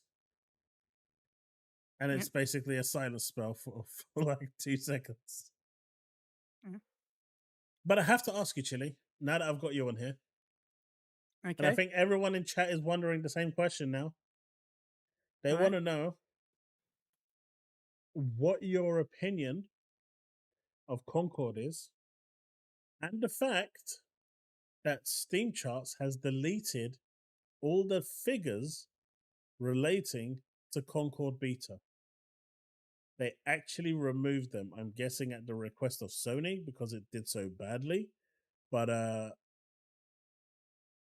what's your take on that? Of not even breaking on open beta, not breaking through 2,500 concurrent users. For one thing, that's bad. I also don't think I think the lack of advertisement didn't help it. Like, I don't think I've read anywhere about the release at all. Like, as much as people seem to think it's just because of the fact that it's bad. I didn't hate the game. What I didn't play much. I'll admit that I didn't play it that much. What I played, I didn't hate. I didn't really like. I didn't really hate it. Maybe with a bit more time, I could have enjoyed it more. But my issue is the fact this game's released as a full price title, which means I'm not going to buy it because why would I buy that when already got Overwatch 2 and possibly Marvel Rivals? Like I'm excited for Marvel Rivals more than anything. Okay, so the big question is: Overwatch 2 better than Concord? Well, yeah, So, is an yeah, Xbox game? Are you saying better than yeah, a PlayStation game? And bear in mind, yeah. right? Bear in mind. Go away, bug. Bug, go away. Piss off. Bear in mind that Even though I'll admit I'm not playing it much right now, but yeah, Factions 2, Spider-Man Online died so this game could live. yeah. I would have loved Spider-Man Online. Not gonna lie. Factions, you can keep that. I don't really care about Last of Us. I'm one of the few ponies in the world that really does not like Last of Us. Like, but Spider-Man Online, day one. That would have been day one for me. I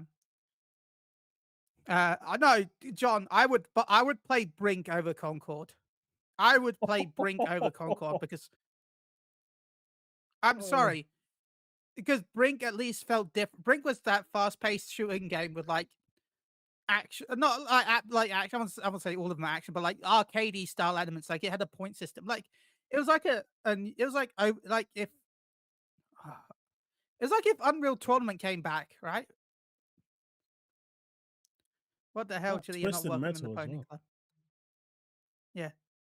Yeah, Twisted Metal. Like I don't know. I much preferred. I liked Brink. I'm sorry, I was one of the few people that bought Brink day one. Oh, no longer. See, I don't. The reason why I don't like Last of Us is because I'm not a big fan of those slow paced games. I like God of War because of the action, but I'm just not. I'm just not a survival based title person. I just don't. The same reason why I don't like open world games that much. Like I can understand. I can handle Spider Man, and I basically my tolerance is just 2 open world games a year. Any more than 2 open world games, and I'm out. So, what do you think So, of this thread? So, Jay Barry. what a I'm not friend. sure if you've heard of him. I'm not sure if you're watching the stream at the Yeah, moment. I've heard of. I've not watched his stream, but I've seen him on Twitter. Right. So I've he's now seen them, saying should we on say? my, if you're looking on my screen, you can see Concord open beta this past weekend. Are you sold?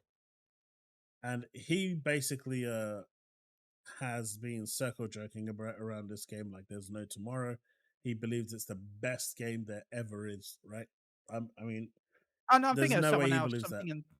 There's no way he can believe that with a straight face. But still. And this is the responses you're seeing. Yes, I'm fully sold. Yes, it seems fun. I forgot to play it, but it looks good. I was skeptical as F, but it really brought the feeling I had with multiplayer games when I enjoyed it. I haven't had this feeling since Overwatch 1. Day one for sure, says Jamal. So basically he's saying this game makes Overwatch look trash. Do you agree with that statement? No, no, I don't. Now, is Overwatch having some issues that it's had? Yeah, like yes. Does it? Do I want some improvements? Yes, but it's still better than Concord. You know what we need to do one day, Chili? We need to Play have Overwatch like a together. co-op stream and play Overwatch together. Yay! That's what we need to do. I'm actually. I already set up a collab this weekend with someone, as I'm going to play some Overwatch 2 with them. So I'm excited. Maybe we can set up for you as well. Devastator, there's no way he got turned off. He's buying that day one. Yeah, definitely, man. We'll Yeah. yeah. Fire Breather, got my pre-order and ready for the full game. Tripstar, day one by me. I mean, these are like die-hard PlayStation fans that are saying all of this. And I don't get it, man. I don't get it. Now the gunplay for the game was good, but that's about all it had going for it. It didn't feel it wasn't a good game. It was slow. It ripped off Destiny like there was no tomorrow. Albeit it was a better PvP experience than Destiny. But it was back to the old Destiny 2 release where it was 4v4. before they changed it back to 6v6. And it was just, Oh. that whole team shooting aspect. I know it's a team shooter, hero team shooter, but they kind of went back to that, and that wasn't a great time for Destiny. And this game feels like Destiny. The maps feel like it was ripped from Destiny. If you've played Destiny, you'll know what I mean.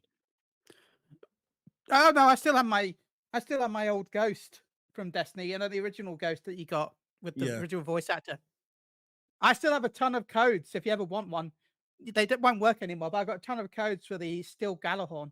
That was a limited edition run. I got my local game gave me loads of. They came with like a iron token and like the Galahorn and the postcodes. And my local game got so many that they're just like, oh, you're buying Destiny 2 Rise of Iron. Here you go. You're supposed to get 1 per order. Here's 7. Oh, okay. So I've got 6 still from like 10 years ago. So 403 people play. Oh, those numbers aren't good, man. I don't care what anyone says. Open beta, those numbers are not good. These numbers tell me that they really, really need to announce a PlayStation Plus version. Yeah, they do. They need to announce day one free on PlayStation Plus, and then change it so that the standard edition gives you something so that you want, like, if you already purchased the standard edition, you'll get some bonuses that the PlayStation Plus members won't, so that way you're incentivized to buy it, but make it so that it's free to play for everyone with PlayStation Plus. Well, I'd say free to play to everyone if I had the choice, but PlayStation Plus. This game needs to be free to play if they want it to have any chance of surviving. The character roster is bland, generic, unexciting. The abilities aren't really that great. A few of them are actually quite nice, but the majority of them just feel lackluster. And the biggest issue I have is they just I know the people that worked at Firewalk are ex-Bungie developers, but they just took Destiny and just made a Destiny hero shooter. And when I showed my wife the character roster, especially when she saw this one, she was like, hell no. I was like, poor, I don't even remember her name now. I don't know. I remember that I played the other lady, though, the other big lady, because she was a healer. And I normally main healers. Who was a healer? Oh, I only knew as the black dude with a hat as a healer. No, there was I can't remember her name, D something? She could throw down pads to heal people. All right, you need to be really careful with how you word that. I think she throwing down pads. Yeah, healing pads. When you like the old school Unreal okay, tournament. There you go. Yeah, that's what you should definitely say. Healing pads, not just pads. Okay. Well, not my fault that the community thinks something else.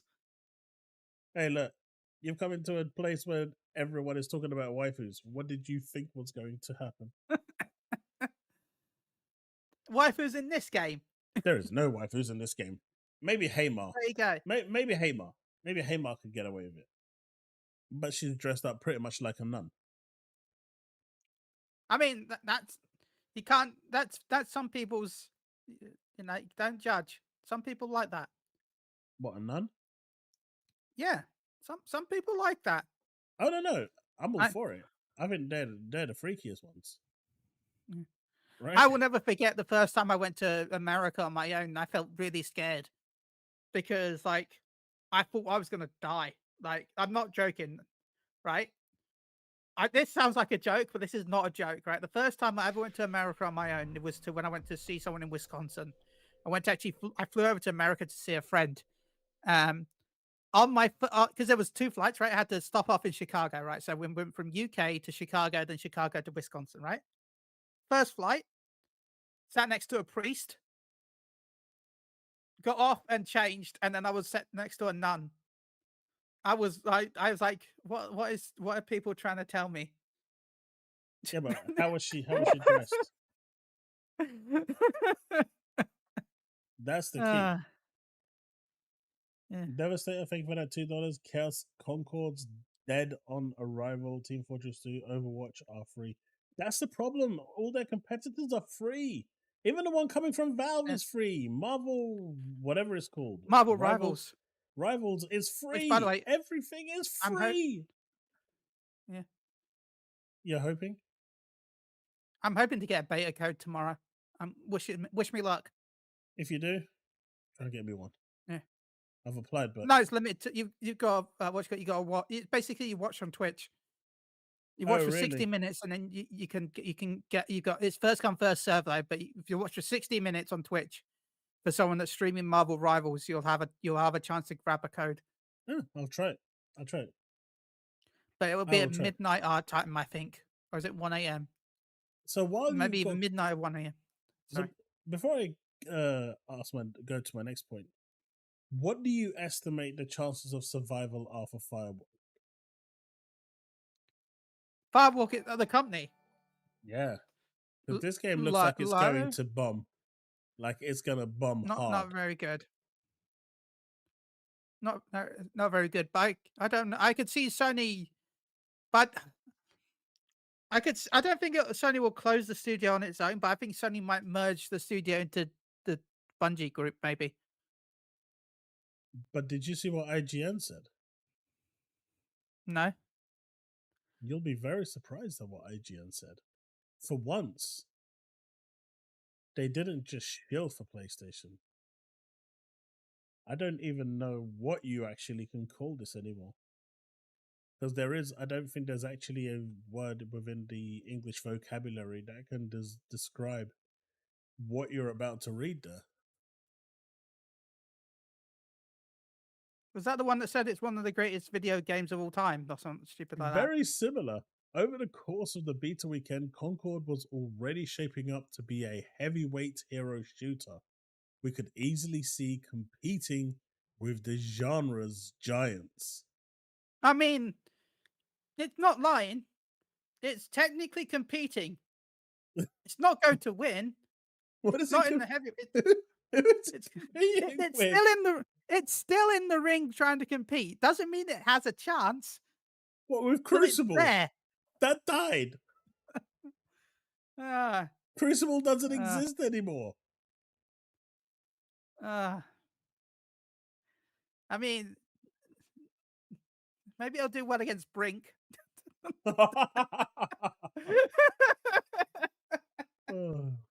You know, I'm expecting it to compete with games like Brink, Battleborn and stuff, or Crucible from Amazon. Do you remember that game? I forgot that was even I forgot that was even a game. Well, I forget that's actually the name of a game. When you say Crucible, I go back to Destiny. Okay. Yeah, but Crucible was there for 2 weeks, and then they decided, this is not happening. But then they went with this. You know what? It's going to do as well as that. It's going to do as well as that amazing multiplayer version of Soul Reaver. Ooh, that was awful. I bet you don't even remember that. Yeah. It was fucking awful. I still see that on my Steam. I don't have many games on my Steam account, but I still see that Nosgoth is there. Oh god, that game was awful. Chat, do you remember that game? Yeah. Oh, Greg is fucked. Greg he's fucked. I don't even know what that guy's gonna do. If the internet decides to go after him, he's finished. He is absolutely finished. But all Sony needed to do, they already had the blueprint, right? They could have just made all of their characters like this. Something similar to this. This is the new outfit that they added into Stellar Blade. It's really showing the dynamic angles of the character. Yeah. And that's it's showing the new it's showing the reflective textures. It is. The shadering, the polygon filtering, a bit. The hair looks a bit messy and stuff, but I'm guessing that's because it's running on almost a performance mode on the PS5, not the quality mode. But this is actually an idle pose that she does in the new swimsuit outfit that she actually wears. That they could have easily just taken something like this and put it into Concord, and then Yeah. that would have been the only character anyone ever picked in the game. just putting it out there.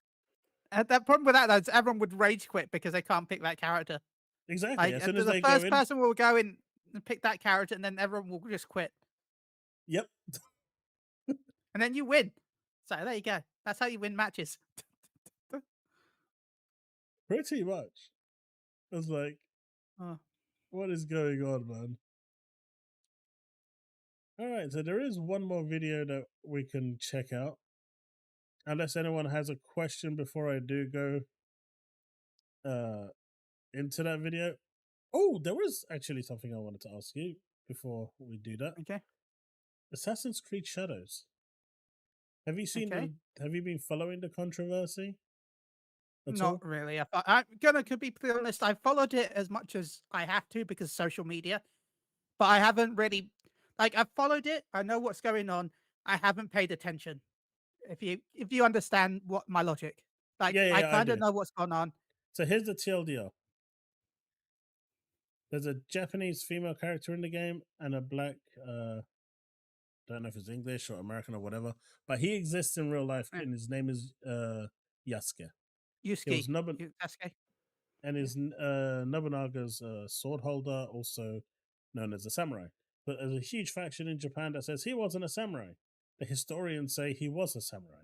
So the Japanese themselves can't actually decide whether he's a real samurai or not, but historians say he was. I'm more inclined to listen to the historians than the average Joe who thinks they know history. But, Yeah. it was such a long time ago that details could have been muddled up. But that was the biggest debate going on, that there was bad representation and it shouldn't have been Yasuke there, and that, it should be a Japanese person when a Japanese person is already being represented with Naoe, so I don't really understand where that's going. And then the second complaint was stolen art. Apparently there was stolen art in the game where they used symbols and stuff from other, real locations. And finally, Okay. they said Assassin's Creed is a historically accurate one-to-one representation of real life historical events.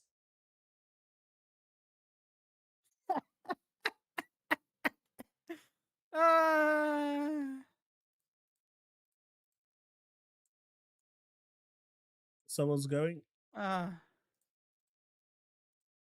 take it easy, Force Vlogs. Never be Tim Dog. No one's ever going to be a Tim Dog. Mate, do you know what? Ever since Tim Dog is off my timeline, it's been so peaceful.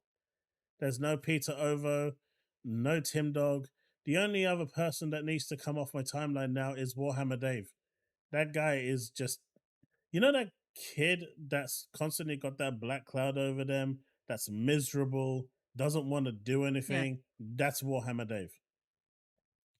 They just walk into a room to shit on people. All I'm gonna say on this topic is the fact that it's Assassin's Creed. Like, yes, I get they're using a supposedly historical accurate character, but it's Assassin's Creed. Like, there's a limit on how accurate the storyline is to the actual material. Like, I know they roughly do follow a lot of the historic stuff. This is a series with the futuristic robot science that send us back in time so that we can relive our memories, so that someone can get a magic apple to save the world. And then, like, I can't remember which scientist made it, but some scientist made like a robot thing back in the 1900s. Like, it's Assassin's Creed. There's a limit on how 100%. It's not accurate historic. It might be set in a historically accurate period, but the characters and storylines have never, in my opinion, been 100% accurate. Maybe it's just me. But if it's not accurate, how can they misrepresent if it's not accurate? Yeah, I know. That's the problem. That's what confuses me. Like, so what you're saying is, because it's not a one-to-one representation of historical facts, but it's just loosely based around the era of when that thing Yeah. took place, technically what you're saying is that there can't be any misrepresentation because it's not a one-to-one representation of historical fact. No, it's not. No, it's a game. There are more than 6 apples. Yeah, they're going for magic golden apples. The last I remember, I don't remember the world being in danger because Steve here didn't find his magic golden apples. We're not living in Crash Bandicoot. Look, like I told them earlier, what they need to do is replace Yasuke with a Turkish dude with chaos. using those long shish that we have at the Turkish restaurants and dual wielding those. My dude can stick it into the bag in his back, pull it out, and you have all the meat on the top. Just flick the shish at them with the meat going on. You can get the sticks, put it to the side, take it out. You got the doner kebab on there, and then just start whipping around. And if you take a hit, you can eat the doner kebab and then heal yourself. That sounds amazing. It does, doesn't it? It sounds like the But no, best idea ever. I haven't played any of the more modern Assassin's Creed. For anyone wants to know, I did play some of the original Assassin's Creed. So, like I think I played up to Syndicate. I think that was one of the last ones I played, and that was only because it was in England. I think that was the one that was in England because, I'm British. Am I the only one who'd like a Templar's Oath series? Chille, would you like a Templar's Oath series? Sure. Sounds good to me. There you go. Edward, you are not alone. There is at least one person out there on this planet that feels the same way as you do. Yeah. And congratulations, you've agreed with a pony. What a twist. Plot twist. Paris talking about got that his thing. I just want to say thank you to everyone in chat that shows so much love when I'm in chat and when I'm in the videos. Like I've seen your responses in your videos, and I just want to say thank you to everyone that says all lovely things. It means a lot, and I always enjoy being with Chaoses. I always enjoy being in the stream, so thank you, and thank you to Chaos for having me. I just wanted to say that. So thank you. You're welcome, dude. You are welcome. They always like it when you join the show. I'm boring and stuff. You bring so much sunshine and light to it. Oh god, this is the one that Devastator sent me. It's the only one that I can actually see that is not the biggest new media property of the 2020s. This got 61 dislikes. God. Make it 2. 62. Okay. I mean, I'm using my preemptive precog to predict that this is going to be a shit video. Is it stuck at 720p? Jesus.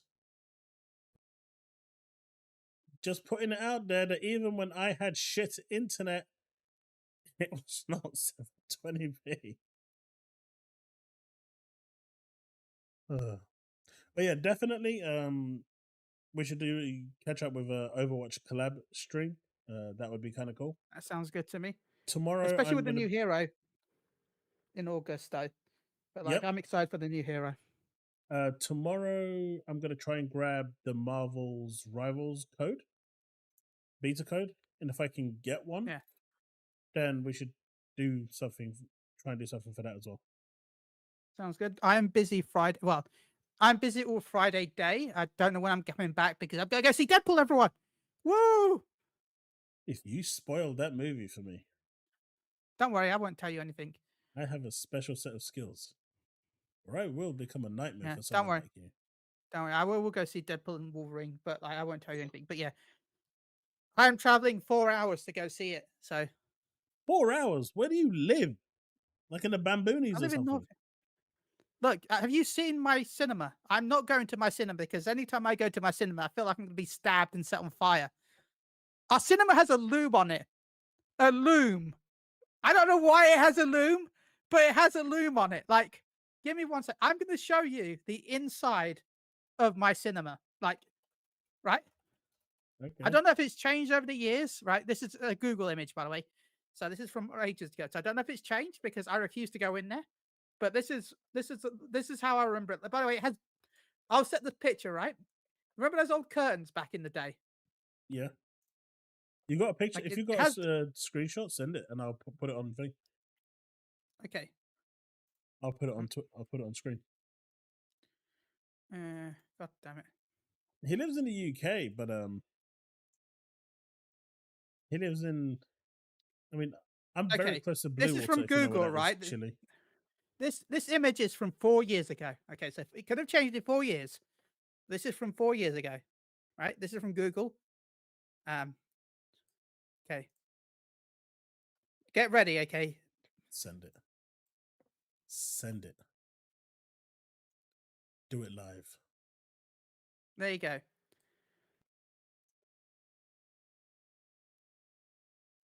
The fuck is this? And if you want to see the outside of the amazing cinema, there you go. Mate, what is this? Put the red That's my carpet local out. cinema. You got ears at the bottom. This is a school. This is a fucking school. This is a school assembly. That's the local cinema. Oh my god. Like, so that's why I don't go to my local cinema when I travel away. Look at the loom. Why do you think Loom Chan is a mascot on our podcast? It's because the damn loom that's on the stage. And that's the outside of it.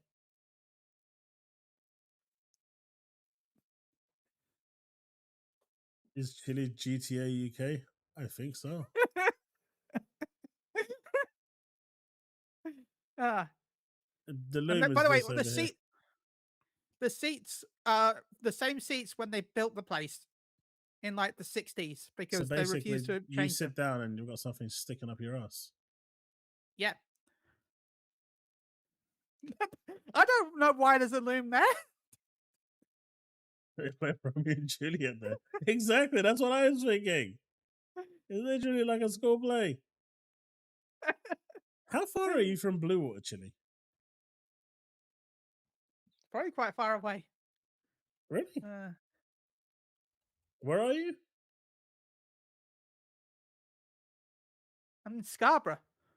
Scarborough. Fuck. That explains the loom. Do you know it's from Scarborough? In fact, it's in my Twitch. I mean, on my Twitter. I don't stalk people's address. I just ask them. It's right up. Yeah. Holy Yeah, shit. I'm from Scarborough. Holy shit. Yeah, that's far. It's a 5-hour drive. Yeah.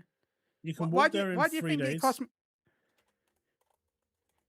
Why do you think it takes me so long to get down to London for events?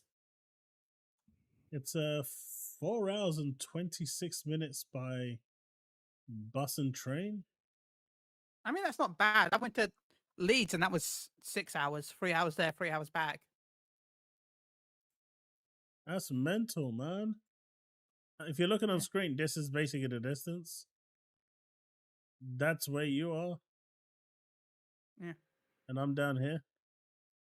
Yeah. It'd be cheaper for us. I'm not going to joke. It would be probably cheaper for both of us if we're taking public transport, not the bus, of course, but if we're taking like a train. It would probably both be cheaper for us to go to Germany and meet in Germany. Oh, France. Than it is to anyway. It would be cheaper us to leave the country than it would be for us to travel our own country. Yeah. And yeah, I'm going to York, the brick wall. That's my plan. Is I'm going to York. So I'm going to be traveling to York, which is an hour and a half away. Yeah, because you can literally just get a fucking train to Paris. Yeah. In like an hour, isn't it? Yeah, something like that. Well, you could get a train. I'd have to get a flight, but Still still. 5 hours. 4 hours. You save an hour. Wait. There's 3.5 hours here. Yeah, but it's also the cost. I bet you the cost to France is like a quarter of the price. Oh, look at that. This is the big journey. Right, you fuck all of that stuff from Blue Water. Oh, so they want you to go to Ebbsfleet International train station. I can drive there in 5 minutes. Save all that time. And then so it's 1 o'clock. So 3 hours. That's not bad. It might actually be. And cheaper. that's how bad our public transport is. It's going to be. We live in the same country, but it's going to be cheaper for us to visit a different country. What are we meeting the Isle of Man?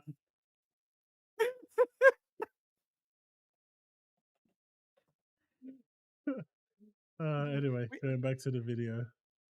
Sorry for No. getting us off topic like that. No, that's fine. That's fine. So yeah, that's Sure. what my cinema looks like. Oh god, it looks worse in red. Someone posted in the dark. Now it looks.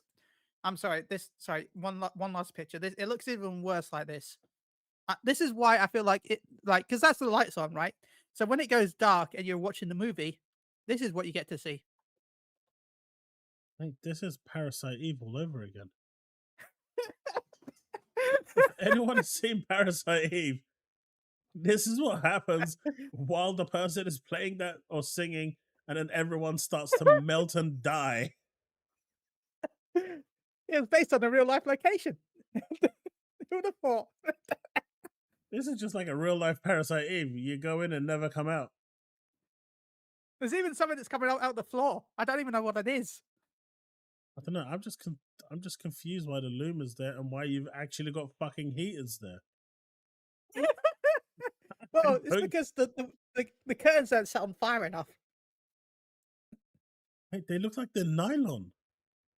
They are. Good lord. By the way, you don't see it on these photos, but trust me, they have, unless they've replaced them, they have a ton of burn marks. So I'm not surprised. The landlord must be trying to get insurance. So there you All go. right, Chille. Let's react to this together. Yeah. Let's react to this together. Obviously, I am now the biggest Elden Ring hater on the planet, right? You know, Quantum TV has discredited himself by being a complete incompetent buffoon, so it's up to me to kind of lead the charge, to emphasize that no, this game is not very good, you're stupid for liking it, and that there are better alternatives out there, most specifically Nintendo products. Like, there is no real defending Elden Ring in any way, shape, or form. It's not a very good game. And feel free to stop me at any time. I'll pause it. Wait. Did you just say Elden Ring's a bad game? Now, Yes. I can tell you now, it's not a game for me. Like, it's not my game. I won't play it. I won't enjoy it. But I'm not going to call it a bad game. I would consider it one of the greats because it is a good game. So, I no. Welcome to Harmon. the major thing that really needs to be talked about, that really needs to be addressed, is just the sheer delusions that people have about the game's success, right? The big thing that people always do, this is the biggest game release of the generation, they'll tell you. This is the best-selling game ever. Like, this is the reason to own a PS5, even though it's available on PS4 and Xbox One. Like, this is, like, the best game that's come out in recent years. This is the best game ever made. Like, people will throw all these weird, nonsensical, like, claims at you. But the one that really gets me, and I've seen this put forward a couple of times, is that, like, Elden Ring is the biggest media property of the new 20s. right? When people look back on like the 2020s, they're gonna think back, oh, that's when Elden Ring came out. That was the biggest thing to come out. Like Elden Ring's not that big. Take it easy, Talos. Yeah, Thanks see for you later, stopping by. Talos. So Elden Ring isn't that big at all, apparently. Sorry. Oh, sorry. This hurts. Okay, And like this is you coming need to get from over. this is coming from someone who doesn't really like Elden Ring. Like, that's not because it's a bad game. It's just that, as I said, I've discussed before. I'm not a fan of open world. Like, I enjoy the combat of Souls games. I played previous Souls titles. It's just the open world aspect puts me off. Like, that's it. But I can't call it bad. That's personal preferences of not liking something. But I can't consider it a bad game. This is just bad. Sorry. But TLDR, this guy, anything that's not made by Nintendo or on the Switch is a bad game. Over I yourself. can tell from all Like, the Nintendo related. this happened when the game first came out too, where they did this thing where they tried pretending that Elden Ring was the most successful new IP ever, which is completely ridiculous when you think back to, like, you know, Pokemon was at one point a new IP, Mario was at one point a new IP. Like, Elden Ring's not that big, bro. Like, it just sold a bunch of copies for this one-off release. It's not going to it's the Skyrim of this generation, right? Where it's going to be, like, it's iconic for certain people, but for people who don't play a lot of video games, who don't really venture outside their little narrow bubble, right? People who don't know very much about them, right? Like, Elden Ring is just going to fall off the face of the map, much like Skyrim did. You know, Bethesda was never able to recapture Skyrim's success. Wait. Did he just say Skyrim isn't? Wait. He said that Skyrim fell off. Did I hear that as a sentence? Yeah. The game that still gets updates and mods and support and has a huge community still. Yep. I would say that and by the way, the fact he made it sound like, I could understand that Pokemon is bigger than some of these games if he talks as a franchise, but by the way he talked about it, he was talking about the original Pokemons, Red and Blue, because the way he said back in the day, which would mean that he's then talking about the original Pokemon craze, which is not the current. We're not in that. That was the 90s. Yeah. I hate the fact that I'm defending these games that I don't even like.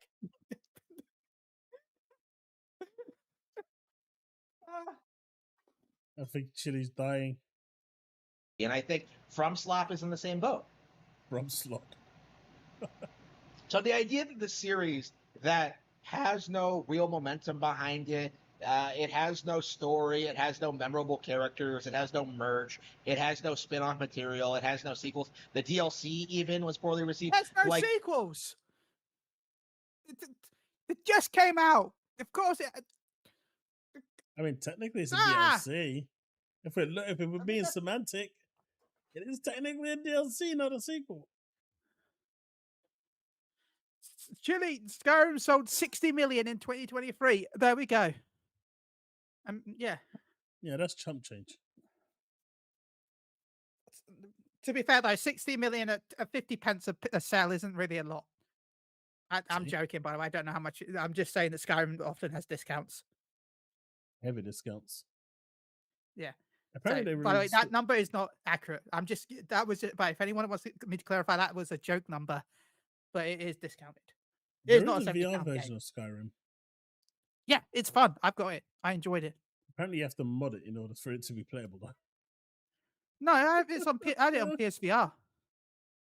Yeah, I found it quite easy to play on PS. I found it easy to play on PSVR. Apparently, if you look at all the comments on Steam, they said if you apply these 9 mods or 10 mods or 15 mods, the game becomes like absolutely amazingly accurate, brilliant, perfect. But without the mods, you're going to have a bad time. I enjoyed myself. But then I just kind of ran around and said, I can shoot fire from my hands and run around in circles. So I'm probably not the best accurate representation of people that want to play Skyrim in VR. I would stream with my PSVR too, but you can't read chat. You'd have to stream natively, which isn't great. Yeah, that's not happening. That's horrible with that bar on the right. You could do. Could you do? Could you? Okay, the only way I could think about it out is could you stream it and then have text to speech, but only have the text to speech audio come to your headphones and not broadcast? I could. I actually could do that.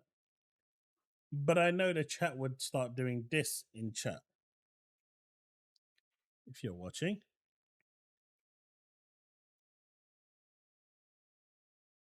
No, it's fair.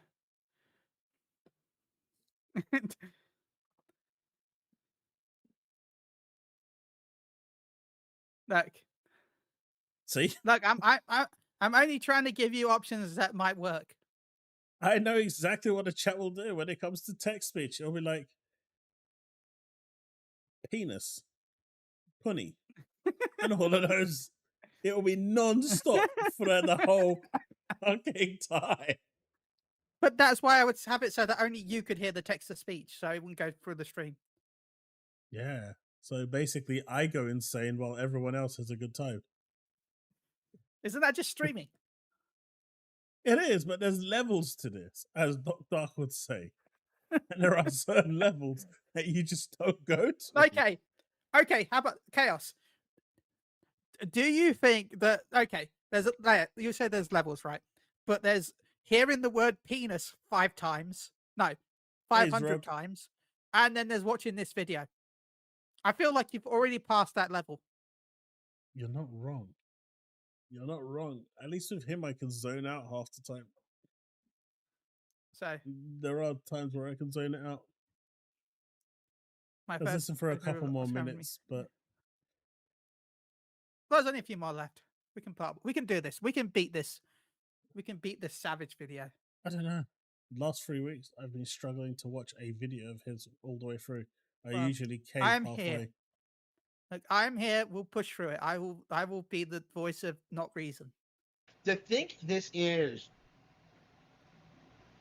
the biggest media IP in history is completely laughably insane, right? It is completely off base with how this stuff actually works and how this is going to remain relevant. Like Elden Ring is going to end up like Dark Souls, right? Where it's going to get a bunch of sequels that do progressively worse, that get progressively less popular, and then FromSoft is just going to reboot it with something else, right? It's going to be the same thing over and over and over again, right?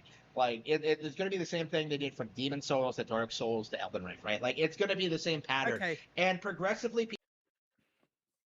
So what you're going to say is the Pokemon company is going to release multiple Pokemon games in a row that are going to do slightly worse than the previous ones, and then they're going to reboot with a remake of the older games that everyone wants in between the ports of the new games. Just like they're doing with these Souls games. Okay, good for you. Like, I'm sorry, he likes Nintendo, so I just wanted to bring something that he enjoys into the discussion. So just look at that face. Look how he's judging you right now. Yeah. Don't worry, I'm judging him back. That is a cool. He has a cool Naruto. I think that's a Naruto poster in the background. He has a cool Naruto poster in the background. So, how dare he? People are going to lose interest in it, and I think the big thing people really do need to realize is that like Elden Ring is not really a new IP. Like when you have like identical mechanics to your previous series. Hey, second protocol, Drogdo, how's it going? Again, would you call like Mario and Luigi like a new IP from like the Mario IP? No, like it's a spin-off series, right? From the same developers with the same mechanics, etc. Like again, what makes Elden Ring a different IP from Souls other than the fact that the mechanics are slightly different and it's in a different setting, right? Like what's different? It's different characters, different abilities, different monsters, different. Okay,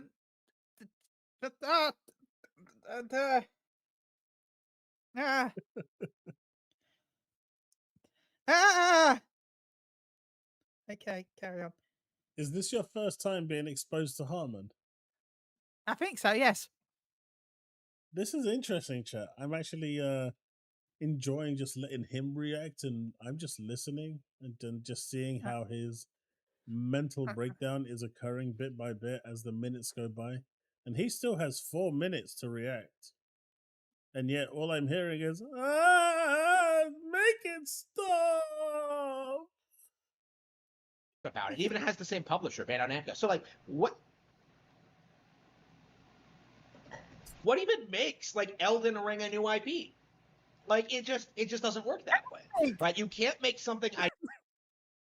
That's the only word I'm going to say. Everything makes it a new IP. Identical to something else you've already made, and try to say like, oh, this is a completely new thing. No, it's not. And it's this kind of ridiculous like logic that really makes me like detest Elden Ring fans. Like it really makes me like feel like they are like they're the Harry Potter fans of the gaming world. You know how like 10 years ago it was a thing for like whiny liberals to like use Harry Potter to like weaponize their political arguments online, and like it became a common right-wing talking point, like read another book. I love Harry Potter, but like I really do agree with that assessment that like Harry Potter was weaponized for political purposes. Like Elden Ring is the same way, right? People don't play other games, and they make all these ridiculous claims to try and pretend that Elden Ring is superior. Like pretending the game is hard, or that it has a good story, or memorable, interesting characters, or that like it's better than Dark Souls, or distinct from Dark Souls even. Wait. But he said that Elden Ring is the same as Dark Souls. How can it be? He says it's the same, the game. How can it be better? Okay, sure. It's happening, chat. It's happening. The mental gymnastics are starting to kick in. It's happening. And he has 3 minutes. Like, what exactly about Elden Ring is so interesting and special that makes it better than its competitors? Like, there really is nothing there. When I played Elden Ring last week, I haven't really played it in a couple of days, several days. I haven't played it in a while, but when I played it, like, I was just like, yeah, Monster Hunter is better, Monkey Ball is better, Final Fantasy V is better. Like, those are just games I've been playing recently, right? So, Zelda is better. Like, just off the top of my head, I was like listing off all these games that are like, oh yeah, this is more difficult.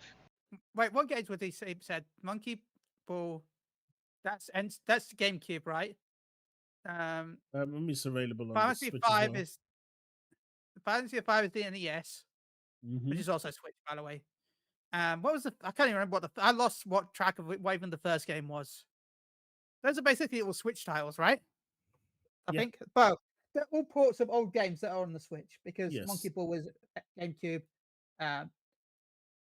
All the games are ports. Like Fantasy V was a Super Nintendo game, right? Mm-hmm. Okay.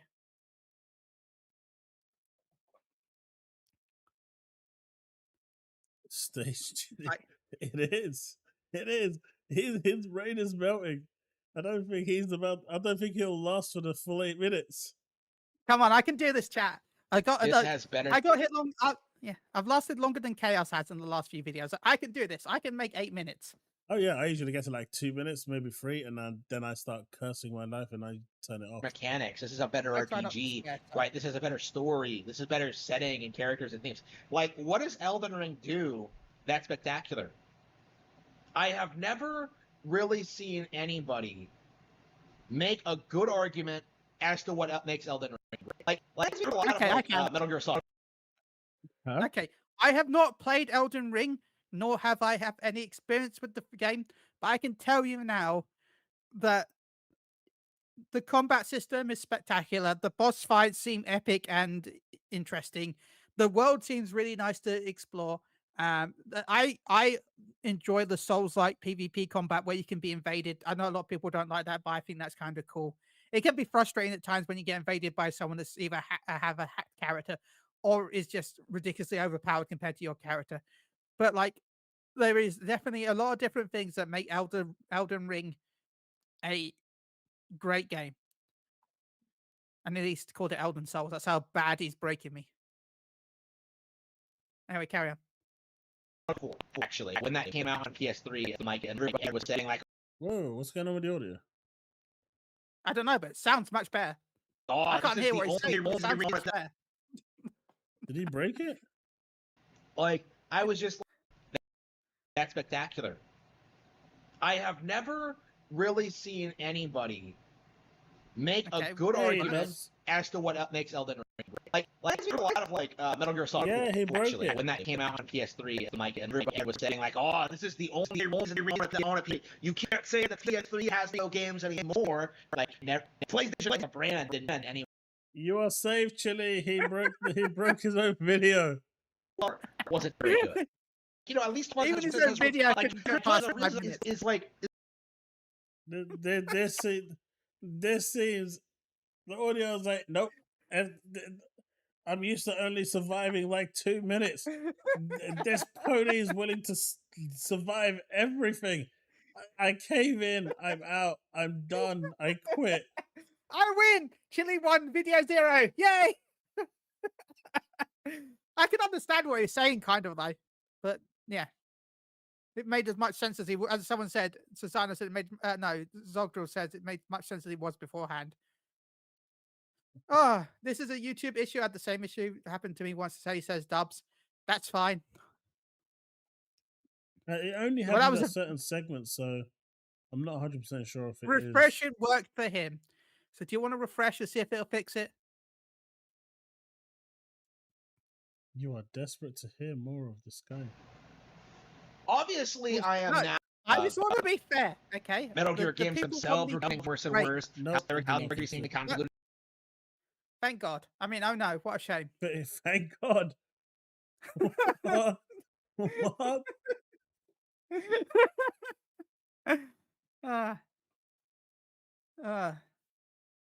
I mean, oh no, but there's so much more content and thoughts that I need to hear. By the way, this is like slightly off topic, but Wuthering Waves, I know a few people in chat were talking about it. They announced it for PlayStation, right? Yeah, it's been I mean, all gacha games go to PlayStation. None of them go to Xbox. Yeah. Phil just doesn't care for them, I don't think, and he's an idiot for it, in my opinion. He's throwing so much money away. But there's a lot of people will say that this game was a monumental failure in China. It's made 100 million, I believe, in CN alone, with the latest character that's just come out. Oh no, but it could have made 101 million chaos. It's gone broke. Chat, do you think that that's failure? Dubs COD should actually be available potentially right now. It should be available. So this is Wooer, which is what my kid is actually playing at the moment, and we both tried to actually get the latest character, so he can make videos on it. Unfortunately, we both suck when it comes to gacha, and we couldn't get a character. But I am proud to announce that the other channel is no longer bleeding subs. It's actually now going up. We're in net positive now. We've actually been gaining subs over the past. The numbers aren't great in terms of views, but the people that are chiming in is good.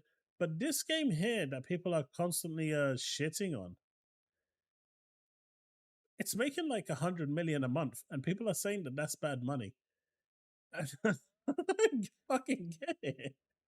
I wish I made 100 million a month. 100 million a month is good money, man.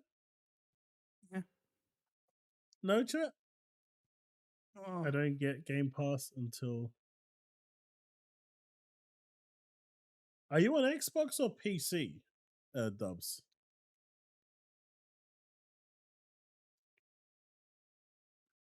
Devastator says, show Chille more harm. Look, do you want me in the chat more often, Dallas, or do you want me to stop coming into the online streams? Because Oh, there is some bad news for Wuthering Waves on PlayStation. Oh no. I'll send this news to my kid. But let's have a quick look and see what the bad news is. Let me guess. Someone has a top that's more censored. Nah. I think Sony's going to do what they usually do. Okay. They're going to restrict it, I bet you. Wuthering Waves has become massive since its launch on release on mobile and PC earlier this year. It isn't quite as big as Genshin Impact yet. That's true.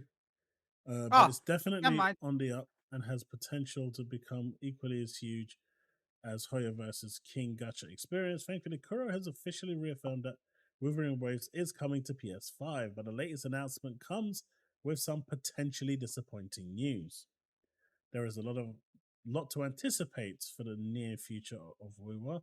Update 1.2 will bring Zezhi and Zhangli Yao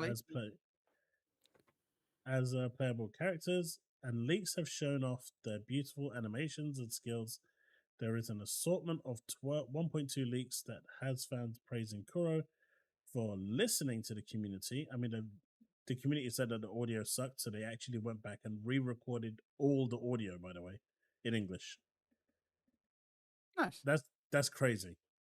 Meanwhile, another leak suggests a big upgrade is on the way that Genshin Impact fans have wanted for years.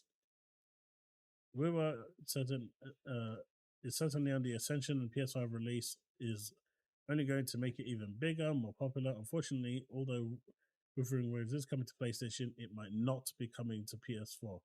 Well, at least they still have a chance. Xbox has none, apparently, according to this. Like, that's the bad news. Who cares? I hate to be mean, but we're in the 5th year of the PS5 cycle. Like, we're in 4th or 5th year of the PlayStation 5. Like, of course, there's now going to start to be games that are exclusive to PS5 and not the PS4. I really do not see this as a now. Honestly, you have to drop a console eventually. I'm sorry. That's Chun-Li, by the way. Yeah. She looked good. Unfortunately, as noticed by many others, Kuro's new announcement that a PS5 version is in development makes no mention of PS4. I mean, I think this generation, this 9th generation of consoles, has been by far the worst. The reliance and constant developing for the previous gen, I think, has made it absolutely horrendous. I want to say that the PS5, I know this will sound stupid, but the PS5 has felt like the real pro console of the PS4. I know technically we got the PS4 Pro, but because of every game has been so many games have been PS4 and PS5, it feels like the PS5 has just been the real pro console all along. Yeah. But yeah, in addition to PS5 version of China Toy, this PlayStation event takes place from 26th until the 29th. So yeah, China Joy, which is I think the Tokyo Game Show or something similar to that. Xbox isn't there. All right. No, go ahead. I understand why some games are coming to PS4 over the PS5 when they're older games. I'm going to bring up the whole SSK versus Capcom and the Capcom versus Marvel, right? Like, I understand why those are PS4 and PS5 because they're the PS4 should we say, no PS5 version of them, because they're older games. They don't need the newer systems to run, and you got backwards compatibility. Like that, the framework is done. It's a cheap port. It's not going to cost them much, and it'll cost them more to make it over to PS5. I completely understand why, but like we got to that point now where you're going to have to expect to buy the new consoles, or wait until use cloud gaming. I guess you either got the choice. Like it eventually holds back games. I hate to say it, like it eventually just holds back games because you have to design the game with the old PS, like you have to design with the specs in mind of the PS4 when designing the PS5 games. So, again, I'm not a developer. I'm not a developer, but you're going to have to limit the zone locations the area locations. I'm so used to playing like games like Fantasy XIV.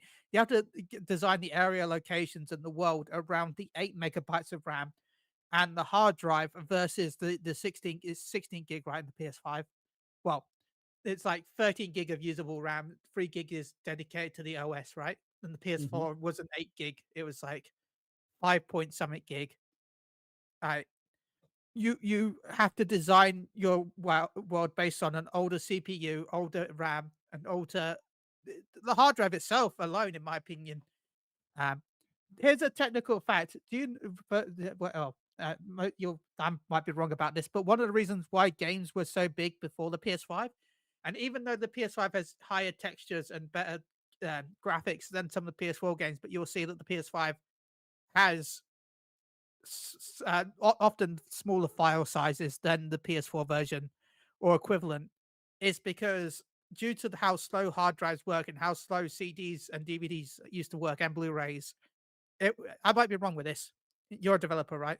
I might be wrong about this, but like from what I remember, um, you used to actually use duplicate files on the disk and the hard drive, so that way, if you let's just say you had a forest level later on, but you wanted trees at the start, so that you didn't have to constantly, so that there's no worry about the spin of the disk.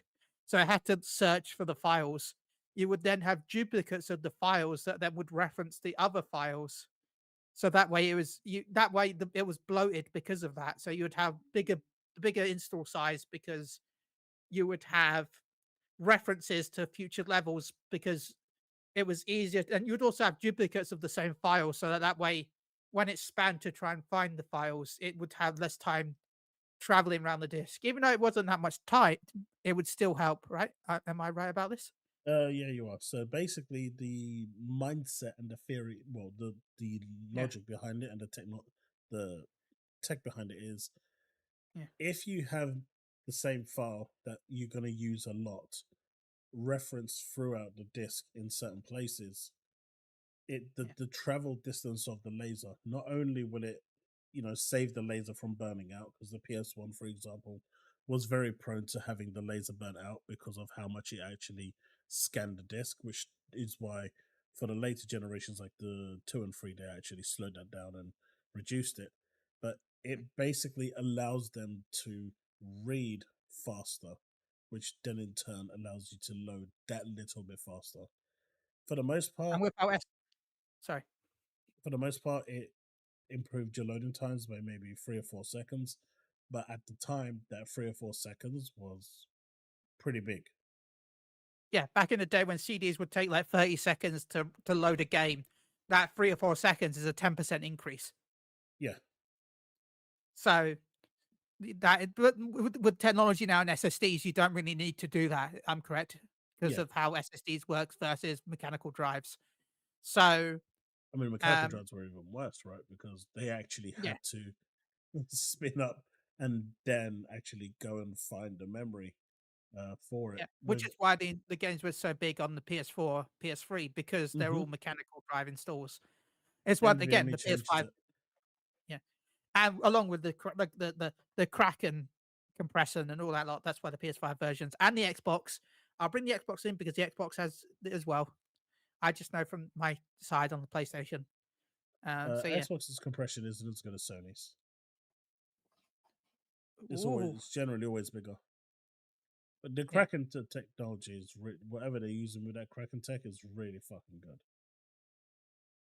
But anyway, I went randomly off topic. I don't know what we was talking about in the first place. I'm sorry, Mm, chat. No, I'm sure the chat appreciated that little bit of insight into old technology and how things work, especially Susano. He's always I'm interested in that sort of stuff. just remember I'm not a developer. Dubs, I did not see that. If you got a link, send it to me and I'll show it. But what do you think of this, Chille? When will you be able to play your own Xbox games via the cloud? This year, says Xbox lead Phil Spencer. What sort of impact? I mean, I can see this as being an absolute game changer for cloud gaming and for I mean, Xbox in general. you can already do that with PlayStation, right? I think. No, I no, thought this you is different. could. This is different. Right. So what this is like, for example, on Game Pass, you've got a bunch of games that you've got available. On Yeah. PlayStation Plus, you've got your PS Now, and you've got whatever selection is available there to play on your cloud. What Yeah. this is saying here is, if I buy Call of Duty right now, Yeah. that's not available on Game Pass, I can play it on the cloud instantly. And this is Microsoft's way of getting around the whole Ubisoft deal, so they don't have to pay Ubisoft. And it's also their I way of getting you to spend money buying the game. I But don't think legally it would work, right? Like it- Call of Duty would work because it's a Microsoft owned product and it would be there. But wouldn't Ubisoft be able to pull it from the service if they don't want them to have it? well, this is why Because it's taking so long for it to arrive. you're basically talking about GeForce Now, but with Xbox. That because GeForce Now, you buy the games on Steam. Steam then has to contact Essentially, Ubisoft for yes. rights. So But this will just go for the same legal loophole. So I expect more games to be maybe some more games that well, basically every Microsoft title is on Game Pass, right? So yes. maybe more. I don't know really exactly. Again, I don't have much experience in Xbox, so I can't really put much into this. But this seems to be happening. And it looks like Microsoft or Phil is taking a long time with these publishers, be it Capcom, Ubisoft, Sega, to actually iron out this properly. But assuming that it goes through and it's pretty much the same system as we have with GeForce Now, without the fear of it actually coming off your platform. Once you've bought it, it's there and it's yours, and you can play it on the Yeah. cloud. I don't think that fear will ever go away. That fear will always exist. No, assuming that it's not there. Yeah. This could be a massive game changer for Xbox and the way they handle the cloud. I think this could open up quite a broad spectrum, because the biggest thing right now that developers and publishers are worried about is, well, look, you've got this whole cloud system going. Yeah. That means nothing to me as a third party publisher, because if I don't have my game on your cloud system, I'm not making a single sale. People on xCloud right now can't buy games to put on there. And if you're pushing all your community to the cloud, well, I want console sales. That's where my profit margins are. You sell the console, I sell to your customers. But if you can enable all 200 million people, for example, that is on the Amazon Fire Stick, to basically have the world's oyster in terms of video games, I think that could potentially change the landscape of really no game ever skipping Xbox again. Because at the end of the day, all it means now is that if you want to play any of those games as a third party publisher, you can release your game regardless of how many Xboxes are sold, because all the consumer has to do at that point is buy it and it's available to play on their cloud system. A bit like Stadia. But you'll gain an indefinite license to do it. Obviously, the logistics of that is going to have to be dealt with. But I think this could actually change and become really, really big. The potential for this is huge. What's your thoughts on it? I think the idea in theory is good. And I want to see it in practice before I really discuss it because, like as you said, they would have to go around the loophole of the fact that they want to make sure that you always gain access to your game. And as someone said in the chat, and Dabla says, you play the games you've already purchased, but just remember that you purchased the game for the Xbox system. You did not purchase it for the xCloud, which is a completely different license under the company rules. It's a complete device. It'd be interesting to see what happens. Sadly, same ones that were on GeForce Now. Yeah, it will be interesting because GeForce Now has had like Ubisoft titles, PlayStation titles, etc., removed from the service because they want to push their own cloud service. But I could see that if Xbox does well enough and the Ubisoft cloud service starts to fade off, they will just eventually just pull it over and you'll have access to it on your Xbox. But the difference So it'll between be the GeForce Now service and the xCloud service is that with GeForce Now, you're not buying it from Nvidia. no, You're buying it from Steam, Epic, or Microsoft, and they're just Yeah. using those API gateways to allow you to access the game. With xCloud, you are buying it on the Microsoft Store to play it on a Microsoft platform. xCloud would Yeah. essentially become a platform that is Xbox. So it wouldn't have the same licensing agreement as GeForce Now because they are it would still technically need the different. license. They would still need a different license agreement because it's a different platform. Oh yeah, though. but it if- might still be a Microsoft-owned platform, but it is still a different device. yes, but it's Like still just because I going have a to. Sony phone, it's that it's just because I have a Sony Android phone doesn't mean all the Samsung apps work on my Sony Android because Samsung has Android. One more bunnies to go. Shit. Rick, he found that. How many rounds did you go? And how many nightmares did you encounter? But assuming this all goes to well, I think this could Yeah. actually be massive for Xbox. And it could be exactly what they actually want. Ah, the GTA 6 one. Yeah, we saw this earlier. We were looking at this earlier. Oh no, this is different. GTA 6 publisher concerned of review bombing harm. Why would anyone review bomb That the sounds game? like a joke.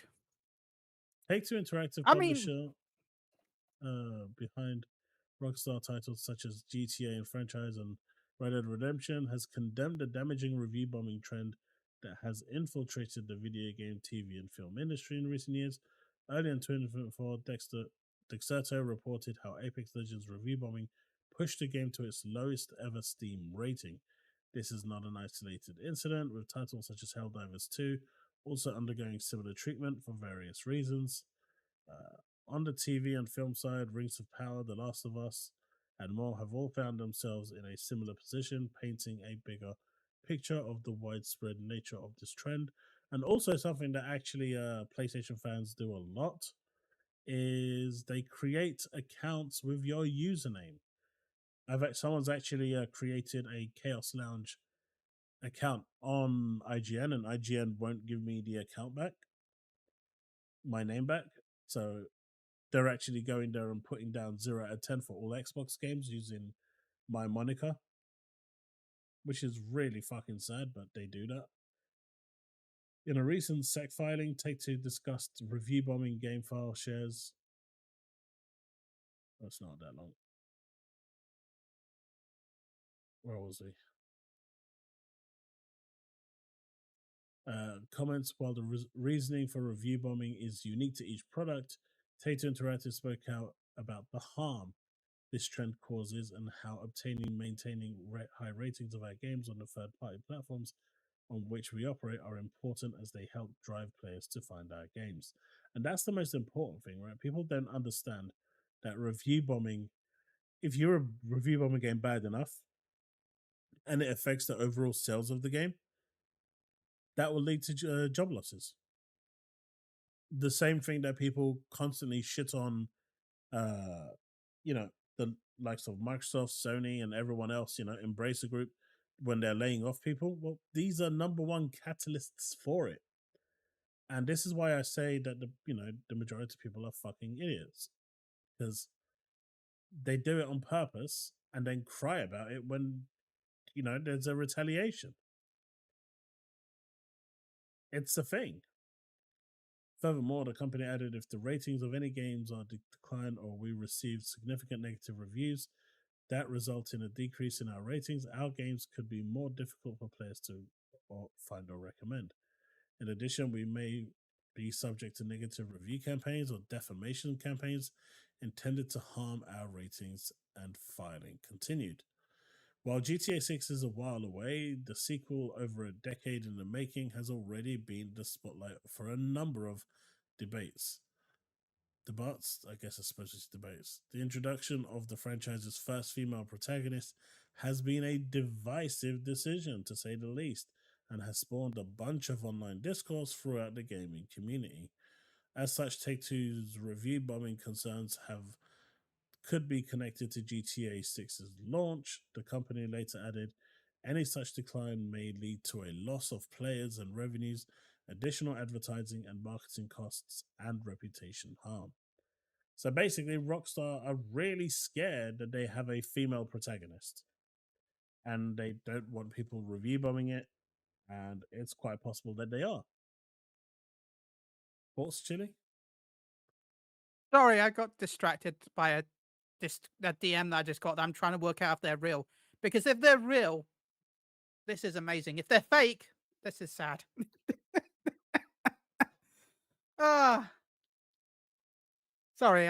It's a big game. It's going to get review bombed no matter what. Even if it didn't have a female protagonist, it's going to get review bombed. That's how this industry is. Like, it could be the greatest. It's gonna be, could be one of the greatest games of all time. There's still gonna be someone out there that'll make a bajillion bots that will complain about it. That's just the industry we're in nowadays, which is sad. So I'm hyped for GTA 6, by the way. I'm not gonna lie. I liked 5. Like, that'll be my open world game of 2026 or whenever it comes out. Okay, it'll come out. Okay, it's been announced for 2025, right? Announced for 25, but I think it'll land in 26. It hasn't had an official delay yet, right? It's been announced for 25. Yeah. It's not been delayed yet, right? No. Okay, No, then it's going to be 2026 because nearly every Rockstar game has been delayed. I can't think of a single Rockstar game that hasn't been delayed. Plus, the 2026 Xbox Next Gen launch that's supposed to be a massive generational leap, which, might I add, everyone laughed at when Sarah Bond said it, but come PlayStation saying it, everyone's like, ooh. And yeah, the double I expect the PS5 to run GTA 6 at 30 frames per second at maybe 1080p. But the detail's going to be crazy. I'm sorry, but GTA is one of those it literally is a generational game. I can't wait till that Herman guy compares it to Mario and Luigi Superstars. Yeah. Or Zelda from the NES somehow. Because I already know from that one video he will do that. So Johan here asks, what are the combat advantages of this outfit? And it is from the First Descendant. And Chille, I would like you to tell me, in your own words, what you're about to see are the combat advantages of this outfit. You can use any vocabulary that you like, but I'm guessing you're going to be quite creative and flamboyant with yours. But do tell me, what are the combat advantages of this outfit? Easy. There is spacious room for your ligaments to move because they are free, and then there's no material blocking the movement of your joints except for your legs for some reason. But you know what? That's fine.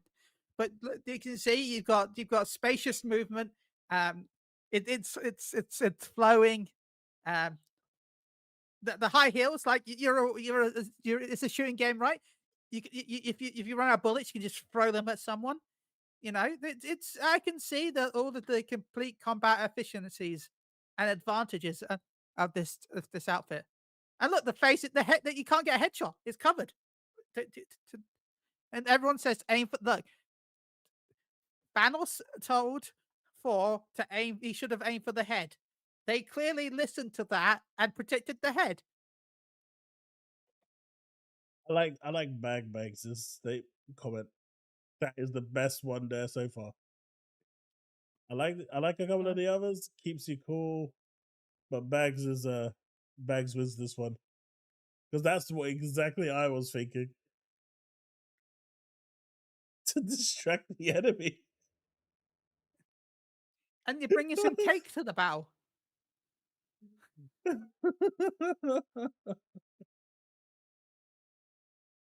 So yeah, Oh, jeez. they only look. They have a budget, and they only have enough budget for a specific amount of material. And they've protected the chest, and some of the legs, and the head, and the arms for the shooty parts. The fine. The Oh, bum already has. Look how much padding that bum has. It's naturally protected. there is a lot of padding there. Like she has a naturally protected bum.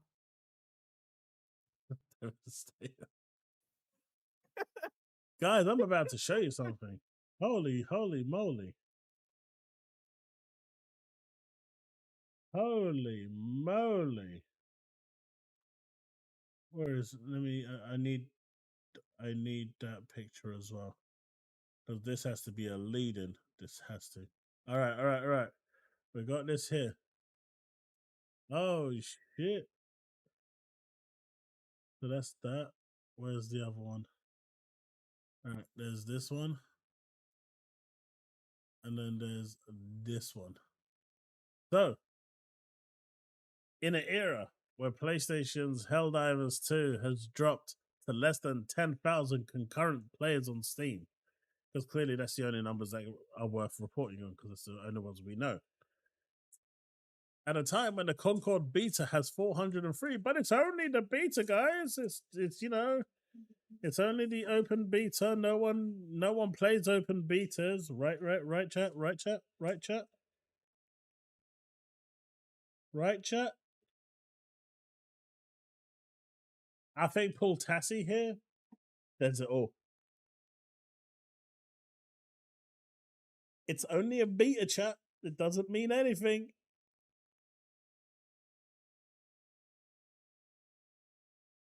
TFD has a lot of players. And a lot of bunny players too. And I mean a lot of players.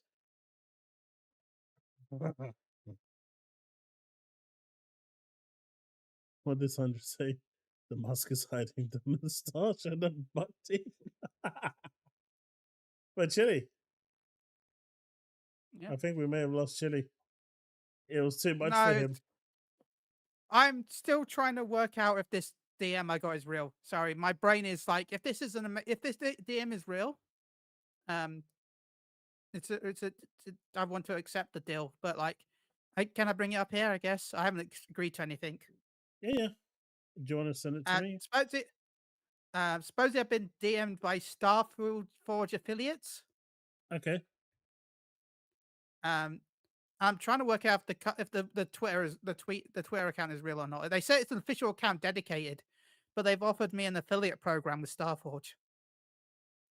Nice. But where's the address going to? I don't know. Don't I click haven't on it, accepted. though. I've literally got the. There's no Is it- there's no links. There's no links. Is it an email? There is no that you got? links. It's a tweet. It's a tweet. A DM. What There I is will no say links at all. is, take a screen grab of it, send it to me, and I'll check it out because I've had a few from official people, and I can at least give you an There you go. educated Oops. thing. Shit, wrong person.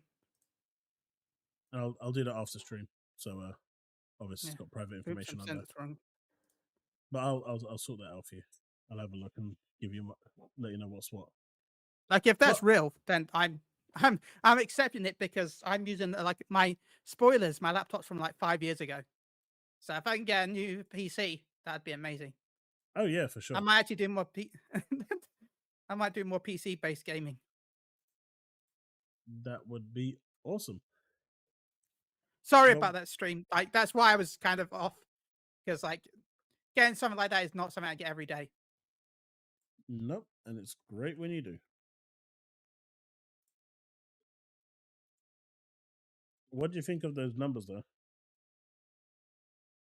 Like the Marvel numbers. Yeah. I mean, they're not that bad, right? Considering the fact that it was very limited.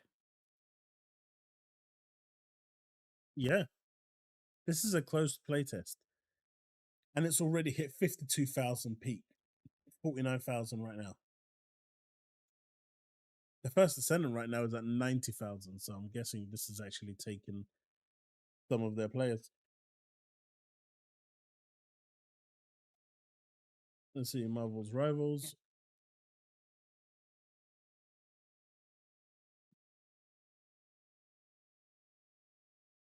Yeah, 52,515 is the max peak that they have right now. Well, that's Wait, weird. is it live? I thought it was It's not live. live People, the closed beta test is live, so you'll probably want to start checking out people's streams. But yeah, so I can get the. this is an indication that this is a monumental and colossal flop. This is open beta numbers. 403. Closed beta numbers, 49,000.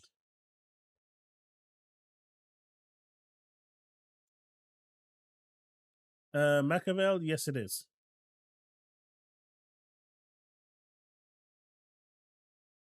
Funko Fusion, Okay, well, nice.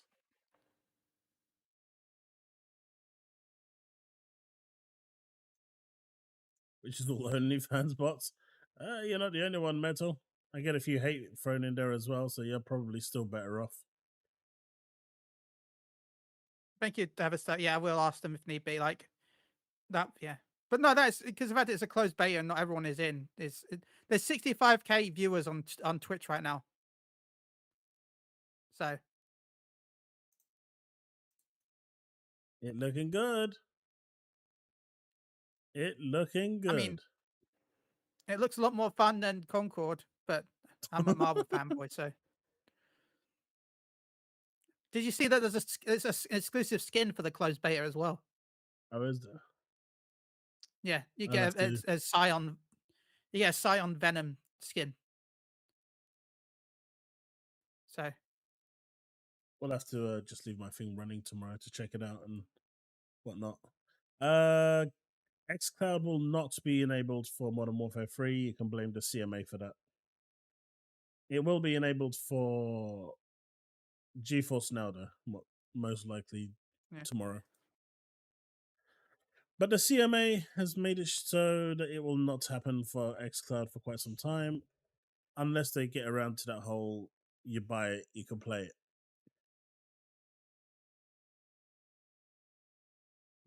Dub says, I think PlayStation should abandon live service games.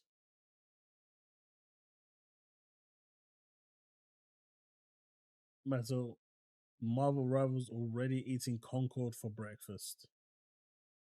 yeah, but come on, it's Marvel. Like it was no matter how bad it plays, it's going to do well on the first few months because it's Marvel.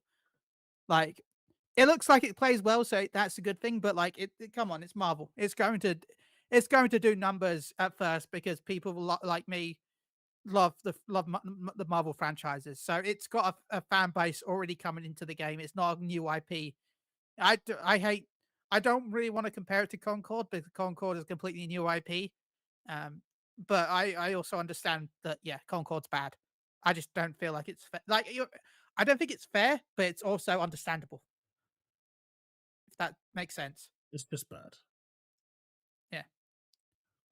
Dubs, nothing else from the FTC as of now.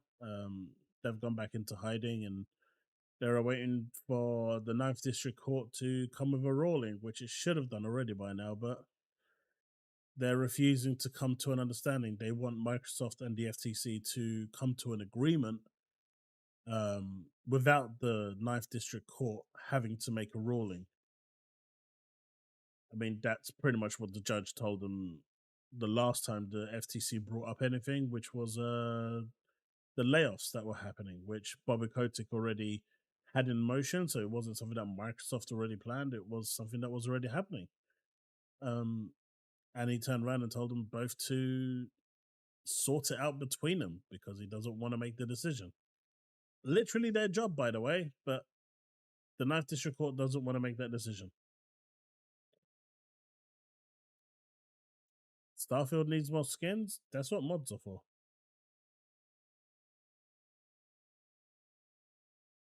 Oh, they are desperate. They are desperate.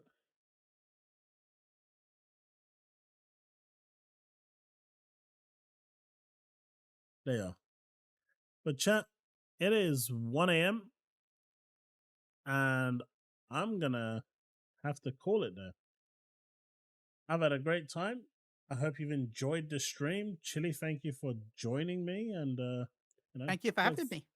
Feel free to if you actually are available in the future, feel free to reach out and let me know, and you can join from like way earlier. Chat always loves it when you Sounds jump good. on and give a ponies presentation. I normally end my stream around 11, so I try to jump on once I finish my own stream, so that way I can. But no, I guess I stream on twitch.tv/I'm Radio. I do a podcast every 2 weeks ish, give or take. Things have been scheduled differently recently due to Dawn Trail, but like normally every 2 weeks. Yeah, I stream. I do a lot of Fantasy 14. I think I'm going to be playing some other games coming up soon because as much as I love 14, I don't want to play it every day. But like Dawn Trail had me hyped enough that I was playing every day. But I'm going to be looking to some other games to play on stream occasionally. No idea what just yet. I'm thinking Fantasy 11. I know that sounds stupid, but I'm thinking Fantasy 11. I would join you for that if it's on the paid servers. I'm not going to do this. Yeah, it would be on the paid servers. I've done the classic servers. I enjoyed them.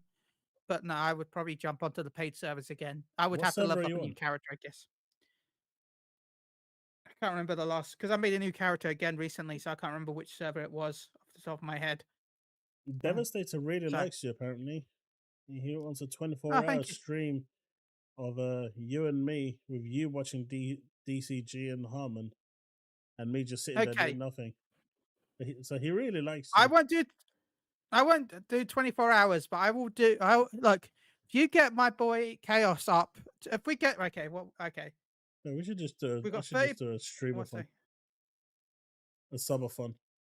That would be interesting. It would be the fastest summer fun to end in history, or the longest. What do you think? So yeah, I will do some reactions with Chaos if you get him up to like, yeah. No, 10K I already have to give away in Series X, don't I? Mm-hmm. I have to give away a Series X if Chaos reaches 10K by the end of the year. So, and I mean December, by the way. I don't want anyone to pull any poop out by when you mean like by the end of the year. Do you mean March? Because you mean the physical year. No, I mean December. Then they're going to say what date? The 31st. Oh. Well, okay, January 1st. No, I was going to say Christmas Day. Christmas Day makes it easier. No, January 1st, because that way it's January 1st for us, which would be the 31st for some people in America.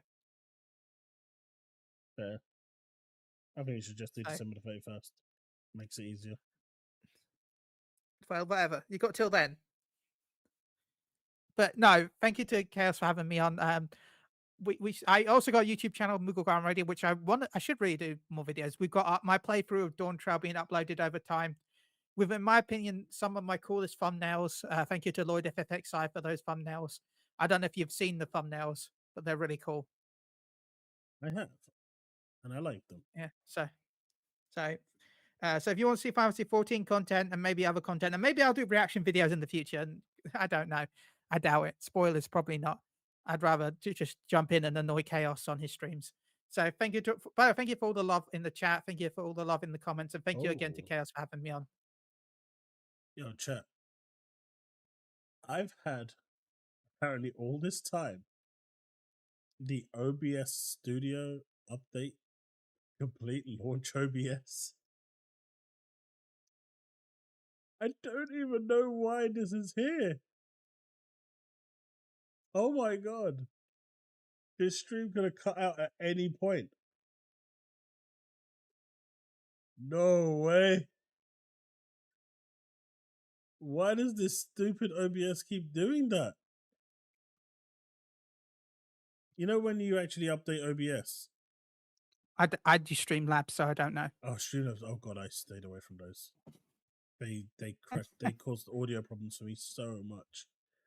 But it's like I updated it before the stream, and it's now telling me to open launch OBS. Thank God it didn't do that mid-stream. That'd have been funny. But anyway, folks, that's it. We are going to be done for tonight. And hey, maybe we'll do a subathon when I'm on holiday. Might be fun, or it could be the fastest ending subathon of all time. Until then, peace out. I'm going to be back tomorrow. Well, today for me, tomorrow for you guys in the US. And we should be, if I can download it in time, playing some Call of Duty. And if I can get a hold of a beta code for Marvel Rivals, we will check that out as well. But that will be over at twitch.tv/Chaos Lounge Streaming. I'll see you there. Peace out, folks.